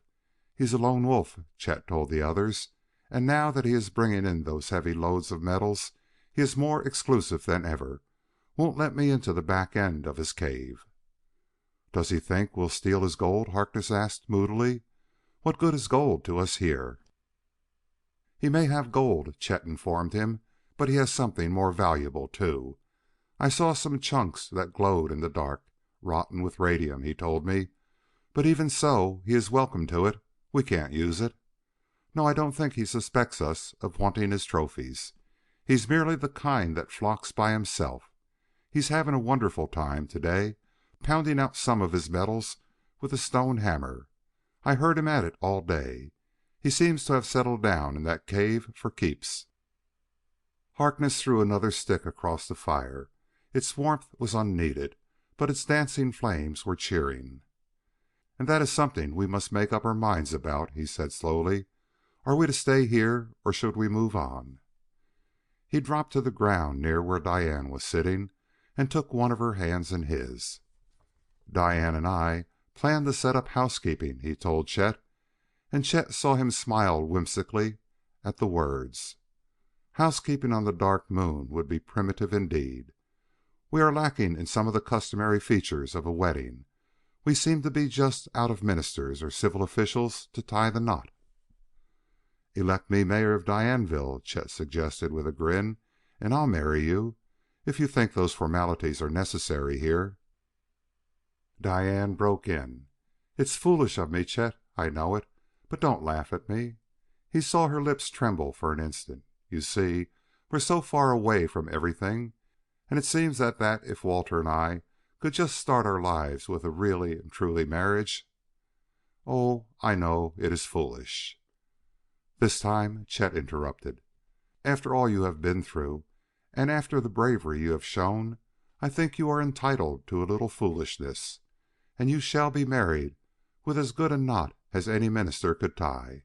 You see, that is one of the advantages of being a master pilot. My warrant permits me to perform a marriage service in any level above the surface of the earth, a leftover from the time when ship's captains had the same right.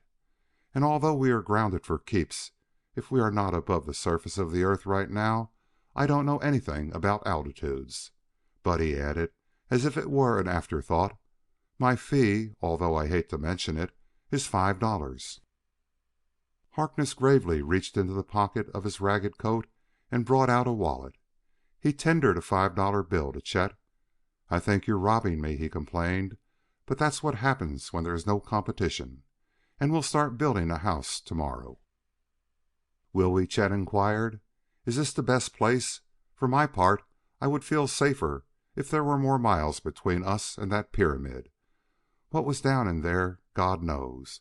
But there was something back of that hypnotized ape, something that knocked us for a crash landing with one look from those eyes." The night air was warm where he lay before their huts, but a shiver of apprehension gripped him at the thought of a mysterious something that was beyond the power of his imagination, and that was an enemy they would never want to face. Something inhuman in its cold brutality, yet superhuman, too, if this mental force were an indication. A something different from anything the people of Earth had ever known, bestial and damnable. "I am with you on that," Harkness agreed. "But what about the ship? You have had your eye on it every day. Do we want to go where we could not see it? If the gas cleared, if there was ever a season when the wind changed, think of what that would mean. Ammunition, food, supplies of all kinds, and the ship as a place of refuge, too, would be lost. No, we can't turn that over to Schwartzmann, Chet. We've got to stick around." "I still wish we were farther away," Chet acknowledged, "but you are right." "Walt, we could never be satisfied a single day if we thought the ship could be reached. Then, too, Towahg seems to think this is okay. As near as I can learn from his sign language and a dozen words, this is about as good a spot as we can find. He says the ape-men never cross the big divide. Something spooky about it, I judged. However, we must remember this: the fact that Towahg came across shows that the rest of them would if they found it could be done." "That's why he has led us so far while we waded up that stream," offered Diane. "Trailing Towahg would be like trying to follow the wake of an airship." "And I asked him about the red vampires that jumped us down by the ship," Chet continued. "He gave me the clear sign on that, too." Diane was not anxious for more wanderings, as Chet could see. "There is game here," she suggested, "and the edge of the jungle is simply an orchard of fruit, as you know, and having a lake to bathe in is important. Oh, I must not try to influence you. We must do what is best." "No," said Chet. "Our own wishes don't count. The ship's the deciding factor. You had better build your house here, Walt. Happy Valley will be headquarters for the expedition. We've got a whale of a lot of country to explore. And of course we will slip back and check up on Schwartzmann, find out where he went to." "Count me out," Harkness interrupted. "Count me out. You go and hunt for trouble if you want to. Diane and I will have our hands full right here. Great heavens, man, we've got to learn to make clothes. And by the way, that uniform you're wearing is no credit to your tailor. If we are to call this home, we must do better than the savages. I intend to find some bamboo, split it, make some troughs, and bring water down here from the spring. I've got to learn where Kreiss is getting his metal and find some soft enough to hammer into dishes. We can't call the department store by radiophone, you know, and have them shoot a bunch of the stuff out by pneumatic tube." "That's all right," Chet mocked. "By the time you have built a house with only a stone axe in your tool kit, you'll think the rest of it is simple."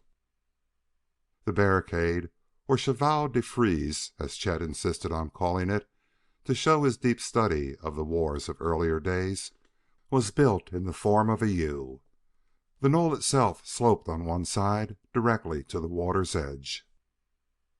They had left that side open, and carried their line of sharp stakes down to the water, that in the event of a siege they would not be conquered by thirst.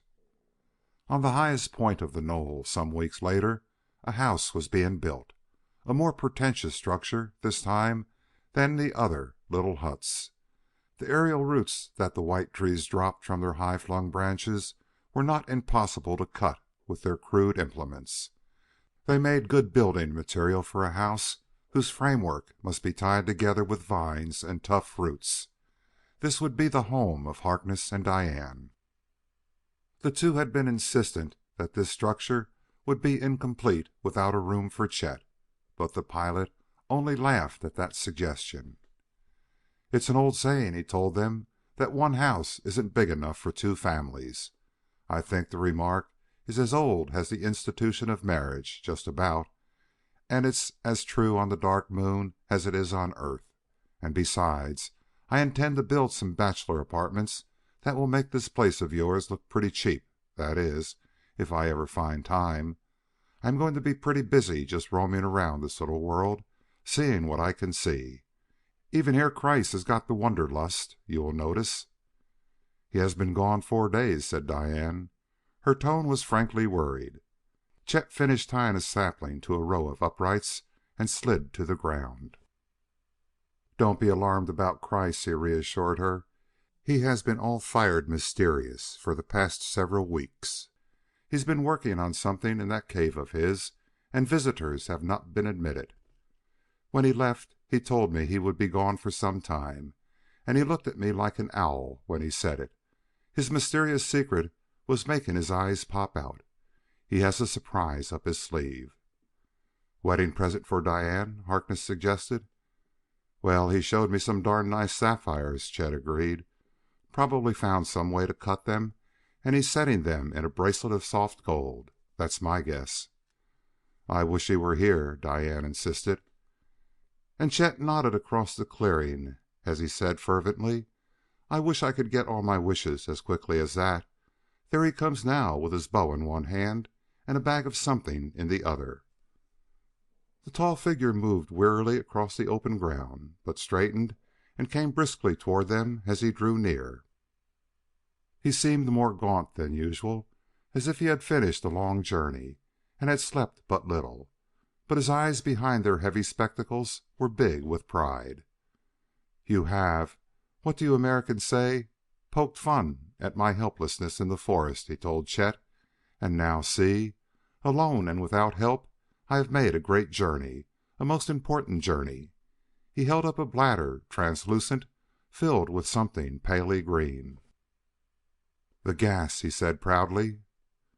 Why, Herr Christ, Diane exclaimed, amazed. You can't mean that you've been to Fire Valley, that is the gas from about the ship. And why did you want it? What earthly use? She had looked from the proud face of the scientist to that of Harkness, then turned toward Chet. Her voice died away, her question unfinished, at the sight of the expression in those other eyes. From the ship? You mean that you've been there, Fire Valley? That you've come back here? Chet was asking on behalf of Harkness as well. His companion added nothing to the words of the pilot, words spoken in a curiously quiet, strained tone. But yes, Herr Kreiss assured him. His gaze was still proudly fixed upon the bladder of green gas.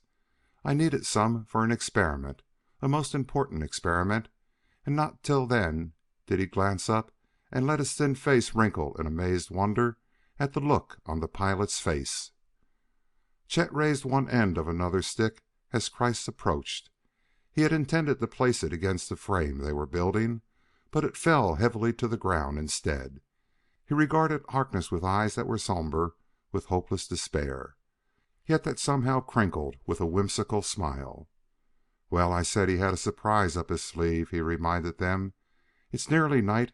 I can't do anything now. I'll go tomorrow. Take Towahg. I don't know that there's anything we can do, but we'll try." "You will stay here with Diane," he told Harkness, and Harkness accepted the order as he would from one who was in command. "It's up to you now," he told Chet. "I'll stay here and hold the fort. You're running the job from now on." But the pilot only nodded. Herr Kreiss was sputtering a barrage of hows and whys. He demanded to know why his success in so hazardous a trip should have this result. But Chet Bullard did not answer. He walked slowly away, his eyes on the ground, as one who is trying to plan, driving his thoughts in an effort to find some escape from a danger that seemed to hover threateningly. End of chapter 14.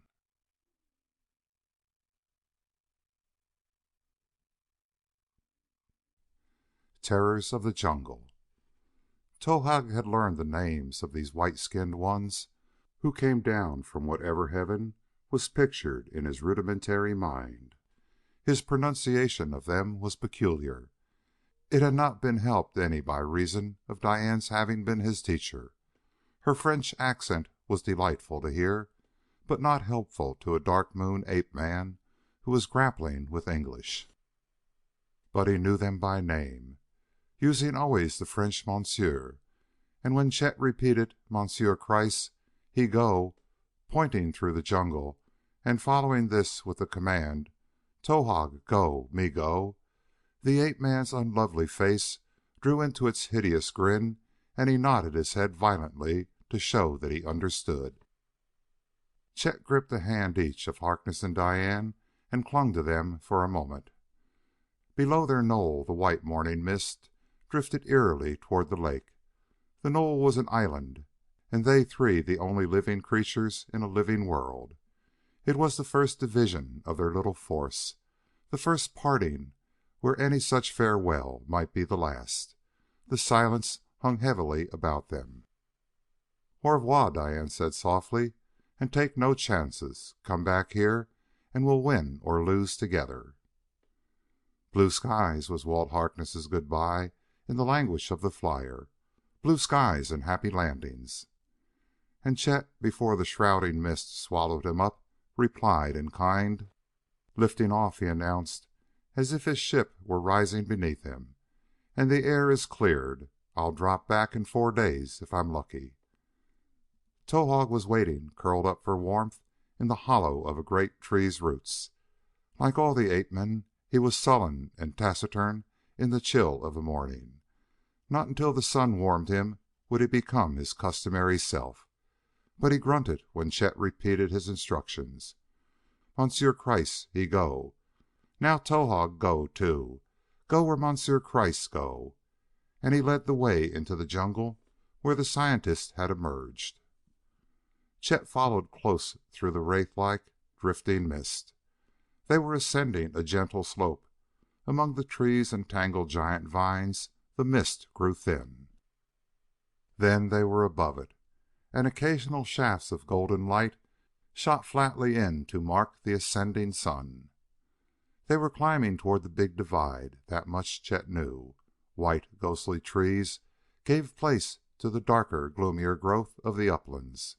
Strange monstrosities they had been to Chet when first he had seen them, but he was accustomed to them now and passed unnoticing among their rubbery trunks, so black and shining with morning dew. Far above, a wind moved among the pliant branches that whipped and whirled their elastic lengths into strange, curled forms. Then the miracle of the daily growth of leaves took place, and the rubbery limbs were clothed in green, where golden flowers budded prodigiously before they flashed open and filled the wet air with their fragrance. They were following the path that Chet had traveled on his morning trips to the divide for a view of the ship. Kreiss would have gone this way, of course, although to Chet there was no sign of his having passed. Then came the divide, and still Chet followed where Towahg led sullenly across the expanse of barren rocks. Towahg's head was sunk between his black shoulders, his long arms hung limply, and he moved on with a steady motion of his short, heavily muscled legs, with apparently no thought of where he went or why. Chet stopped for a moment's look at the distant sparkle that meant the shining ship, which shone green as on every other day, and he wondered, as if he had a score of times, if it might be possible for them to make a suit, a bag to enclose his head, or a gas mask, anything that could be made gas-tight, and he could be supplied with air. Then he thought of the bow that was slung on his shoulder and the stone axe at his belt. These were their implements. These were all they had. Suddenly he began to walk rapidly down the slope after Towahg, who was almost to the trees. Again they were among the black, rubbery growth. It rose from a tangle of mammoth-leafed vines and creepers that wove themselves into an impassable wall. Impassable until Towahg lifted a huge leaf here, swung a hanging vine there, and laid open a passage through the living labyrinth. How did Kreiss ever find his way? Chet asked himself, and then he questioned. Did he come this way? Is Towahg on the trail? Again he repeated his instructions to the ape-man, and he showed his own wonder as to which way they should go. The sun must have done its work effectively, for now Towahg's wide grin was in evidence. He nodded vigorously, then dropped to one knee and motioned for Chet to see for himself as he pointed to his proof. Chet stared at the unbroken ground. Was a tiny leaf crushed? It might have been, but so were 1,000 others that had fallen from above. He shook his head, and Towahg could only show his elation by hopping ludicrously from one foot to the other in a dance of joy. Then he went on at a pace Chet found difficulty in following, until they came to a place where Towahg tore a vine aside to show easier going, but climbed instead over a fallen tree, grown thickly with vines, and here even Chet could see that other feet had tripped and stumbled. The master pilot glanced at the triple star still pinned to his blouse. He thought of the study and training that had preceded the conferring of that rating, the charting of the stars, navigational problems in a three-dimensional sea, and he smiled at his failure to read this trail that to Towahg was entirely plain. "Every man to his job," he told the black, and patted him on the shoulder. "And you know yours, Towahg. You're good. Now where do we sleep?" He ventured to suggest a bed of leaves that had gathered amongst a maze of great rocks, but Towahg registered violent disapproval. He pointed to a pendant vine. His hands that were clumsy at so many things gave an unmistakable imitation of a bud that developed on that vine and opened. Then Towahg sniffed once at that imaginary flower, and his body went suddenly limp and apparently lifeless as it fell to the ground. "You're right, old top," Chet assured him as Towahg came again to his feet. "This is no place to take a nap." A crashing of some enormous body that tore the tough jungle in its rush came from beyond the rocks. "And there are other reasons," he added as he followed Towahg's example and leaped for a hanging tangle of laced vines. Here was a ladder ready to take them to the high roof above, but they did not need it. The crashing died away in the distance. It was Chet's first intimation that this section of the dark moon held beasts more huge than the moon pigs he had killed. It was a disturbing bit of knowledge. He caught Towahg's cautious, wary eyes and motioned toward the branches high overhead. "How about hanging ourselves up there for the night?" he asked, and the gestures, though not the words, were plain as the ape-man's quick dissent made clear. He motioned Chet to follow. Down they plunged, and always down. Towahg gave Chet to understand that Kreiss had slept some distance beyond. They would try to reach the same place. But the quick falling dusk caught them while yet among the black rubbery trees, and the dark showed Chet why their branches might not be inviting as a sleeping place. By ones and twos they came at first, occasional lines of light that flowed swiftly and vanished through the black tangle of limbs. Chet could hardly believe them real. They appeared and were lost from sight as if they had melted. But more came, and it seemed at last as if the roof above were alive with light. The moving, luminous things glowed in hues that were never still, were pure gold, were green, then red, melting and changing through all the colors of the spectrum. Living fireworks that were a blaze of gorgeous beauty. They wove an ever-moving canopy of softest lights that raced dazzlingly to and fro. They crossed and intertwined, that were dazzling to his eyes while they held his senses enthralled by their color and sheer loveliness, until one light detached itself and fell toward him where he stood spellbound beside a giant fern. It struck softly behind him, and its crimson glory flashed yellow as it struck, and then went black, and in the dim light, on a green leathery leaf with a spread of 10 feet, Chet saw an enormous worm, whose head was a thing of writhing antennae, whose eyes were pure deadliness, and whose round, corrugated body drew up the hanging parts that the leaf could not hold. It hunched itself into a huge inverted U, and, before Chet could recover from his horrified surprise, was poised to spring. It was Towahg's strength, not his own, that threw him bodily down the path. It was Towahg who poured a volley of grunted words and shrieks into his ear while he dragged him back. Chet saw the vicious head flash to the loveliest gold while it shot forward to the body's full 12 feet of length, 12 feet of pulsing lavender and rose and flashing crimson that was more horrible by reason of its beauty. Chet stumbled to his feet and raced after Towahg. The ape-man moved in swift silence, Chet close at his back, and other luminous horrors dropped on ropes of translucent silver behind them, until the ghostly white of friendly trees became visible, and they stood at last, breathless and shaken, as far as Chet was concerned, in the familiar jungle of the lower valleys. And Towahg, to whom poison vines and writhing, horrible worms of death that had failed to make him their prey were things of a forgotten past, curled up in the shelter of an outflung snarl of great roots, grunted once, and went calmly to sleep. But Chet Bullard, accustomed only to man-made dangers that would have held Towahg petrified with fear, lay long, staring into the dark. End of chapter 15.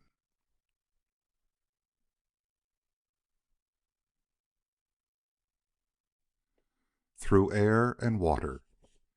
It was midday when they approached the heights they had reached on their flight from Fire Valley. Off to one side must lie the arena with the pyramid within. And within the pyramid... Chet took his thoughts quickly away from that. Or perhaps it was the shrieking chatter from ahead that gave him other things to think of. Towahg had heard them before, but Chet had not understood his signs. And now the chorus of an approaching pack of ape-men was louder with each passing minute. That they were coming along the same trail seemed certain. Towahg sprang into the air. His gnarled hands closed on a heavy vine. He went up this hand over hand, ready to move off to one side through the leafy roof with never a sign of his going. He waited impatiently for Chet to join him, and the pilot, regarding the incredible leap of that squat ape-man body, shook his head in despair. "Grab a loose end," he told Towahg. "Lower a rope, a vine, get it down where I can reach it." And he raved inwardly at the blank look on the savage face while he held himself in check and made signs over and over in an effort to get the idea across. Towahg got it at last. He lowered a vine and hauled Chet up with jerks that almost tore the pilot's hands from their hold on the rough bark. Then off to one side, and they waited in the shelter of concealing leaves while the yelling pack drew near and 100 or more of them raced by along the trail below. Invisible to Chet was the marked trail where Kreiss had gone, but these savage things ran at top speed and read it as they ran. Were they puzzled by the sudden increase in markings? Did they sense that some were more recent than those they had followed? Chet could not say, but he saw the pack return, staring curiously about until they swung off and vanished through the trees toward the west. And in that direction lay the arena and the haunt of a horror unknown. Yet Chet lowered himself to the ground with steady hands and motioned Towahg where the yelling mob had gone. "We'll go that way," he said. "We'll follow them up, and perhaps, if I can only get the idea into your thick head, we can learn what their plans are, find out if Kreiss has really thrown us in their hands, led them as straight as a pack of wolves could run to the quiet peace of Happy Valley." Chet might have followed them into the arena itself. He felt so keenly that he must know with certainty whether or not the pack would continue their pursuit. And why had they turned back, he asked himself. Had they returned to acquaint their horrible god and his hypnotized slaves with what they had learned? But the trail turned off from the rocky waste where the arena lay. It took them west and south for another mile, until again to Chet's ears came the chattering bedlam of monkey talk that was almost human. And now they moved more cautiously from rock to tree and through the concealing shadows until they could look into a shallow valley ahead. But before Chet looked he was prepared for a surprising scene. For over and above the raucous calling of the ape folk had come another, deeper tone. "Gott in Himmel," the deep voice said. "One at a time, you verdammt beasts. Beat them on the head, Max. Make them shut up." And the big bulk of Schwartzmann, when Chet first saw him, was seated on a high rock that was like a barbaric throne in a valley of green. About him the ape-men leaped and grimaced and made futile animal efforts to tell him of their discovery. "They found something, Max," Schwartzmann said to his pilot. "Get the other 2 men. We'll go with the dirty brutes. And if they've got wind of those others..." His remarks concluded with a sputtering of profanity whose nature was not obscured by its being given in another language, and Chet knew that the obscenities were intended for his companions and himself. Schwartzmann's booming voice came plainly even above the chorus of coughing growls and shriller chatter. Chet saw him showing his detonite pistol in a half-threatening motion, and the ape-men cringed away in fear. "Not so well trained an army, Max, that I am a general of. But if we find that man Harkness and his pilot and that traitor Kreiss, we will let these soldiers of mine tear them to little bits. Now we go." Max's call had brought the other 2 men of Schwartzmann's party, and the black horde of ape-men broke into a wild run across the grass toward the place where Chet and Towahg lay. The two slipped hurriedly into the concealment of denser growth, then ran at top speed down a jungle trail that led off to one side. They were bedded down for the night on the edge of the white forest. No persuasion of Schwartzmann's would have driven the ape-men into the darkness of the black trees and their flashing, luminous worm beasts. Chet and Towahg came within hearing of their encampment just at dusk, and a late rising moon broke through the gaps in the leafy roof that made splotched islands of gold in the velvet dark where Chet and Towahg fought the jungle so that they might swing around and pass the camp. Occasional grunts and scufflings showed that the ape-men were restless, and the two knew that every step must be taken in silence, and every obstructing leaf moved with no rasping friction on other leaves or branches. But they came again to the trail, and now they were ahead of the pack as the first gray light of dawn was stealing through the ghostly white of the trees. Towahg would have curled himself into a sleepy ball a score of times had Chet not driven him on, and now the pilot only allowed a few minutes for food, where ripe purple fruit hung in clusters on the ends of stems that were like ropes. No use to explain to Towahg. Perhaps the ape-men thought they were hurrying to get through the black forest. He might even have thought the matter through to see the necessity of reaching their own valley and warning the others. Certainly he had no idea of any plans other than these, and he must have been puzzled some several hours later when Chet halted where the trail had crossed a barren expanse of rock. Towahg had stopped there on the way down. Then he had sniffed the air, dropped his head low, and circled about, motioning Chet to follow, from across the clearing where he had picked up the trail. Chet knew the ape-men would do the same unless they were diverted, and he had a plan. To communicate it to his assistant was his greatest problem.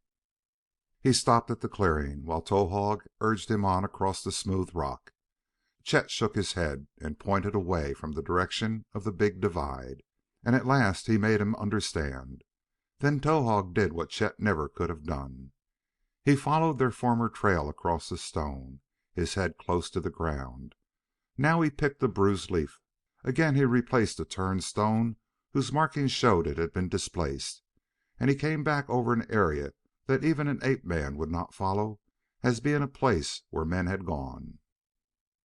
From where they had emerged he turned as Chet had pointed, and crossed the clearing as clumsily as the German scientist might have done, scuffed his bare feet in a pocket of gravel, and pointed the soft earth where Chet might walk and leave a mark of shoes.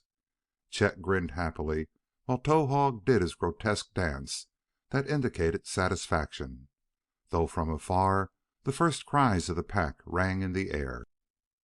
They could have never outdistanced the apes alone. Chet knew that, but he also knew that Schwartzmann and the others would slow them up, and he counted on the pack staying together on the trail as they traversed this new country. He entered the jungle with Towahg where their new trail led, and he drove his tired muscles to greater speed while Towahg, always in the lead, motioned him on. There were stops for food at times until another night came, and Chet threw himself down on a mat of grass and fell instantly asleep. If there was danger abroad, he neither knew nor cared. He knew only that every muscle of his body was aching from the forced march, and that Towahg's twitching ears were on guard. The following day they went more slowly, stopping at times to wait for the sounds of pursuit. They were leading the pack on a long journey. Chet wanted to be sure they were following and had not turned back. He left a plain mark of his boot from time to time, and he knew that this mark would be shown to Schwartzmann. With that to lead him, there would be no stopping the man. He would drive his army of blacks despite their superstitious fears. The short days and nights formed an endless succession to Chet. Only once did he see a familiar place as they passed a valley, and he saw where their ship had rested on that earlier voyage. "This is far enough," he told Towahg, and made himself plain with signs. "Now we'll lose them, hang them right up in the air, and leave them there. Another steep climb, and a valley beyond, and in the hollow a tumbling stream. There was no need to tell Towahg what to do, for he led straight for the water, and his thick legs churned through it as he headed downstream, nor did he stop until they had covered many miles. Chet had wondered how they would leave the water without a trace, but again Towahg was ready. A stone where the water splashed would show no mark of bare feet. From it he leaped into the air toward a swaying vine. He missed, tried again, and finally grasped it. And the rest was a repetition of what he had done before. He lowered a vine as Chet had taught him, pulled the slim figure of Chet up to the dizzying heights of the jungle trees, then took Chet's one arm in a grip of chilled steel and threw him across his back, while he swung sickeningly from limb to limb, up through the branches of another grotesque tree where its queerly distorted limbs sagged and swung them to its fellow some 50 feet away. It was a wild ride for the pilot. "I've driven everything that's made with an engine in it," he told himself, "but this 1/8 power craft has them all stopped for thrills." And at last, when even Towahg's chest that seemed ribbed with steel was rising and falling with his great breaths, Chet found himself set down on the ground, and he patted the black on the shoulder in the gesture that meant approval. "Water and air," he said. "It'll bother them to trail us over that route. Towahg, you're there when it comes to trapeze work.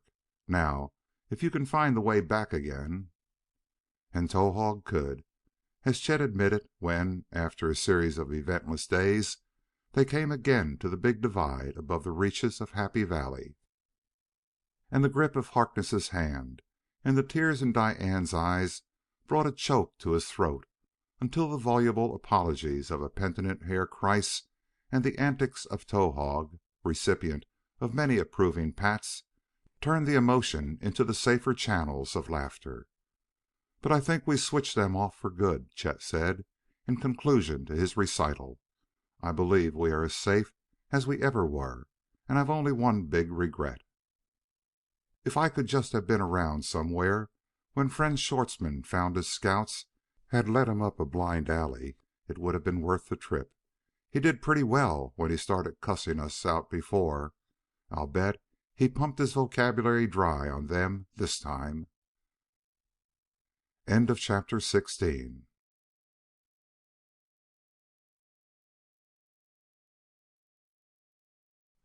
Hunted down. Work on the house was resumed, and when it is done, said Diane with a gay laugh, Walter and I shall have our wedding day. Now you see why you were wanted so badly, Chet. It was not that we worried for you, but only that we feared the loss of the one person on the Dark Moon who could perform a marriage ceremony. And I thought all along it was my clever carpenter work that had captivated you, responded Chet, and tried to fit the splintered end of a timber into a forked branch that made an upright post. And each day the house took form while the sun shone down with tropical warmth where the work was going on. Only Harkness and Chet were the builders. Diane's strength was not equal to the task of cutting tough wood with a crude stone axe, and Herr Kreiss, though willing enough to help when asked, was usually in his own cave, busied with mysterious experiments of which he would tell nothing. Towahg, their only remaining helper, could not be held.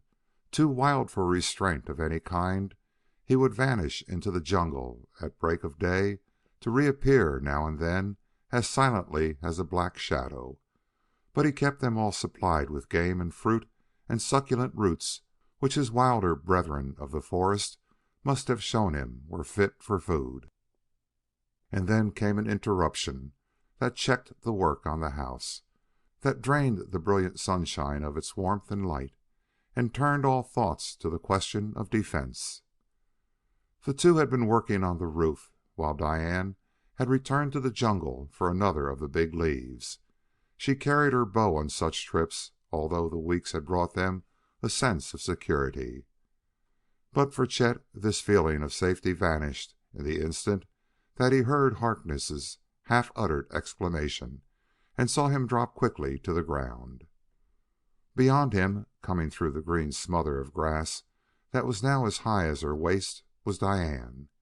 Even at a distance Chet could see the unnatural paleness of her face. She was running fast, coming along the trail they had all helped to make. Chet hit the ground on all fours and reached for the long bow with which he had become so expert, then followed Harkness, who was racing to meet the girl. "An ape man," she was saying between choking breaths when Chet reached them. "An ape man." She was clinging to Harkness in utter fright that was unlike the Diane he had known. "Towahg," Harkness suggested. "You saw Towahg." But the girl shook her head. She was recovering something of her normal poise. Her breath came more evenly. "No, it was not Towahg. I saw it. I was hidden under the big leaves. It was an ape man. He came swinging along through the branches of the trees. He was up high and he looked in all directions. I ran. I think he did not see me." And now, she confessed, "I am ashamed. I thought I had forgotten the horror of that experience, but this brought it all back. There, I'm all right now." Harkness held her tenderly close. Frightened, he reassured her, and no wonder. That night on the pyramid left its mark on us all. "Now, come quietly." He was leading the girl toward the knoll that they all called home. Chet followed, casting frequent glances toward the trees.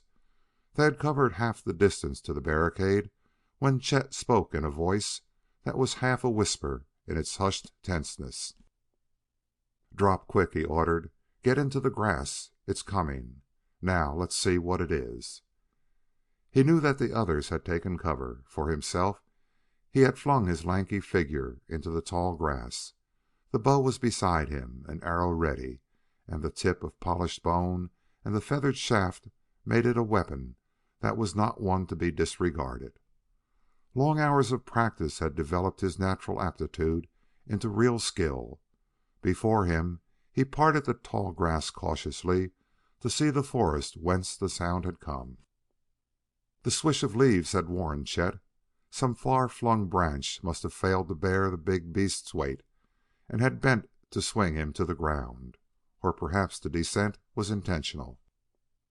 And now there was silence, the silence of noonday that is so filled with unheard summer sounds. A foot above Chet's head a tiny bat-winged bird rocked and tilted on vermilion leather wings, while its iridescent head made flickering rainbow colors with the vibrations of a throat that hummed the steady call. Across the meadow were countless other flashing, humming things, like dust specks dancing in the sun, but magnified and intensely colored. Above their droning note was a shrill cry of the insects that spent their days in idle and ceaseless unmusical scrapings. They inhabited the shadow zone along the forest edge, and now, where the foliage of the towering trees was torn back in a great arch, the insect shrilling ceased. As the strings of a harp are damped and silenced in unison, their myriad voices ended that shrill note in the same instant. The silence spread. There was a hush as if all living things were mute in dread expectancy of something as yet unseen. Chet was watching that arched opening. In one instant, except for the flickering shadows, it was empty. The place was so still it might have been lifeless since the dawn of time. And then Chet neither saw nor heard him come. He was there, a hulking, hairy figure that came in absolute silence despite his huge weight. An ape man, larger than any Chet had seen. He stood as motionless as an exhibit in a museum in some city of a far-off Earth. Only the white of his eyeballs moved as the little eyes under their beetling black brows darted swiftly about. Bad, thought Chet, damn bad. If this was an advance scout for a pick of great monsters like himself, it meant an assault their own little force could never meet. And this newcomer was hostile. There was not the least doubt of that. Chet reached one hand behind him to motion for silence. One of his companions had stirred, had moved the grass in a ripple that was not that of the wind. Chet held his hand rigid in air, his whole body seeming to freeze with a premonition that was pure horror, and within him was a voice that said with dreadful certainty, "They have found you. They have hunted you down." For the thing in the forest, the creature half human, half beast, had raised its two shaggy arms before it, and, with eyes fixed and staring, it was walking straight toward them, walking as no other living thing had walked but one. Chet was seeing again that one, a helplessly hypnotized ape that appeared from a pit in a great pyramid, and the voice within him repeated hopelessly, "They have found you. They have run you down." Chet lay motionless. He still hoped that the dread messenger might pass them by, but the rigidly outstretched arms were extended straight toward him. The creature's short, heavily muscled legs were moving stiffly, tearing a path through the thick grass and bringing him nearer with every step. Diane and Harkness had been a few paces in advance of Chet when they dropped into the concealing grass. Chet could see where they lay, and the ape man, as he approached, turned off as if he had lost the direction. He passed Chet by, past where Walt and Diane were hiding, and stopped. And Chet saw the glazed eyes turn here and there about their peaceful valley. Unseeing they seemed, but again Chet knew better. Was he more sensitively attuned than the others? Who could say? But again he caught a message as plainly as if the words had been shouted inside his brain. Yes, the valley of the three sentinel peaks and the lake of blue. We can find it again. Houses, shelters. How crudely they build, these white-faced intruders. Chet even sensed the contempt that accompanied the thoughts. That is enough. You have done well. You shall have their raw hearts for your reward. Now bring them in. Bring them in quickly. The instant action that followed this command was something Chet would never have believed possible had his own eyes not seen the incredible leap of the huge body. The ape man's knotted muscles hurled him through the air directly toward the spot where Walt and Diane were hidden. But had Chet been able to stand off and observe himself, he might have been equally amazed at the sight of a man who leaped erect, who raised a long bow, fitted an arrow, drew it to his shoulder, and did all in the instant while the huge brute's body was in the air. The great ape landed on all fours. When he straightened and stood erect, his arms were extended, and in each of his gnarled hands he held a figure that was helpless in that terrible grasp. No chance to loose the arrow then, though the brute's back was half turned. He had Harkness and Diane by their throats, and Chet knew by the unresisting limpness of Harkness's body that the fearful fire in those blazing eyes had them in a grip even more deadly than the hands of the beast. Thoughts were flashing wildly through Chet's brain. Knocked him cold. He'll do the same to me if I meet his eyes. But I can't shoot now. Diane is in line. I must make him face about. Get him before he gets me. Get him first time. And confusedly there were other thoughts mingled with his own, thoughts he was picking up by means of a nervous system that was like an aerial antenna. Good, good. No, do not kill them. Not now. Bring them to us alive. The pleasure will come later. And where are the other two? Find them. It was here that Chet let out a wordless, blood-curdling shriek from lungs and throat that were tight with breathless waiting. He must face the big brute about, and his wild yell did the work. Startled by that cry that must have reached even those calloused, savage nerves, the ape-man leaped straight up in the air. He whirled as he sprang, to face whatever was behind him, and he threw the bodies of Harkness and Diane to the ground. Chet saw the black ugliness of the face. He saw the eyes swing toward him. But he was following with his own narrow eyes a spot on a hairy throat. He even seemed to see within it where a great carotid artery carried pumping blood to an undeveloped brain. The glare of those eyes struck him like a blow. His own were drawn irresistibly into that meeting of glances that would freeze him to a rigid statue. But the twang and snap of his own bowstring was in his ears, and a hairy body, its throat pierced in midair, was falling heavily to the ground. But Chet Bullard, even as he leaped to the side of his companions, was thinking not of his victory, nor even of those whose lives he had saved. He was thinking of some horror that his mind could not clearly picture. It had found them. It had seen them through this ape-man's eyes before the arrow had closed them in death. And from now on there could not be 2 consecutive minutes of peace and happiness in this happy valley of Diane's. End of chapter 17.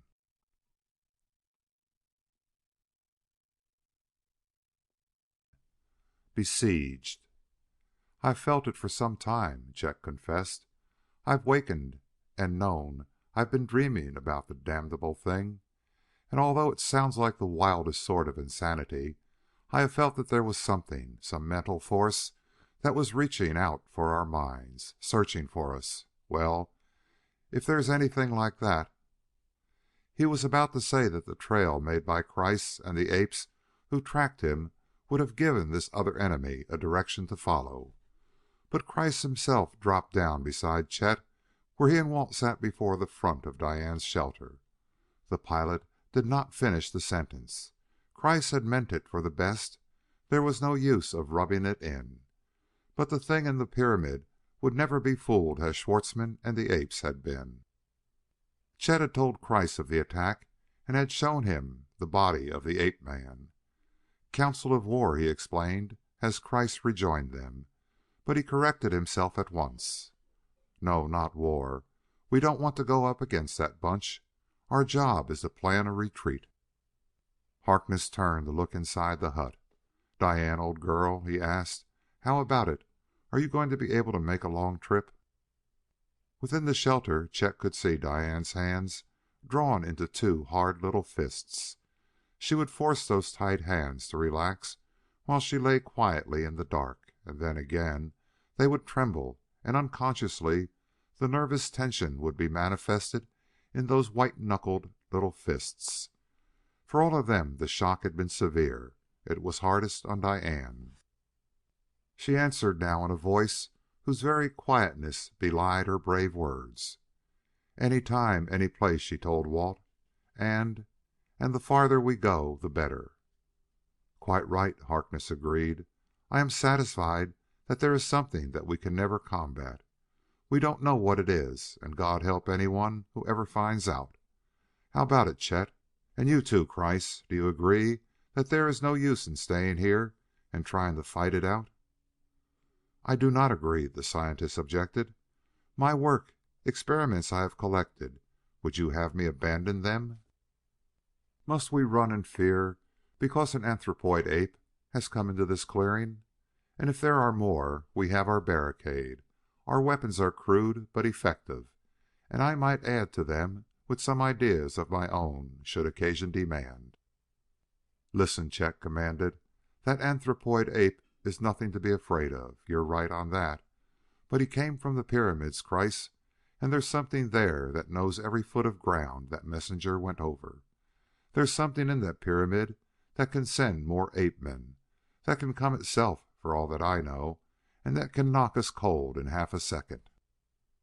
It's found us. One arrow went straight, thank God.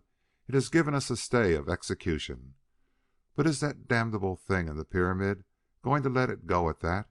You know the answer as well as I do. It has probably sent 20 more of those messengers who are on their way this minute. I am telling you, and we've got 2 days at the most before they get here." Kreiss still protested. "But my work..." "It's ended," snapped Chet. "Stay if you want to. You'll never finish your work. The rest of us will leave in the morning. Towahg will be back here tonight." "Nothing much to get together," he told Harkness. "I'll see to it. You stay with Diane." Their bows a store of extra bone-tipped arrows and food, as Chet had said, there was not much to prepare for their flight. They had spent many hours in arrow making. There were bundles of them stored away in readiness for an attack, and Chet looked at them with regret. But he knew they must travel fast and light. Out of his rocky laboratory, Kreiss came at dusk to tramp slowly and moodily down to the shelters. "I shall leave when you do," he told Chet. "Perhaps we can find some place, some corner of this world where we can live in peace. But I had hoped, I had thought." "Yes?" Chet queried. "What did you have on your mind?" "The gas," the scientist replied. "I was working with a rubber latex. I had thought to make a mask, improvise an air pump, and send one of us through the green gas to reach the ship. And there was more that I hoped to do. But, as you say, my work is ended." "Bully for you," said Chet admiringly. "The old bean keeps right on working all the time. Well, you may do it yet. We may come back to the ship. Who can tell? But just now I am more anxious about Towahg. Right now, when we need him the most, he fails to show up." The ape-man was seldom seen by day, but always he came back before nightfall. His chunky figure was a familiar sight as he slipped soundlessly from the jungle where the shadows of approaching night lay first. But now Chet watched in vain at the arched entrance to the leafy tangle. He even ventured, after dark, within the jungle's edge and called and helloed without response. And this night the hours dragged by where Chet lay awake, watching and listening for some sign of their guide. Then dawn, and golden arrows of light that drove the morning mist in lazy whirls above the surface of the lake. But no silent shadow form came from among the distant trees. And without Towahg... "Might as well stay here and take it standing," was Chet's verdict, and Harkness nodded assent. "Not a chance," he agreed. "We might make our way through the forest after a fashion, but we would be slow doing it, and the brutes would be after us, of course." They made all possible preparations to withstand a siege. Chet, after a careful, listening reconnaissance, went into the jungle with bow and arrows and came back with 3 of the beasts he had called moon pigs. Other trips, with Kreiss as an assistant, resulted in a great heap of fruit that was placed carefully in the shade of a hut. Water they had in unlimited supply. How they would stand off an enemy who fought only with the terrible gleam of their eyes, no one of them could have said, but they all worked, and Diane helped too, to place extra bows at points where they might be needed, and to put handfuls of arrows at the firing platforms spaced at regular intervals along the barricade. Chet smiled sardonically as he saw Herr Kreiss laboring mightily and alone to rig a catapult that could be turned to face in all directions. But he helped to bring in a supply of round stones from a distance down the shore, though the picture of this medieval weapon being effective against those broadsides of mental force was not one his mind could easily paint. And then Towahg came. Not the silent, swiftly leaping figure that moved on muscles like coiled steel springs. This was another Towahg who dragged a bruised body through the grass until Harkness and Chet reached him and helped him to the barricade. "Gr-r-ranga," he growled. It was a sound he made before when he had seen or tried to tell them of the ape-men. "Gr-r-ranga, Gr-r-ranga," he pointed about him as if to say, "There and there and there." "Yes, yes," Chet assured him. "We understand. You met up with a pack of them." Whereupon Towahg, with his monkey mimicry, gave a convincing demonstration of himself being seized and beaten, and the tooth marks on nearly every inch of his body gave proof of the rough reception he had encountered. Then he showed himself escaping, running, swinging through the trees till he came to the camp. And now he raised his bruised body to a standing position and motioned them toward the forest. "Gr-r-ranga, come," he warned them, and repeated it over again, while his face wrinkled in fear that told plainly of the danger he had seen. Chet glanced at Harkness and knew his own gaze was as disconsolate as his companion's. "He met up with them," he admitted, "though for the life of me I can't see how he ever got away if it was a crowd of messenger apes who could petrify him with one look. There's something strange about that. But whatever it is, here's our guide in no shape to travel." Towahg was growling and grimacing in an earnest effort to communicate some idea. His few words and the full power of his mimicry had been used to urge them on, to warn them that they must flee for their lives, but it seemed he had something else to tell. Suddenly he leaped into his grotesque dance, though his wounds must have made it an agonizing effort. But his joy in the thought that had come to him was too great to take quietly. He knew how to tell Chet. And with a protruded stomach he marched before them as a well-fed German might walk, and he stroked at an imaginary beard in reproduction of an act that was habitual with one they had known. "Schwartzmann?" asked Chet. He had used the name before when he and Towahg had led their enemy's army off the trail. "You have seen Schwartzmann?" And Towahg leaped and capered with delight. "Schwar," he growled in an effort to pronounce the name. "Schwar, come." Chet made a wild leap for their bows and supplies. "Come on!" he shouted. "That's the answer. It isn't the ones from the pyramid. They're coming later. It's Schwartzmann and his bunch of apes. They've followed the messenger. They're on their way. And in spite of his being all chewed up, Towahg can travel faster than that crowd. He'll guide us out of this yet." He was thrusting bundles of supplies, food, arrows, bows, into the eager hands of the others, while Towahg alternately licked his wounds and danced about with excitement. Diane's voice broke in upon the tense haste and bustle of the moment. She spoke quietly. Her tone was flat, almost emotionless, yet there was a quality that made Chet drop what he was holding and reach for a bow. "We can't go," Diane was saying. "We can't go. Poor Towahg, he couldn't tell us how close they were on his trail. He hurried us all he could." Chet saw her hand raised. He followed with his eyes the finger that pointed toward the jungle, and he saw, as had Diane, the flick of moving leaves where black faces showed silently for an instant and then vanished. They were up in the trees, lower down on the ground. There were scores upon scores of the ape-men spying upon them, watching every move that they made.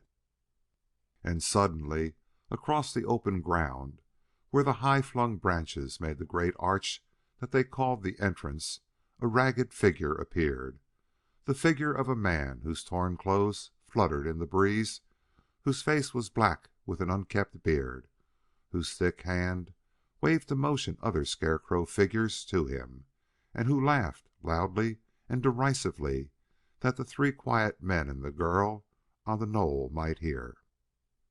"Guten Tag, mein Herr Schlafen," Schwartzmann called loudly. "Mein sehr geehrten Herr Schlafen, you must not be so exclusive. Many guten friends have I here with me. I have been looking forward to this time when they would meet you." End of chapter 18.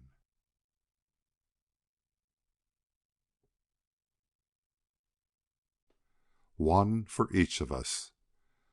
For men who had come from a world where wars and warfare were things of the past, Chet and Harkness had done effective work in preparing a defense. The knoll made a height of land that any military man would have chosen to defend, and the top of the gentle slope was protected by the barricade. On each side of the inverted U that ended at the water's edge an opening had been left, where they passed in and out. But even here the wall had been doubled and carried past itself. No place was left for an easy assault, and on the open end the water was their protection. Within the barricade, at about the center, the top of the knoll showed an outcrop of rocks that rose high enough to be exposed to fire from outside, but their little shelters were on nearly level ground at the base of the rocks. The whole enclosure was some 30 feet in width and perhaps 100 feet long. Plenty to protect in case of an attack, as Chet had remarked, but it could not have been much smaller and have done its work effectively. There was no one of the four white persons but gave unspoken thanks for the barricade of sharp stakes, and even Towahg, although his fangs were bared in an animal snarl at the sound of Schwartzmann's voice, must have been glad to keep his bruised body out of sight behind the sheltering wall. None of them replied to Schwartzmann's taunt. Harkness wrinkled his eyes to stare through the bright sunlight and see the pistol in the man's belt. "He still has it," he said, half to himself. "He's got the gun. I was rather hoping something might have happened to it. Just one gun, but he has plenty of ammunition." "And we haven't." It was Chet, now, who seemed thinking aloud. "But I wonder, can we bluff him a bit?" He dropped behind the barricade and crawled into one of the huts to come out with 3 extra pistols clutched in his hand.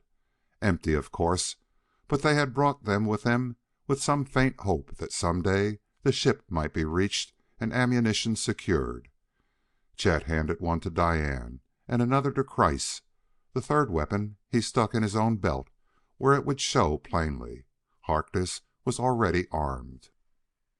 "Now let's get up there where they can see us," was Chet's answer to their wondering looks. "Let's show off our armament. How can he know how much ammunition we have left? For that matter, he may be getting a little short of shells himself, and he won't know that his solitary pistol is the thing we are most afraid of." "Good," Harkness agreed. "We will play a little good old-fashioned poker with that gentleman. But don't overdo it. Just casually let him see the guns." Schwartzmann, far across the open ground, must have seen them as plainly as they saw him as they climbed the little hummock of rocks. He could not fail to note the pistols in the men's belt, nor overlook the significance of the weapon that gleamed brightly in the pilot's hand. Chet saw him return his pistol to his belt as he backed slowly into the shadows, and he knew that Schwartzmann had no wish for an exchange of shots, even at long range, with so many guns against him. But from their slight elevation he saw something else. The grass was trampled flat all about their enclosure, but beyond it stood half the height of a man. It was a sea of rippling green where the light wind brushed across it, and throughout that sea that intervened between them and the jungle, Chet saw other ripples forming, little quiverings of shaken stalks that came here and there until the whole expanse seemed trembling. "Down and get ready for trouble," he ordered crisply, then added as he sprang for his own long bow, "Their commanding officer doesn't want to mix it up with us, not just yet, but the rest are coming, and there's a million of them, it looks like." The apes broke cover with all the suddenness of a covey of quail, but they charged like wild, hungry beasts that have sighted prey. Only the long spears in their bunchy fists and the shorter throwing spears that came through the air marked them as primitive men. The standing grass at the end of the clearing beyond their barricade was abruptly black with naked bodies. To Chet, that charging horde was a formless dark wave that came rolling up toward them. Then, as suddenly as the black wave had appeared, it ceased to be a mere mass, and Chet saw individual units. A black-haired one was springing in advance. The man behind the barricade heard the twang of his bow as if it were a sound from afar off. But he saw the arrow projecting from a barrel-shaped chest, and the ape-man tottering over. He loosed his arrows as rapidly as he could draw the bow. He knew that others were shooting too. Where naked feet were stumbling over prostrate bodies, the black wave broke in confusion and came on unsteadily into the hail of winged barbs. But the wave rushed on and up to the barricade in a scattering of shrieking, leaping ape-men, and Chet spared a second for unspoken thanks for the height of the barrier. A full 6 feet it stood from the ground, and the ends that had been burned, then pointed with a crude axe, were aimed outward. Inside the enclosure, Chet had wanted to throw up a bench or mound of earth on which they could stand the fire above the high barrier, but the lack of tools had prevented them. Instead, they had laid cribbing of short poles at intervals, and on each of these had built a platform of branches. Close to the barricade of poles and vines, these platforms enabled the defenders to shield themselves from thrown spears and rise as they wished to fire out and down into the mob. But with the rush of a score or more of the man-beasts to the barricade itself, Chet suddenly knew that they were vulnerable to an attack with long lances. A leaping body was hanging on the barrier. Huge hands tore and clawed at the inner side for a grip. From the platform where Diane stood came an arrow at the same instant. Chet shot. One matched the other for accuracy, and the clawing figure fell limply from sight. But there were others, and a lance tipped with a jagged fin, needle sharp, of a poisoned fish was thrusting wickedly toward Diane. This time Harkness's arrow did the work, but Chet ordered a retreat. Above the pandemonium of snarling growls, he shouted, "Back to the rocks, Walt," he ordered. "You and Diane. Quick. The rest of us will hold 'em till you are ready. Then you keep 'em off until we come." And the two obeyed the cool, crisp voice that was interrupted only when its owner, with the others, had to duck quickly to avoid a barrage of spears. Kreiss was wounded. Chet found him dropped beside his firing platform, working methodically to extract the broad blade of a spear from his shoulder, where it was embedded. Chet's first thought was of poison, and he shouted for Towahg. But the savage only looked once at the spear, seized it, and with one quick jerk drew the weapon from the wound. Then, when the blood flowed freely, he motioned to Chet that the man was all right. The savage wadded a handful of leaves into a ball and pressed it against the wound, and Chet improvised a first aid bandage from Kreiss's ragged blouse before they put him from sight in one of the shelters and ran to rejoin Harkness and Diane on the rocks. But the first wave was spent. There were no more snarling, white-toothed faces above the barricade, and in the open space beyond were shambling forms that hid themselves in the long grass, while others dragged themselves to the same concealment or lay limply inert on the open, sunlit ground. And within the enclosure, one solitary ape-man forgot his bruised body while he stamped up and down or whirled absurdly in a dance that expressed his joy in victory. "Better come down," said Chet. "Schwartzmann might take a shot at you, although I think we are out of pistol range. We're lucky that it isn't a service gun he's got, but come down anyway and we'll see what's next. This time we've had the breaks, but there's more coming. Schwartzmann isn't through." But Schwartzmann was through for the day. Chet was mistaken in expecting a second assault so soon. He posted Towahg as sentry, and with Diane and Harkness, threw himself before the door flap of the shelter where Kreiss had been hidden, and was now sitting up, his arm in a sling. "Either you're a mighty hard man to kill," he told Kreiss, "or else Towahg is a powerful medicine man." "I'm still in the fight," the scientist assured him. "I can't do any more work with bow and arrow, but I can keep the rest of you supplied." "We'll need you," Chet assured him grimly. They ate in silence as the afternoon drew on toward evening. Back by their little fire, with Towahg on guard, Chet shot an appreciative glance at the white disk in the southern sky. "Still getting the breaks," he exulted. "The moon is up. It will give us some light after sunset, and later the earth will rise and light things up around here in good shape." That white disk turned golden as the sun vanished where mountainous clouds loomed blackly far across the jungle-clad hills. Then the quick night blanketed everything, and the golden moon made black the fringe of the forest trees while it sent long lines of light through their wavering, sinuous branches to cast moving shadows that seemed strangely alive on the open ground. Muffled by the jungle sea that absorbed the sound waves, faint grumblings came to them, and at a quiver of light in the blackness where the clouds had been, Harkness turned to Chet. "We had all better get on the job," Chet was saying, as he took his bow and a supply of arrows.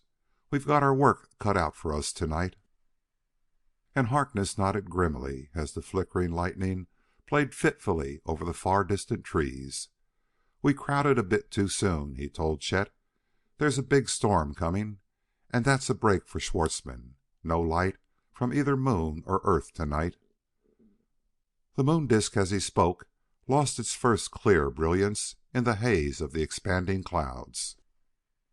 "Watch sharp, Towahg," Chet ordered, and to the others, "Get this fire moved away from the huts. Here, I'll do that, Walt. You bring a supply of wood, and some of those dried leaves, too. We'll build a big fire. We have to depend on that for light." With the skeleton of a huge palm leaf, he raked the fire out into an open space. They had plenty of fuel, and they fed the blaze until its mounting flames lighted the entire enclosure. But outside the barricade were dark shadows, and Chet saw that this light would only make targets of the defenders, while the attackers could creep up in safety. "Way up," he ordered. "We've got to have the fire on the top of the rocks." He clambered to the topmost level of the rocky outcrop and dragged the blazing stick with him. Harkness handed him more, and now the light struck down and over the stockade and illumined the ground outside. "Here's your job, Kreiss," said Chet. "If you're equal to it, you keep that fire going and have a pile of dried husks handy if I call for a bright blaze." "We've got to defend the whole works," he explained. "That bunch today tried to jump us just from one side, but trust Schwartzmann to divide his force and hit us from all sides next time." "But we'll hold the fort," he said, and he forced a confidence into his voice that his inner thoughts did not warrant. To Harkness he whispered when Diane was away, "6 shells in the gun, Walt. We won't waste them on the apes. There's one for each of us, including Towahg, and one extra in case you miss. We'll fight as long as we are able. Then it's up to you to shoot quick and straight." But Walt Harkness felt for the pistol in his belt and handed it to Chet. "I couldn't," he said, and his voice was harsh and strained. "Not Diane. You'll have to, Chet." And Chet Bullard dropped his own useless pistol to the ground while he slipped the other into its holster on the belt that bound his ragged clothes about him. But he said nothing. He was facing a situation where words were hardly adequate to express the surging emotion within. Diane had returned when he addressed Walt casually. "Wonder why the beggars didn't attack again," he pondered. "Why has Schwartzmann waited? Why hasn't he or one of his men crept up in the grass for a shot at us? He's got some deviltry brewing." "Waiting for night," hazarded Walt. He looked up to see Kreiss, who had joined them. "If Towahg could tend the fire," suggested the scientist, "I could fire my little catapult with one hand. I think I could do some damage." But Chet shook his head and answered gently, "I'm afraid Towahg's the better man tonight, Kreiss. You could help best by giving us light. That's the province of science, you know," he added, and grinned up at the anxious man. Each moment of this companionship meant much to Chet. It was the last conference, he knew. They would be swamped, overwhelmed, and then only the pistol with its 6 shells was left. But he drew his thoughts back to the peaceful quiet of the present moment, though the hush was ominous with the threat of the approaching storm and the other assault that must come in the storm's concealed darkness. He looked at Diane and Walt, comrades true and tender. The leaping flames from the rocks above made flickering shadows on their upturned faces. The moment ended. A growl from where Towahg was on guard brought them scrambling to their feet. "Gr-r-ranga," Towahg was warning. "Gr-r-ranga, come." They fired from their platforms as before, then raced for the rocks and the elevation they afforded, for the black bodies had reached the stockade quickly in the half light. But they came again from one point. the farthest curve of the U-shaped fence this time, and though a score of black animal faces showed staring eyes and snarling fangs where heavy bodies were drawn up on the barricade, no one of them reached the inside. "We're holding them!" Chet was shouting, but the easy victory was too good to believe. He knew there were more to come. This force of some 30 or 40 was not all that Schwartzmann could throw into the fight. And Schwartzmann himself, Chet had seen the bronze faces of Max and another standing back of the assaulting force. But where was Schwartzmann? It was Kreiss who answered the insistent question. From above on the rocks, where he had kept the fire blazing, Kreiss was calling in a high-pitched voice. "The water!" he shouted. "They're attacking from the water!" And Chet rushed around the broken rock heap to see a lake like an inky pool, where the firelight showed faint reflections from black, shining faces, where rippling lines of phosphorescence marked each swimming savage, and where larger waves of ghostly light came from a log raft, on which was a familiar figure whose face, through its black beard, showed white in contrast with the faces of his companions. Still 100 feet from the shore, they were approaching steadily, inexorably, and the storm at that instant broke with a ripping flash of light that tore the heavens apart, and that seared the picture of the attackers upon the eyeballs of the man who stared down. From behind him came sounds of a renewed attack. He heard Harkness: "Shoot, Diane! Nail 'em, Towahg! There's 100 of them!" And the wind that came with the lightning flash, though it brought no rain, whipped the black water of the lake to waves that drove the raft and the swimming savages closer, closer. Chet glanced above him. "Come down, Kreiss," he ordered. "Get down here quick. This is the finish. We could have licked them on land, but these others will get us." He stood dumb with amazement as he saw the thin figure of Kreiss leap excitedly from his rocky perch and vanish like a terrified rabbit into the cave in the rocks. "I didn't think," he was telling himself in wondering disbelief at this cowardice when Kreiss reappeared. His one hand was white with a rubbery coating that Chet vaguely knew for latex. He was holding a gray, earthly mass, and he threw himself forward to the catapult where it stood idly erect in the wind that beat and whipped at it. "Help me!" It was Kreiss who ordered, and once more he spoke as if he were conducting only an interesting experiment. "Pull here. Bend it. Bend it. Now hold steady. This is metallic sodium, a deposit I found deep in the earth." The gray mass was in the crude bucket of the machine. Kreiss's knife was ready. He slashed at the vine that had bent the sapling, and a gray mass whirled out into the dark, out and down, and the inky waters were in that instant ablaze with fire. Fire that threw itself in flaming balls, that broke into many parts, and each part, like a living thing, darted crazily about, that leaped into the air to fall again among ape-men who screamed frenziedly in animal terror. "It unites with water," Kreiss was saying. "A spontaneous liberation and ignition of hydrogen." The white-coated hand had dumped another mass into the primitive engine of war. "Now pull. So. And I'll cut it."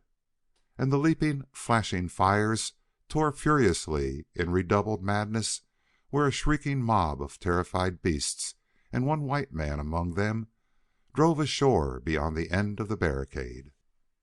Chet felt Harkness beside him. "We drove him off and back. What the devil is going on here?" Walt was demanding. But Chet was watching the retreat of the blacks straight off and down the shore where the sand was smooth, and neither grass nor trees could hinder their wild flight. "You've got them licked," Harkness was exulting, "and we've cleaned them up on our side. Just came over to see if you needed help." "We sure would have," said Chet.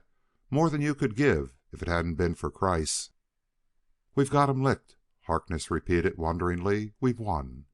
It was too much to grasp all at once. The victory had been so quick, and he had already given up hope. The two had clasped hands. They stood so silent for minutes. Chet had been nerved to the point of destroying his companions and himself.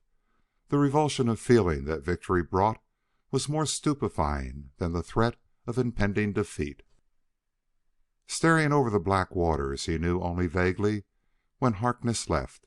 A moment later he followed him, groping around the jagged rocks, while there came to him, blurred by his own mental numbness, a shouted call.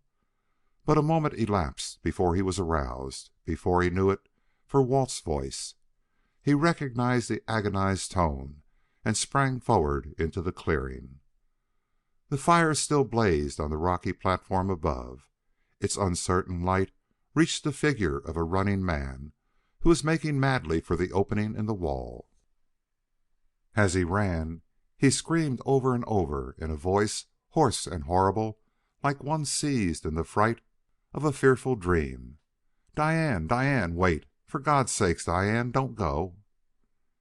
And the driven clouds were torn apart for a space to let through a clear golden light. The great lantern of Earth was flashing down through space to light a grassy opening in a jungle of another world, where, stark and rigid, a girl was walking toward the shadow world beyond, while before her went a black shape, huge and powerful, in whose head were eyes like burning lights, and whose arms were rigidly extended as if to draw the stricken girl on and on. The running figure overtook them. Chet saw him checked in mid-spring, and Harkness, too, stood rigid as if carved from stone, then followed, as did Diane, where the ape thing led. From the far side of the clearing, where Schwartzmann's men had gone, came a great shout of laughter that jarred Chet from the stupor that bound him. "The messenger," he said aloud. "God help them! It's the messenger, and he's taking them to the pyramid." Then the torn clouds closed that the greater darkness might cover those who vanished in the shadowed fringe of a stormy, wind-whipped jungle. End of chapter 19.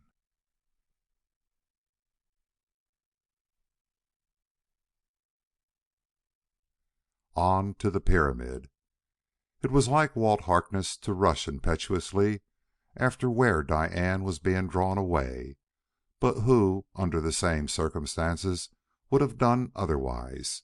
Yet it was like Chet, too, to keep a sane and level head, to check the first wild impulse to dash to their rescue, to realize that he would be throwing himself away by doing it and helping them not at all. It was like Chet to stop and think when thinking was desperately needed, though what it would lead to he could not have told. There were many factors that entered into his calculations. Half consciously he walked to the barricade that he might stare into the blackness beyond. The worst of the storm had passed, and the strong earth light forced its way through the thinning clouds in a cold, gray glow. It served to show the great gateway to the jungle, empty and black, until Chet saw more of the man-beasts he had called messengers.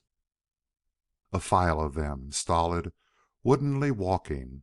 He could not fail to know them from the ape-men of the tribe, and they moved through the darkness toward the sounds of shouts and laughter. Chet saw them when they returned. Following them were three others. Schwartzmann was not one of them, but the pilot Max Chet could distinguish plainly. The other two, he was sure, were the men of Schwartzmann's crew. And for each of them all laughter and shouted jests had escaped. They moved like wooden toys half come to life, and they, too, vanished where Walt and Diane had gone through the high arch of the jungle's open door. Chet knew Kreiss was beside him.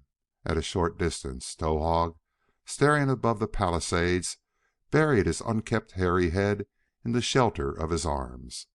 All of Towahg's savage bravery had oozed away at direct sight of the pyramid men. Chet, even through his heavy-hearted dismay, was aware of the courage that must have carried this primitive man to their rescue on that other black night when the pyramid had been about to swallow them up.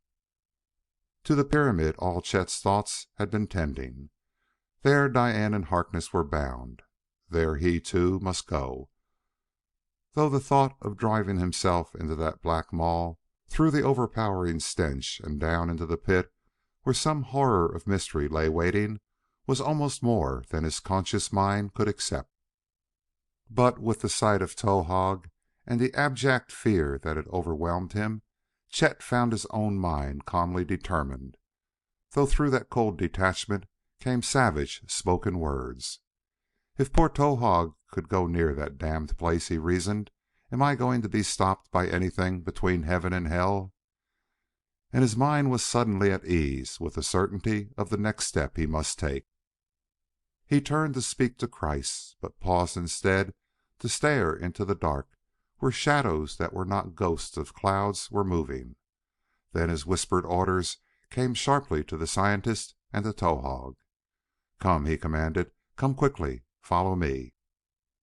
The two were behind him as he found the narrow opening in the barrier's farther side, passed through, and crouched low in the darkness as he ran toward the lake, where the shallow water of the shore took no mark of their hurrying feet. At the end of the lake he stopped. Beside him, Kreiss, weakened by his wound, was panting and gasping. Towahg, moving like a dark shadow, was close behind. "I saw them," said Kreiss, when he had breath enough for speech. "More beasts from the pyramid. They were coming for us, but we can go back there after a day or so." "You can," Chet told him. "Towahg and I are going on." "Where?" Kreiss demanded. "To the pyramid." Chet's reply was brief, and Kreiss's response was equally so. "You're a fool," he said. "Sure," Chet told him. "I know there's nothing I can do to help them, but I'm going. All I ask is to get one crack at whatever it is that is down in that beastly pit. And if I can't do that, maybe I can still save Diane and Walt from tortures you and I can't imagine." He touched his pistol suggestively. "Still I say you're a fool," Kreiss insisted. "They are gone, captured. They will die. That is regrettable, but it is done. Now, beside Herr Schwartzmann, who escaped, only we two remain. The savage he does not count. We two, and a new world and science. Science that remains after these two are gone, after you and I are gone. It is greater than us all. But I, staying, shall contribute to the knowledge of men. I shall make discoveries that will bear my name always.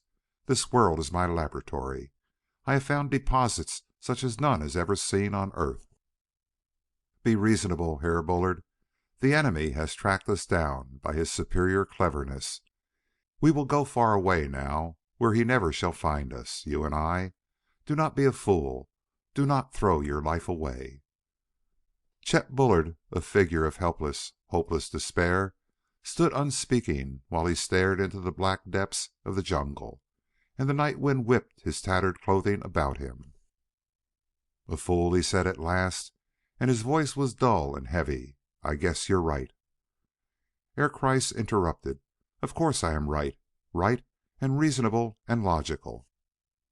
Chet went on as if the other had not spoken. "If I hadn't been a fool, I would have found some way to prevent it. I would have killed that ape thing when I first saw it. I would have got them free." He turned slowly to face his companion in the darkness. "But you were wrong, Kreiss. You forgot a couple of things. You said they found us by their superior cleverness. That's wrong. They found us because you left a trail they could follow. We threw them off once, Towahg and I, but the messenger wouldn't be fooled. Then Schwartzmann and his pack followed the messenger in. And you say it is logical that I should quit here, leave Diane and Walt to take whatever is coming. You say I'm a fool to stay with them till the end. Well," he was speaking very quietly, very simply, "if you are right, I'm rather glad that I'm a fool. For you see, Kreiss, they're my friends, and between friends logic gets knocked all to hell." "Come on, Towahg," he called. "Let's see if we can travel this jungle in the night." He set off toward the fringe of great trees, then let Towahg go ahead to find a trail. Travel at night through the tangle of creepers was not humanly possible.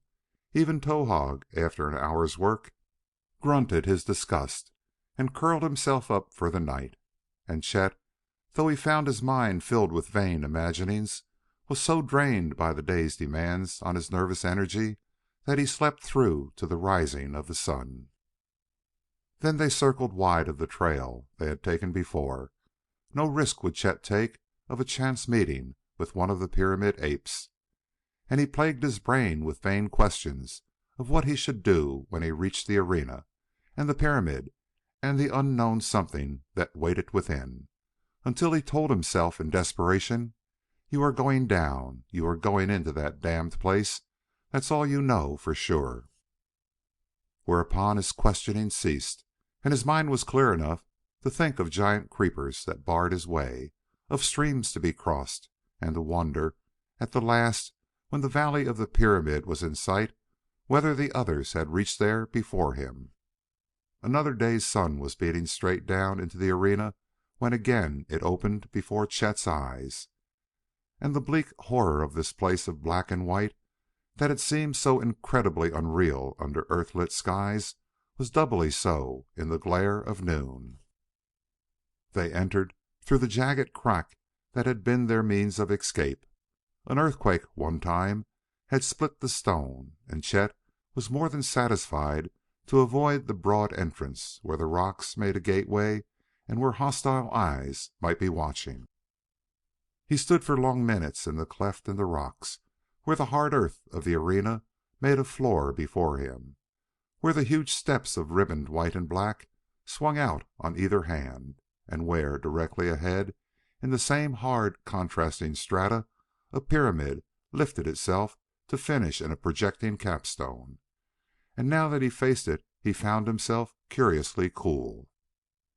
He motioned Towahg to his side, and the black came cowering and trembling. He had tried before to ask Towahg about the mystery of the pyramid, but Towahg had never understood, or as Chet believed, he had pretended not to understand. But now he could no longer feign ignorance of Chet's queries. Chet pointed to the pyramid with a commanding hand. "What is there?" he demanded. "Towahg afraid? What is Towahg afraid of? Ape men go in there. Gr men. Who sends for them?" And Towahg, who must know the sense of the questions, even though some of the words were strange, could not answer. He dropped to his knees there in the narrow, ragged chasm in the rock and clutched at Chet's legs with his two hands while he buried his shaggy head in his arms. Then, "Krargh!" he wailed. "Krargh there! Krargh send Gr go! Gr no come back!" It was perhaps the longest speech Towahg had ever made, and Chet nodded his understanding. "Yes," he agreed, "that's right.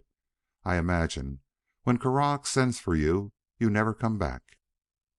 But more eloquent than the ape-man's halting words was the trembling of his muscle-knotted shoulders in a fear that struck him limp at Chet's feet.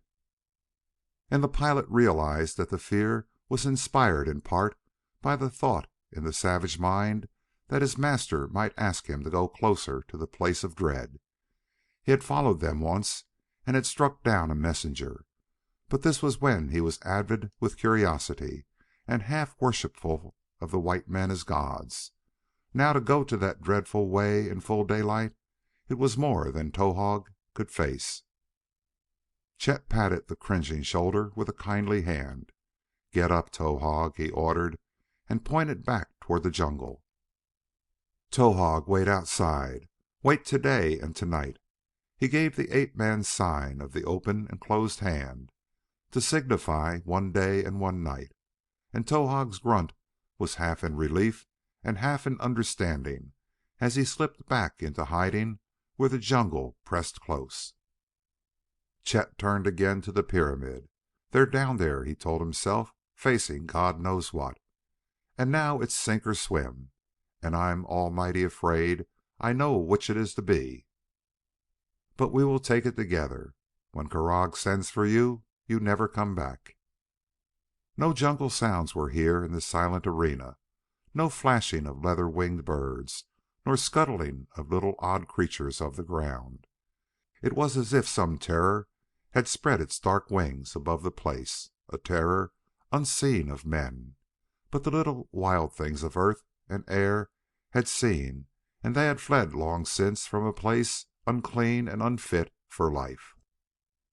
Chet felt the silence pressing heavily upon him as he took his hand from the rock at his side and stepped out into the arena. And the vast amphitheater seemed peopled with phantom shapes that sat in serried rows and watched him with dead and terrible eyes while he went the long way to the pyramid's base and his feet found the rough stone ascent. End of chapter 20.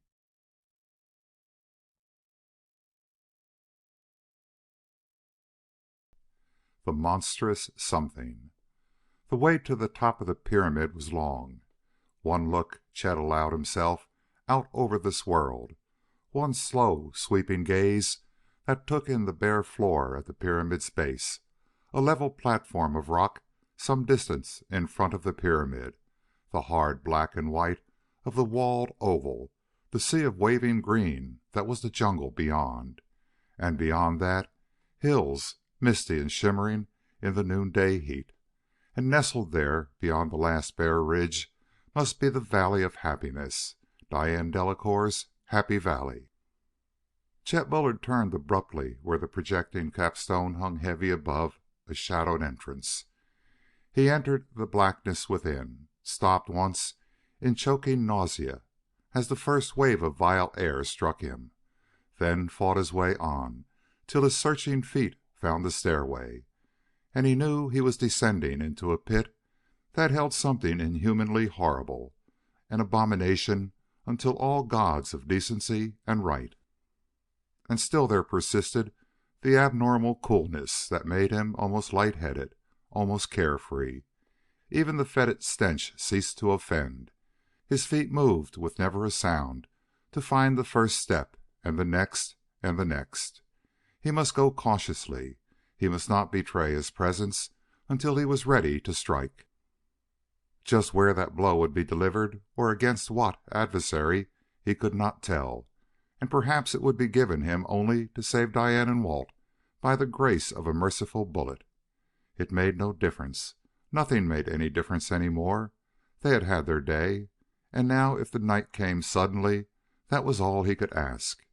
And still his cautious feet were carrying him down and yet down. He was far below the surface of the ground when he found the foot of the stairs. They had been a spiral. His hand had touched one wall that led him smoothly around a shaft like a great well. And now there was firm rock beneath his feet, where, with one hand still guiding him along the stone wall, he followed the wall into a darkness that was an almost solid, opaque black. He seemed lost in a great void, smothered in silence, and buried under the black weight of the pressing dark, until the sound of a footfall gave him sense of direction and of distance. It made soft echoings along the rock walls that picked up every slightest rustle, and Chet realized again how cautious his own advance must be. It came toward him, soft, scuffing, followed the wall where he stood, and Chet felt that approaching presence almost upon him before he stepped silently out of the way. And in the darkness that blotted out his sight, he sensed with some inner eye the passing ape-man with his arms rigidly extended, while a wave of thankfulness flooded him as he realized that in the dark the brute was as blind as himself, and that the terrible thing that had sent him could see at a distance only with the ape-man's eyes. Here was something definite to count on. As long as he remained silent, as long as he kept himself hidden, he was safe. The scuffling footsteps had gone to nothing in the distance when Chet reached out for the wall and went swiftly, carefully on. The messenger had come this way. He could hurry now that he knew there was safe footing in the dark. The wall ended in a sharp corner. It formed a right angle, and the new surface went on and away from him. Chet was debating whether he should follow or should cast out into the darkness when his staring eyes found the first touch of light. It came from above, a wavering line that trembled to a flame which seemed curiously cold. The line grew, a foot-wide band of light high up on the wall. It thrust itself forward like a tendril of the horrible plants he had seen. It grew on and wrapped itself about a great room, while behind it cold flames flickered and leaped. And Chet, so interested was he in the motion of this light that seemed almost alive, realized only after some moments that the light was betraying him. He glanced quickly about and found himself within a chamber of huge proportions. Walls that only nature could form reared themselves high in the putrescent air of the room. They curved into a ceiling, and from that ceiling there hung a glittering array of gems. Chet knew them for great stalactites, and even as he cast about desperately for some secluded nook, he marveled at the diamond brilliance of the display. But on the smooth floor of stone, where corresponding stalagmites must have been, there were no traces of crystal growths, from which he knew that though nature had formed the room, some other power had fitted it to its own use. Chet's eyes were darting swift glances about. There was no single moving thing, no sign of life. He was still undiscovered. But it could not last long, this safety. He looked vainly for some niches where the light would not strike so clearly, so betrayingly. Across the great chamber was a platform, 15 feet above the floor. Even at a distance, Chet knew that this was not a natural formation. He could see where the stones had been cleverly fitted. And now his eyes, accustomed to the light, saw that the platform was carpeted with hides and strange furs. There were some that hung over the edge. They reached almost to the upright block, like a table or altar at the platform's base. On this altar another great hide of thick leather was spread. It dragged in places on the floor. Bare floors, bare walls, no place where an intruder could remain concealed. Suddenly, from the lighted mouth of another passage, he heard sounds of many feet, the sounds of approaching feet. The impulse that threw him across the room was born of desperation. He raced frantically to cross the wide expanse before those feet brought their owners within view. And he fought to keep his panting breath inaudible while he tugged at the heavy leather altar covering, stiff and thick as a board, while he forced his crouching body beneath and found space there where he could move freely about. It walled him in completely on the platform side where it hung to the floor, but on the other 3 sides there were gaps near the floor where the light shone in on 2 pedestals of stone that supported the stone top.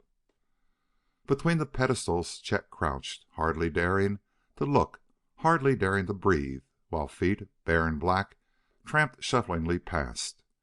They went in groups. He lost count of their number, but he knew there were hundreds. He heard them going to the platform above, and through the sound of the naked feet came disjointed fragments of thought that reached his brain, transformed to words. Mere fragments at first. Back, the master goes first. The light, how grateful is their coolness. Who stumbled? Careless and stupid ape. You, bearer captain, shall take him to the torture room. A touch of fire will help his infirmity. And there was a cold rage that accompanied the last, which set Chet's tense nerves a-tingle. But there was no fear in the emotion. He was quivering with a fierce, instinctive animal hate. The black feet retraced their steps. Then there was silence, and Chet knew there was something above him on the platform. Whether one or many he could not tell, until an interchange of thoughts reached him to show there was at least more than one. A presence. Some unseen thing was thinking. I sense a strange mental force. A moment of panic gripped Chet at the threat of discovery. Then he forced himself to relax. He tried to make his mind a blank, or if not that, to think of anything but himself, of the jungle, the ape-men, of the 2 comrades who had been captured. Patience, another thinker was counseling. It is the captives. They draw near. And across the great room from the same passage where he had entered, Chet heard again the sound of bare, scuffing feet. He could see them at last. He dared to stop and peer along the floor. Bare feet, black, hairy legs, and then came sounds of clumping leather that brought Chet's heart into his throat, until directly before the altar that made his shelter he saw the stained shoes and torn leggings of Walt Harkness, and beside them the little boots and jungle-stained stockings that encased the slender legs of Mademoiselle Diane. They were there before him, Walt and Diane. He would see them if he but dared to look. And from somewhere above, a confusion of thought messages poured in upon him like the unintelligible medley of many voices. Out of them came one, clearer, more commanding. "Silence! Be still, all! Your master speaks. I shall question the captives." And there came to Chet, crouched beneath the altar, hardly breathing, listening, tense, a battering of questioning thoughts. He heard no answers from Harkness and Diane, but he knew that their minds were open pages to the one from whom those thought waves issued. "Where are you from? What part of this globe? Another world? Impossible! This is our world, Raj. It is alone. There is no nearby star." After a moment, when Harkness had silently answered, came other thoughts. "Strange, strange. This creature of an inferior race says that our world has joined hands with his, that his is greater, that our own world, Raj, is now a satellite of his world that he calls by the strange name of Earth." To Chet it seemed that this one mysterious thinker, this master of an unknown realm, was explaining his findings to other mysterious beings. There followed a babble of released thoughts from which Chet got only a confused impression of conflicting emotions: curiosity, rage, hate, and a cold ferocity that bound them into one powerful, vindictive whole. Again the leader quieted the rest. Again he laid open the minds of Walt and Diane for his exploring questions, while Chet mentally listened and tried to picture what manner of thing this was that held two Earth folk helpless, that called them creatures of an inferior race. Supermen? No, super beasts these must be. Chet was chilled with a nameless horror as he sensed the cold deadliness and implacable hate in the traces of emotion that clung and came to him with the thoughts. And his imagination balked at trying to picture thinking creatures so abominably vile as these thinkers must be. The questions went on and on. Chet lost all sense of time. He had the feeling that the two helpless prisoners were being mentally flayed. No thought, no hidden emotion but was stripped from them and displayed before the mental gaze of these inhuman inquisitors. No physical torture could have been more revolting. And at last the ordeal was ended. Chet had forgotten Schwartzmann's men until the master's order recalled them to his mind. "Bring the other captives," the unspoken thought commanded. Chet crouched low to see from under the hanging leather. Naked feet shuffled aimlessly. They were raised and put down again in the same position until the dazed and hypnotized blacks received their orders and drew Diane and Harkness to one side. The other leather-shod feet came into view as Max and his companions were brought forward. But there was no more questioning. "Perhaps another day we shall amuse ourselves with them," a thinker said. Chet, for the first time, was paying no attention. A slit in the leather, it might have been where a spear had entered to slay a dinosaur in some earlier age, served now as a peephole from which Chet saw two gray and lifeless faces that were expressionless as stone, and as if their bodies too were carved from granite. Diane and Harkness stood motionless. He saw the blacks, saw that all eyes were on the other prisoners.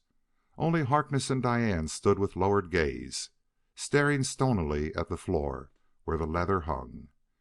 And through Chet's mind flashed a quick impulse that set his nerves thrilling and quivering, though he checked the emotion in an instant, lest some other mind should sense it. Those other minds were not contacting Walt and Diane now. Could he reach them? Chet wondered. That they were conscious, that they knew with horrible clearness every detail of what went on, Chet was certain. His own brief experience that first night on the pyramid had taught him that. And now, if these two could see and comprehend what they saw, if only he could send them a word, one flashing message of hope. His hands were working swiftly at his belt. The detonite pistol slipped silently from its sheath, and as silently he placed it on the floor, where the two were looking, then slid it cautiously underneath the leather that just cleared the floor. His eye was close to the narrow slit. Did a change of expression flash for an instant across the face of Walt Harkness? Was it only imagination, or was there the briefest flicker of life in the dead eyes of Diane Delacoeur? Chet could not be sure, but he dared to hope. The master was speaking. To Chet came a conviction that he must not fail to hear these thoughts. He restored the pistol to his belt. "And now the time has come," flashed the message. 1,000 times has Raj circled the sun since we put his light behind us and came down to the dark place that had been prepared. 100 others and myself, we were the peerless leaders of a peerless race. To produce the marvelous mentality that made us what we were, all the forces of evolution had been laboring for ages. We were supreme, and for us there was nothing left, no further growth. Then, what said Vashta, the all-wise one, that I and 100 chosen ones should descend into the dark, there to live until a new world was ready for us, lest our great race of Kargryth perish. Chet started at the name. Kargryth. It was the same word that Towahg had used. The mental message went on. And we alone survive. Our world of Raj is a wasteland where once we and our fellows lived. And we have been patient, awaiting the day. The biped beasts, as you know, have been our food. We have trained them to be our slaves as well. By the power of our invincible minds, we have sent them out to do our bidding and bring in more of the man herd for slaughter when we hungered. And now remember the words of Vashta, the all-wise. Until a new world is ready, O peerless ones, the new world waits. These ignorant white animals have brought the word. We have thought that Vashta meant to us to make a new world of our old world of Raj. But what of this new world called Earth? Perhaps that will be ours. Chet felt the thinker break in on his own thoughts. 1,000 years, but not to a day. Tell us, O keeper of the records, when is the time? Another's thoughts came in answer. 6 days, master, 6 days more. The leader's thoughts crashed in with an almost physical violence. On the 6th night we shall go out. In darkness we have lived, in darkness we shall emerge. Then shall we feast in the arena of Vashta, as we did of old. We shall see this new world. We shall breed and people the world. We shall take up our lives again. Let the captives live, he commanded. Feed them well. They shall be the sacrifice to Vashta, all but the woman. She shall see the blood of the others flow on the altar stone. Then shall she come to me. There was a chorus of mental protests, of counterclaims. The leader quieted them as before. I am master of all, he told them. Would you dispute with me over this beast of the earth? A creature of no mental growth? Absurd. But she interests me somewhat. I will find her amusing for a time. There were bearers who came crowding in, and again in groups they left. They were on the side where Chet dared not look, but he knew each group of blacks meant a mysterious something that was being carried carefully. And somewhere in the confusion of black shuffling feet, the others vanished. No sight of Walt or Diane did the slitted leather give. Only a motley crew of blacks who were left, and a wall high sprung to a glittering ceiling and flaming cold fire that ebbed and flowed till the room's last occupant was gone. Then the flames faded to dense blackness, where only fitful images on the retina of Chet's staring eyes flared and waned. and a ghostly voice seemed still whispering through the clamoring silence of the rooms. They were echoing within his brain and harshly at his taut nerves as he made his slow way toward the passage through which he had come.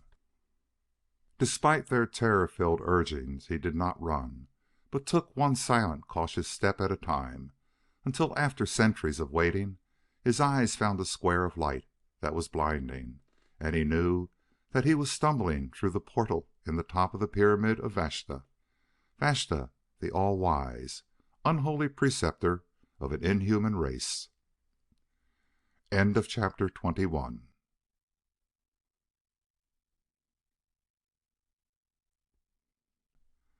Sacrifice. Down in the pyramid? You went down there? Herr Kreiss forgot even his absorbing experiments to exclaim incredulously at Chet's report. Guided by Towahg, Chet had returned to Happy Valley. There had been 6 days and nights to be spent, and he felt that he should tell Kreiss what he had learned. "Yes," said Chet dully. "Yes, I went down." He was seated on a rock in the enclosure they had built. He raised his deep-sunk, sleepless eyes to stare at the house where he and Walt had worked. There Walt and Diane were to have made their home. Chet found something infinitely pathetic now in the unfinished shelter. Its very crudities seemed to cry aloud against the blight that had fallen upon the place. And what was there? Kreiss demanded. This hypnotic power, was it an attribute of the ape men themselves?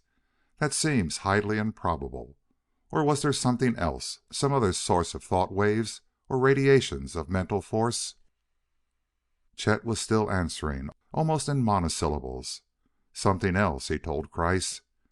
"Ah," exclaimed the scientist, "I should have liked to see them. Such mental attainment, such control of the great thought force which with us is so little developed. Mind, pure mentality, carried to that stage of conscious development, would be worthy of our highest admiration. I should like to meet such men." "They're not men," said Chet. They're... He knew how unable he was to put into words his impression of the unseen things, and he suddenly became voluble with hate. "God knows what they are," he exclaimed, "but they're not men. Mind, you say, mentality? Well, if those coldly devilish things are an example of what mind can evolve into when there's no decency of soul along with it, then I tell you hell's full of some marvelous minds."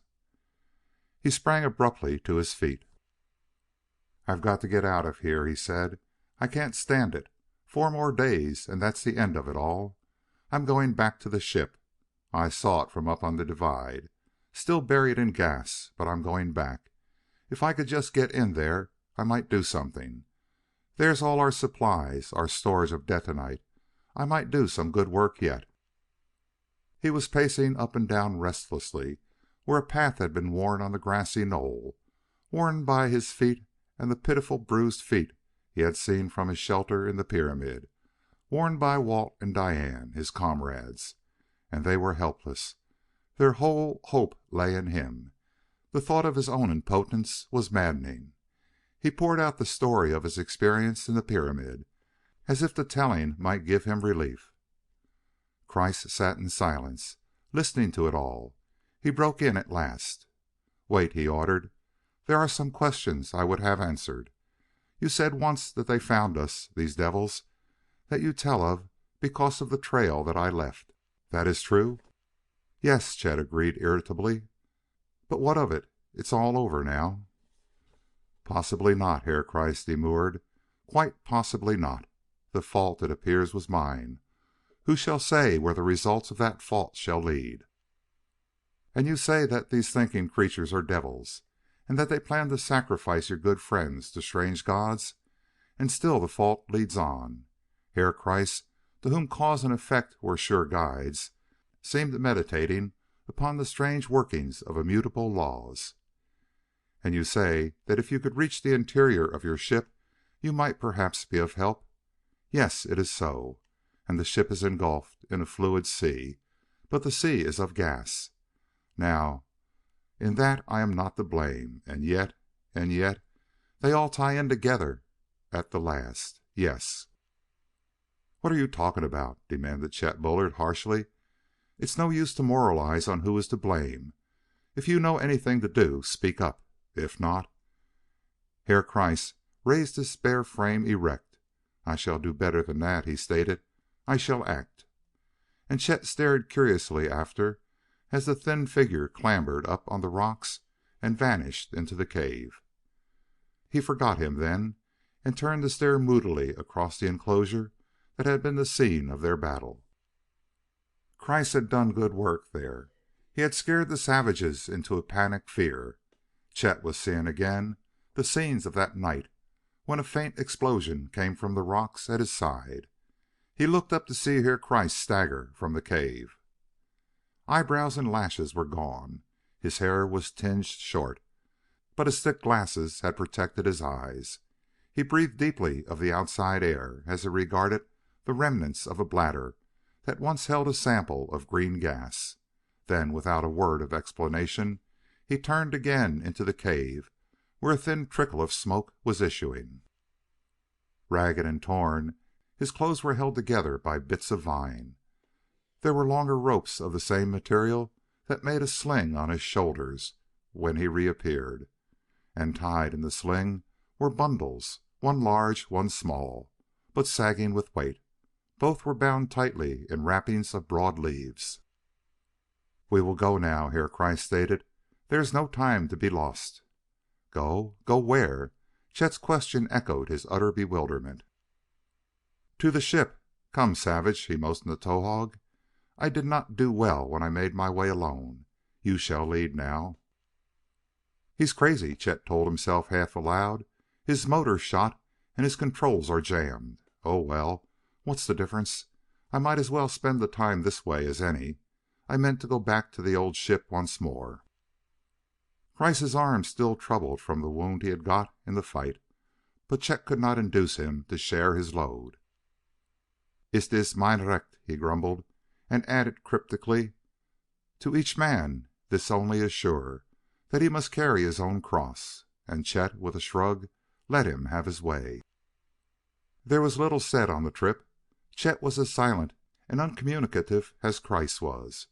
For the last time he paused on the divide to see the green glint from a distant ship, then plunged with the other into a forest as unreal as all this experience now seemed.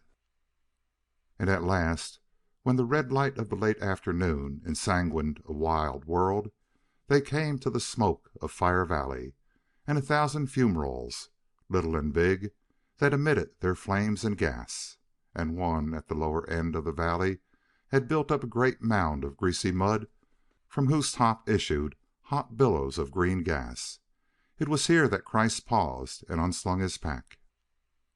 "Take this," he told Chet, and the pilot dragged his reluctant eye from the view of the nearby cylinder enveloped in green clouds.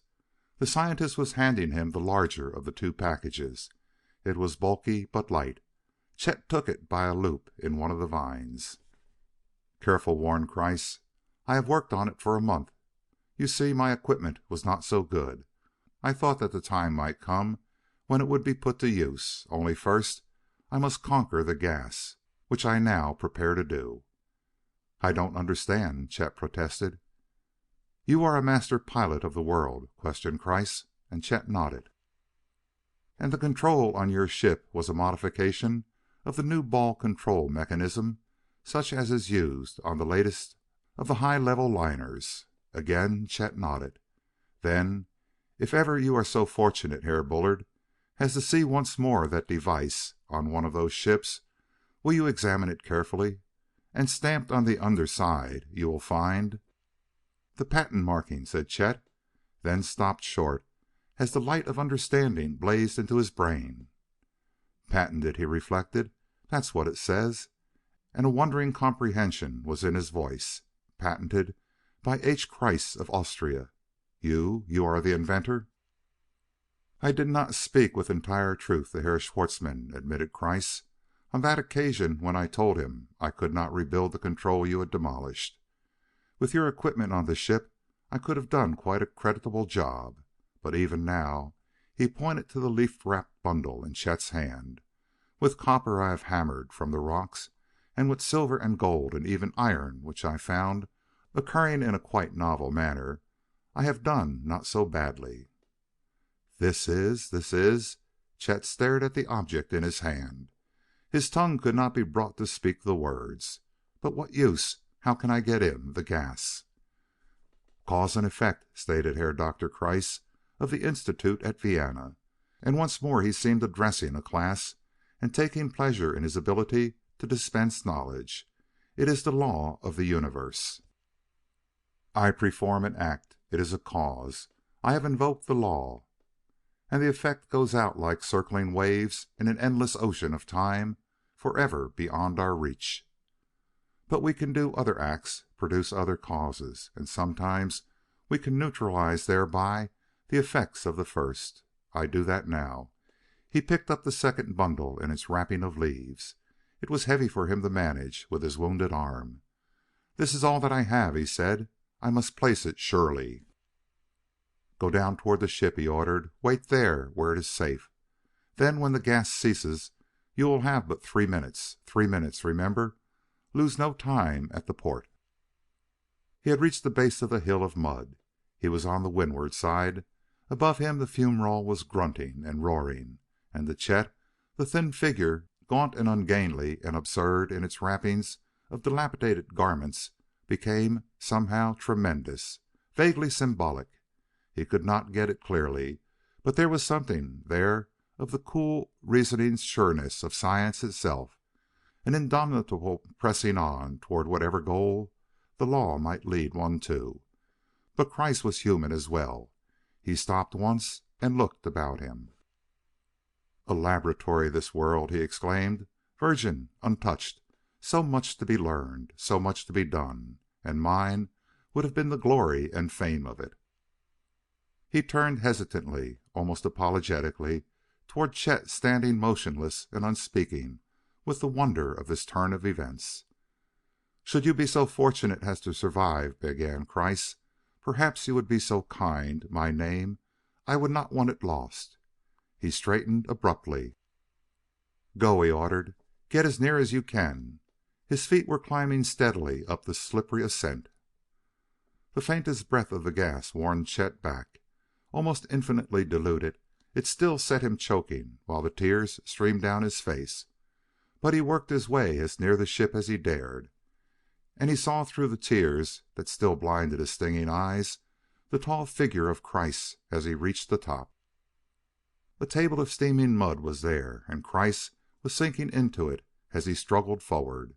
At the center was a hot throat where fumes like a breath from hell roared and choked with the strangling of its own gas. The figure writhed as a whirl of green enveloped it, threw itself forward. From one outstretched hand an object fell toward the throat. Its leafy wrapping was whipped sharply for an instant by the coughing breath, and then, where the hot blast had been, and the forming clouds and the erupting mud, was a pillar of fire, a white flame that thundered into the sky.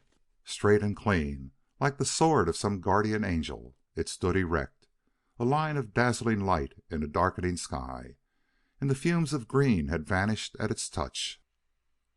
But Kreiss! Chet found himself running toward the fumerole.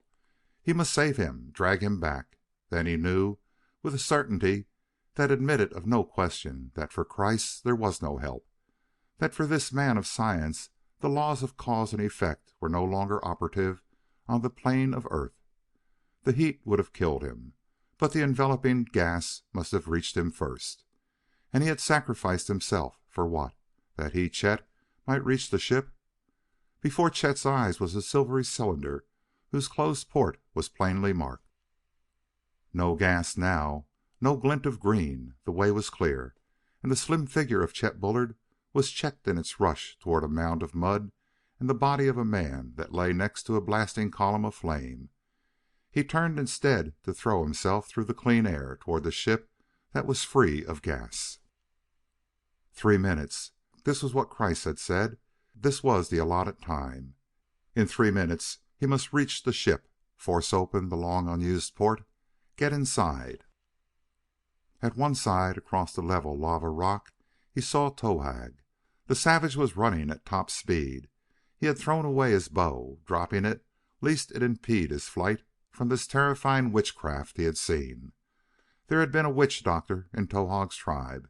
The savage knew sorcery when he saw it, but never had his witch doctor changed green gas to a column of fire. And this white sorcerer Kreiss, powerful as he was, had been struck down by the fire god before Towahg's eyes. Towahg ran as if the roaring finger of flame might reach after him at any instant. Chet saw this in a glance. He knew the reason for the black's desertion, then lost all thought of him and of Kreiss and even of the waiting ship, for in the same glance he saw springing from behind a lava block the heavy figure of a man. Black as any ape, hairy of face, roaring strange oaths, the man threw himself upon Chet. It was Schwartzmann, and mingled with profane exclamations were the words, "The ship, and I take it for mineself," and his heavy body hurled itself down upon the lighter man in the instant that Chet drew his pistol. But tearing through Chet's mind was no rage against this man as an enemy in himself.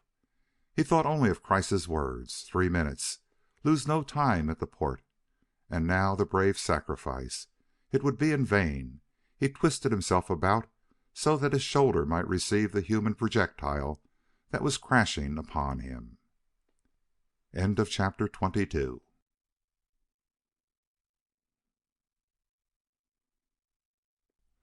The might of the master.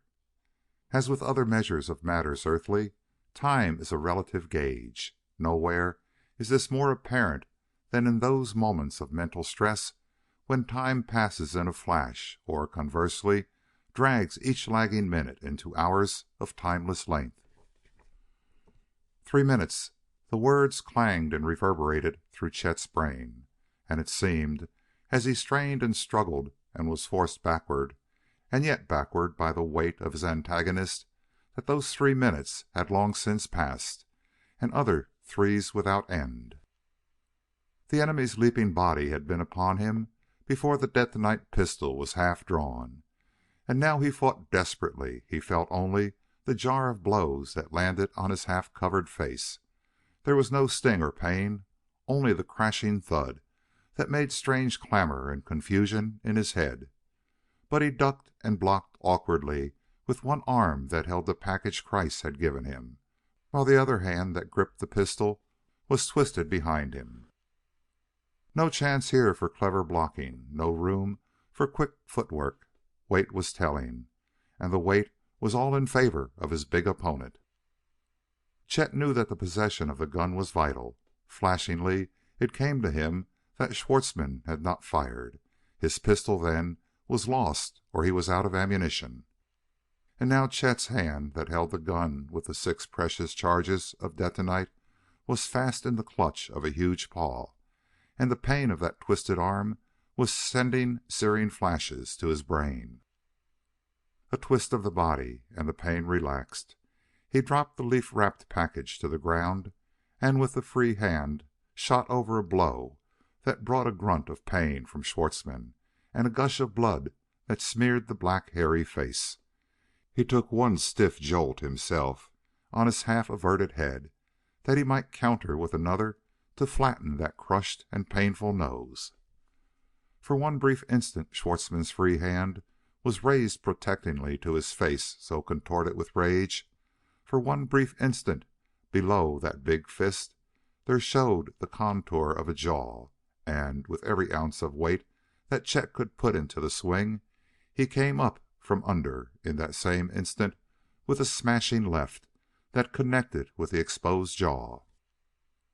The hand that gripped his gun hand did not let go completely, but Chet felt the steel-hard rigidity of that arm relax, and abruptly he knew that he could beat this man down if he once got clear. He didn't need the gun. He needed only to get both hands free. And despite the arm that clung and swung with his, he managed to wrench himself into a sideways throw of his whole body at the instant he unclosed his hand. The slim barrel of the detonite pistol described a flashing arc through the clear air and clattered along the lava underneath a big shining surface of metal. And then, in a breathtaking flash of understanding, Chet knew. He knew that he was beside the ship. He saw the closed port and the self-retracting lever that would open it. And he saw it through clear air where no taint of green gas was apparent. He was certain that he had been fighting for an interminable time, yet before him the air was clear. It was impossible, but true. And he threw the half-stunned body of Schwartzmann from him. Then, instead of following it with punishing blows, he sprang toward the port. With one hand on the lever, he turned to dart a glance toward the column of flame. It was gone, and in its place came green, billowing gas that was coughed and spewed into the air to be caught up in the steady breeze that blew directly from the vent. Beside him, his antagonist, prone on the lava floor, dragged himself beneath the ship to reach for the gun. Chet paid no heed. His every thought, his whole being, it seemed, was focused upon the lever that turned so slowly, that let fall at last a lock whose releasing mechanism clanged loudly through the metal wall. The outer port, a thin door that served only to streamline the opening, swung open under Chet's hand, and while he held his breath till his pumping heart set his whole body to pulsing, he drew himself into the ship as the green cloud wrapped thickly about. But first he bent to grasp the knotted vines and leathery leaves that enclosed the bulky package. The port closed silently upon its soft-faced gasket. It was gas-tight when no pressure was applied, and Chet stumbled and reached blindly till he fell beside the huge inner compression port, while the breath of gas that had touched him tore with ripping talons at his throat. More measureless time, whether hours or minutes, Chet could never have told, and he sat upright and tried to believe the utterly incredible story that his eyes were telling. A short passage and a control room beyond. It was just as they had left it. Was it days or years before? The shattered control cage was there, the familiar instrument board, the very bar of metal with which he had wrought such havoc in that wild moment of demolition. It was all crystal clear under the flooding light of the nitron illuminator. Yes, it was true. He, Chet Bullard, was staring wide-eyed at his own control room, in his own ship, his and Walt's, and he was alone. The remembrance of Walt and Diane, and the realization that now, by some miracle, he might be of help, brought him to his feet.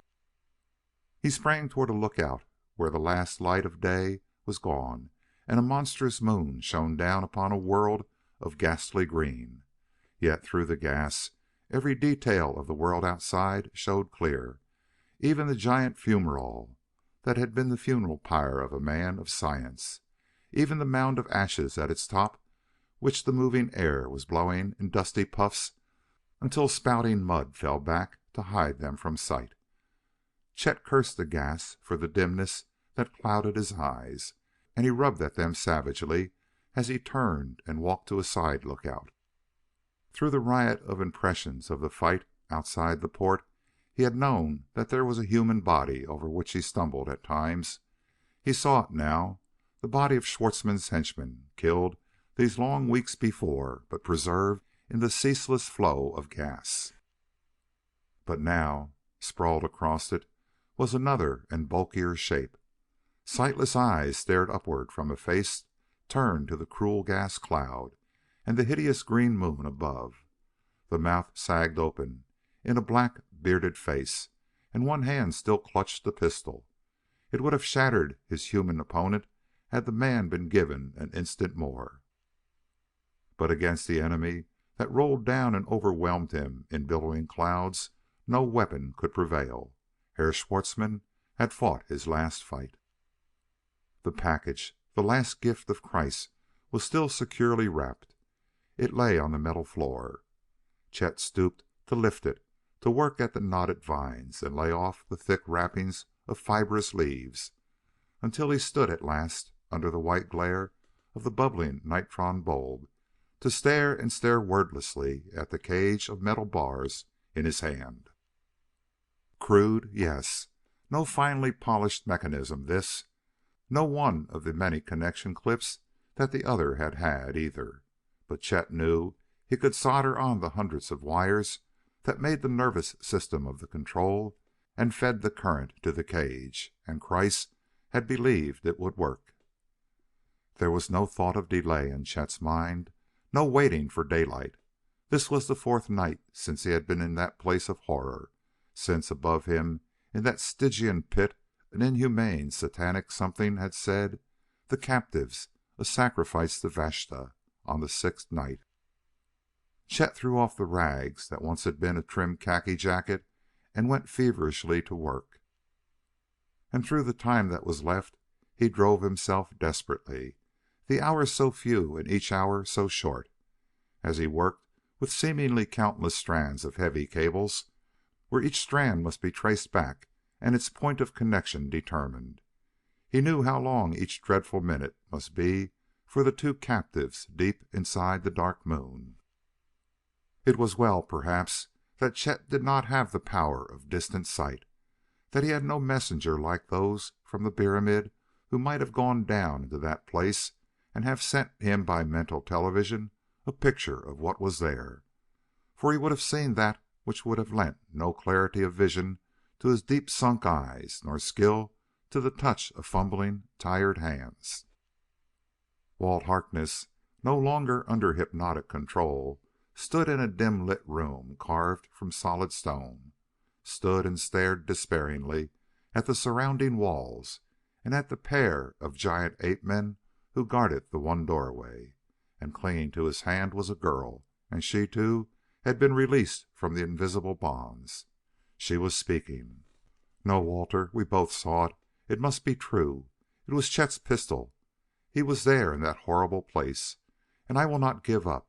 He will save us at the last. I know it. He will save us from the inhuman cruelty of those terrible things. He shoots straight, Chet does, and he will give us a bullet apiece from the gun. The last kindly act of a friend. That's what the signal meant." Then why did he wait? Why didn't he do it then? Walt Harkness had made the same demand 100 times. And Diane answered as always, "I don't know, Walter. I don't know." Chet, cursing insanely at strange machines, equilibrators that controlled the longitudinal and transverse and rotative stability of the ship and that refused to take their electrical charge, knew with horrible certainty that the last night had come. But to the two humans in the depths of this world where all knowledge of time was lost, the knowledge came only when they were dragged by their guards into a familiar room. Ape-men were all about.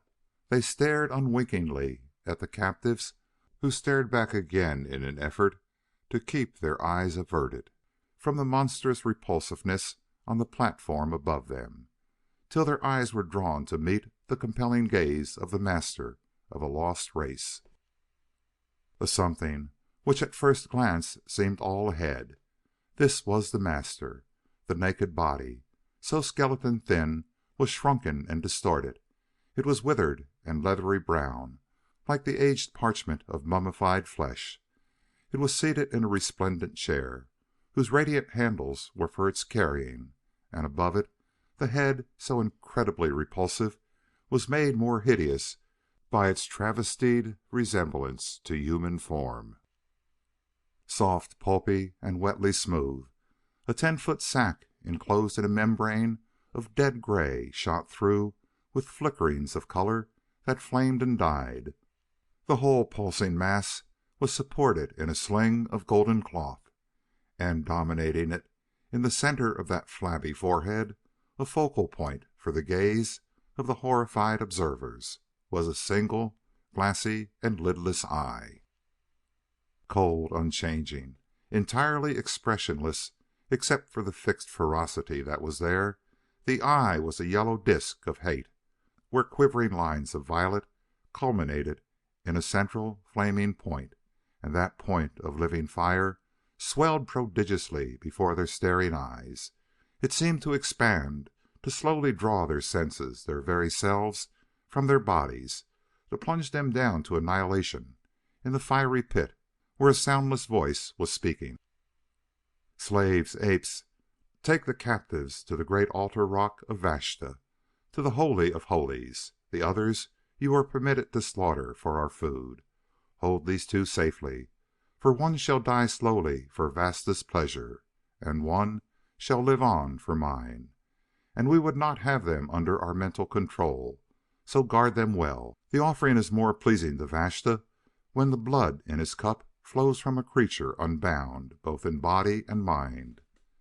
And the two helpless humans found themselves released from the flaming pit that became again but an eye in the forehead of a loathsome thing.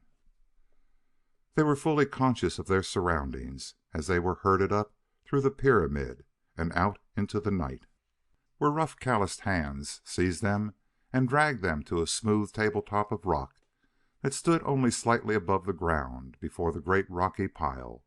Stunned, waiting dumbly, they saw swarming ape-men clustered like bees on the lower pyramid face, and they saw coverings of stone being removed and a great recess laid open, while the ape-things dropped in awe before a grotesque and horrible beast-head carved from a single piece of stone.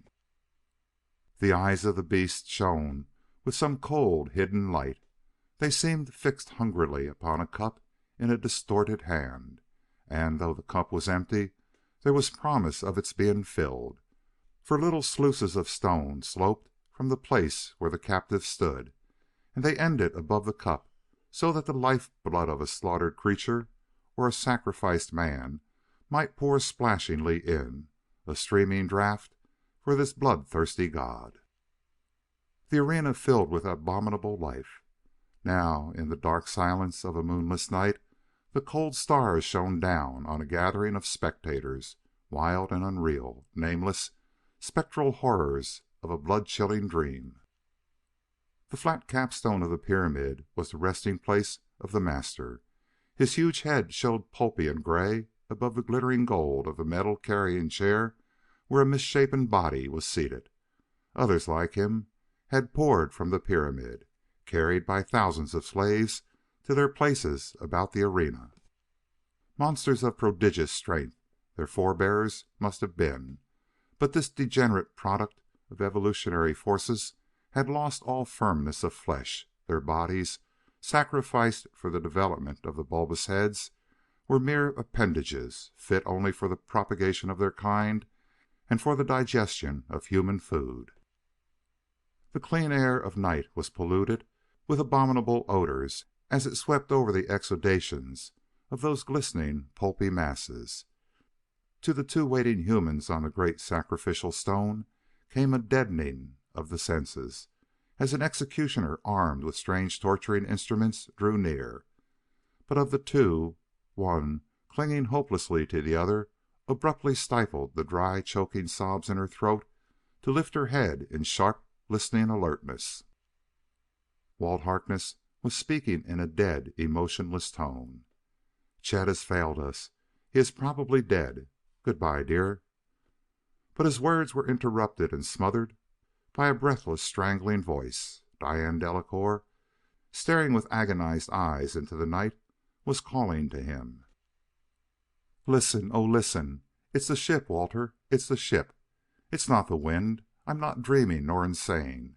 Chet is coming with the ship."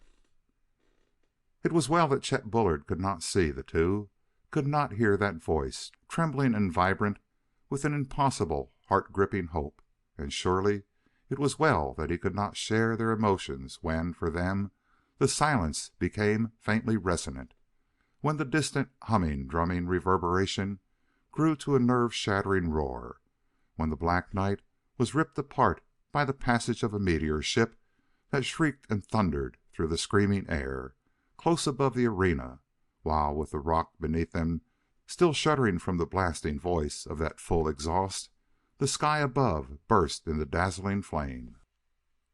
For Chet in that control room that was darkened that he might see the world outside, Chet, grim and haggard and stained of face, and with thin-drawn lips that bled unheeded where his teeth had clamped down on them, Chet Bullard, master pilot of the world, had no thought nor emotion to spare for aught beyond the reach of his hand.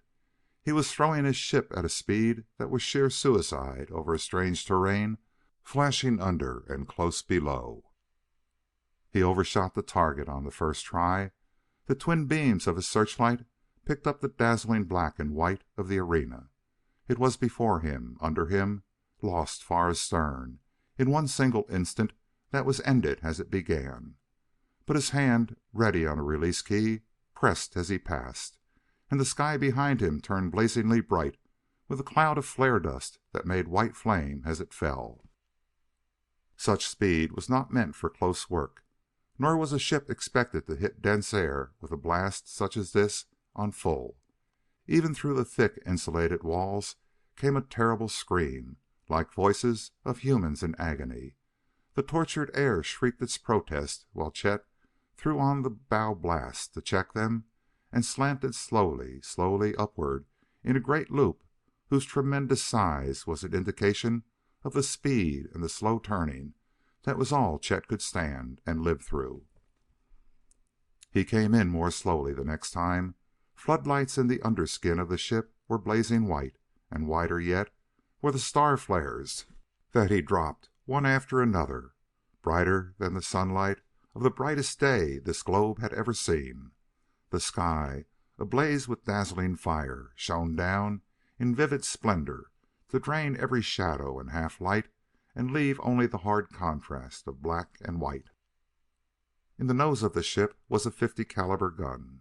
Chet sprayed the pyramid top, but it is doubtful if the two below heard the explosions. They must have seen the whole cap of the mountain of rock vanish as if feather light it had been snatched up in a gust of wind. But perhaps they had eyes only for each other and for a glittering silvery ship that came crashing toward the place where they stood, that checked itself on thunderous exhausts, then touched the hard floor of the arena as softly as the caress of a master hand on the controls.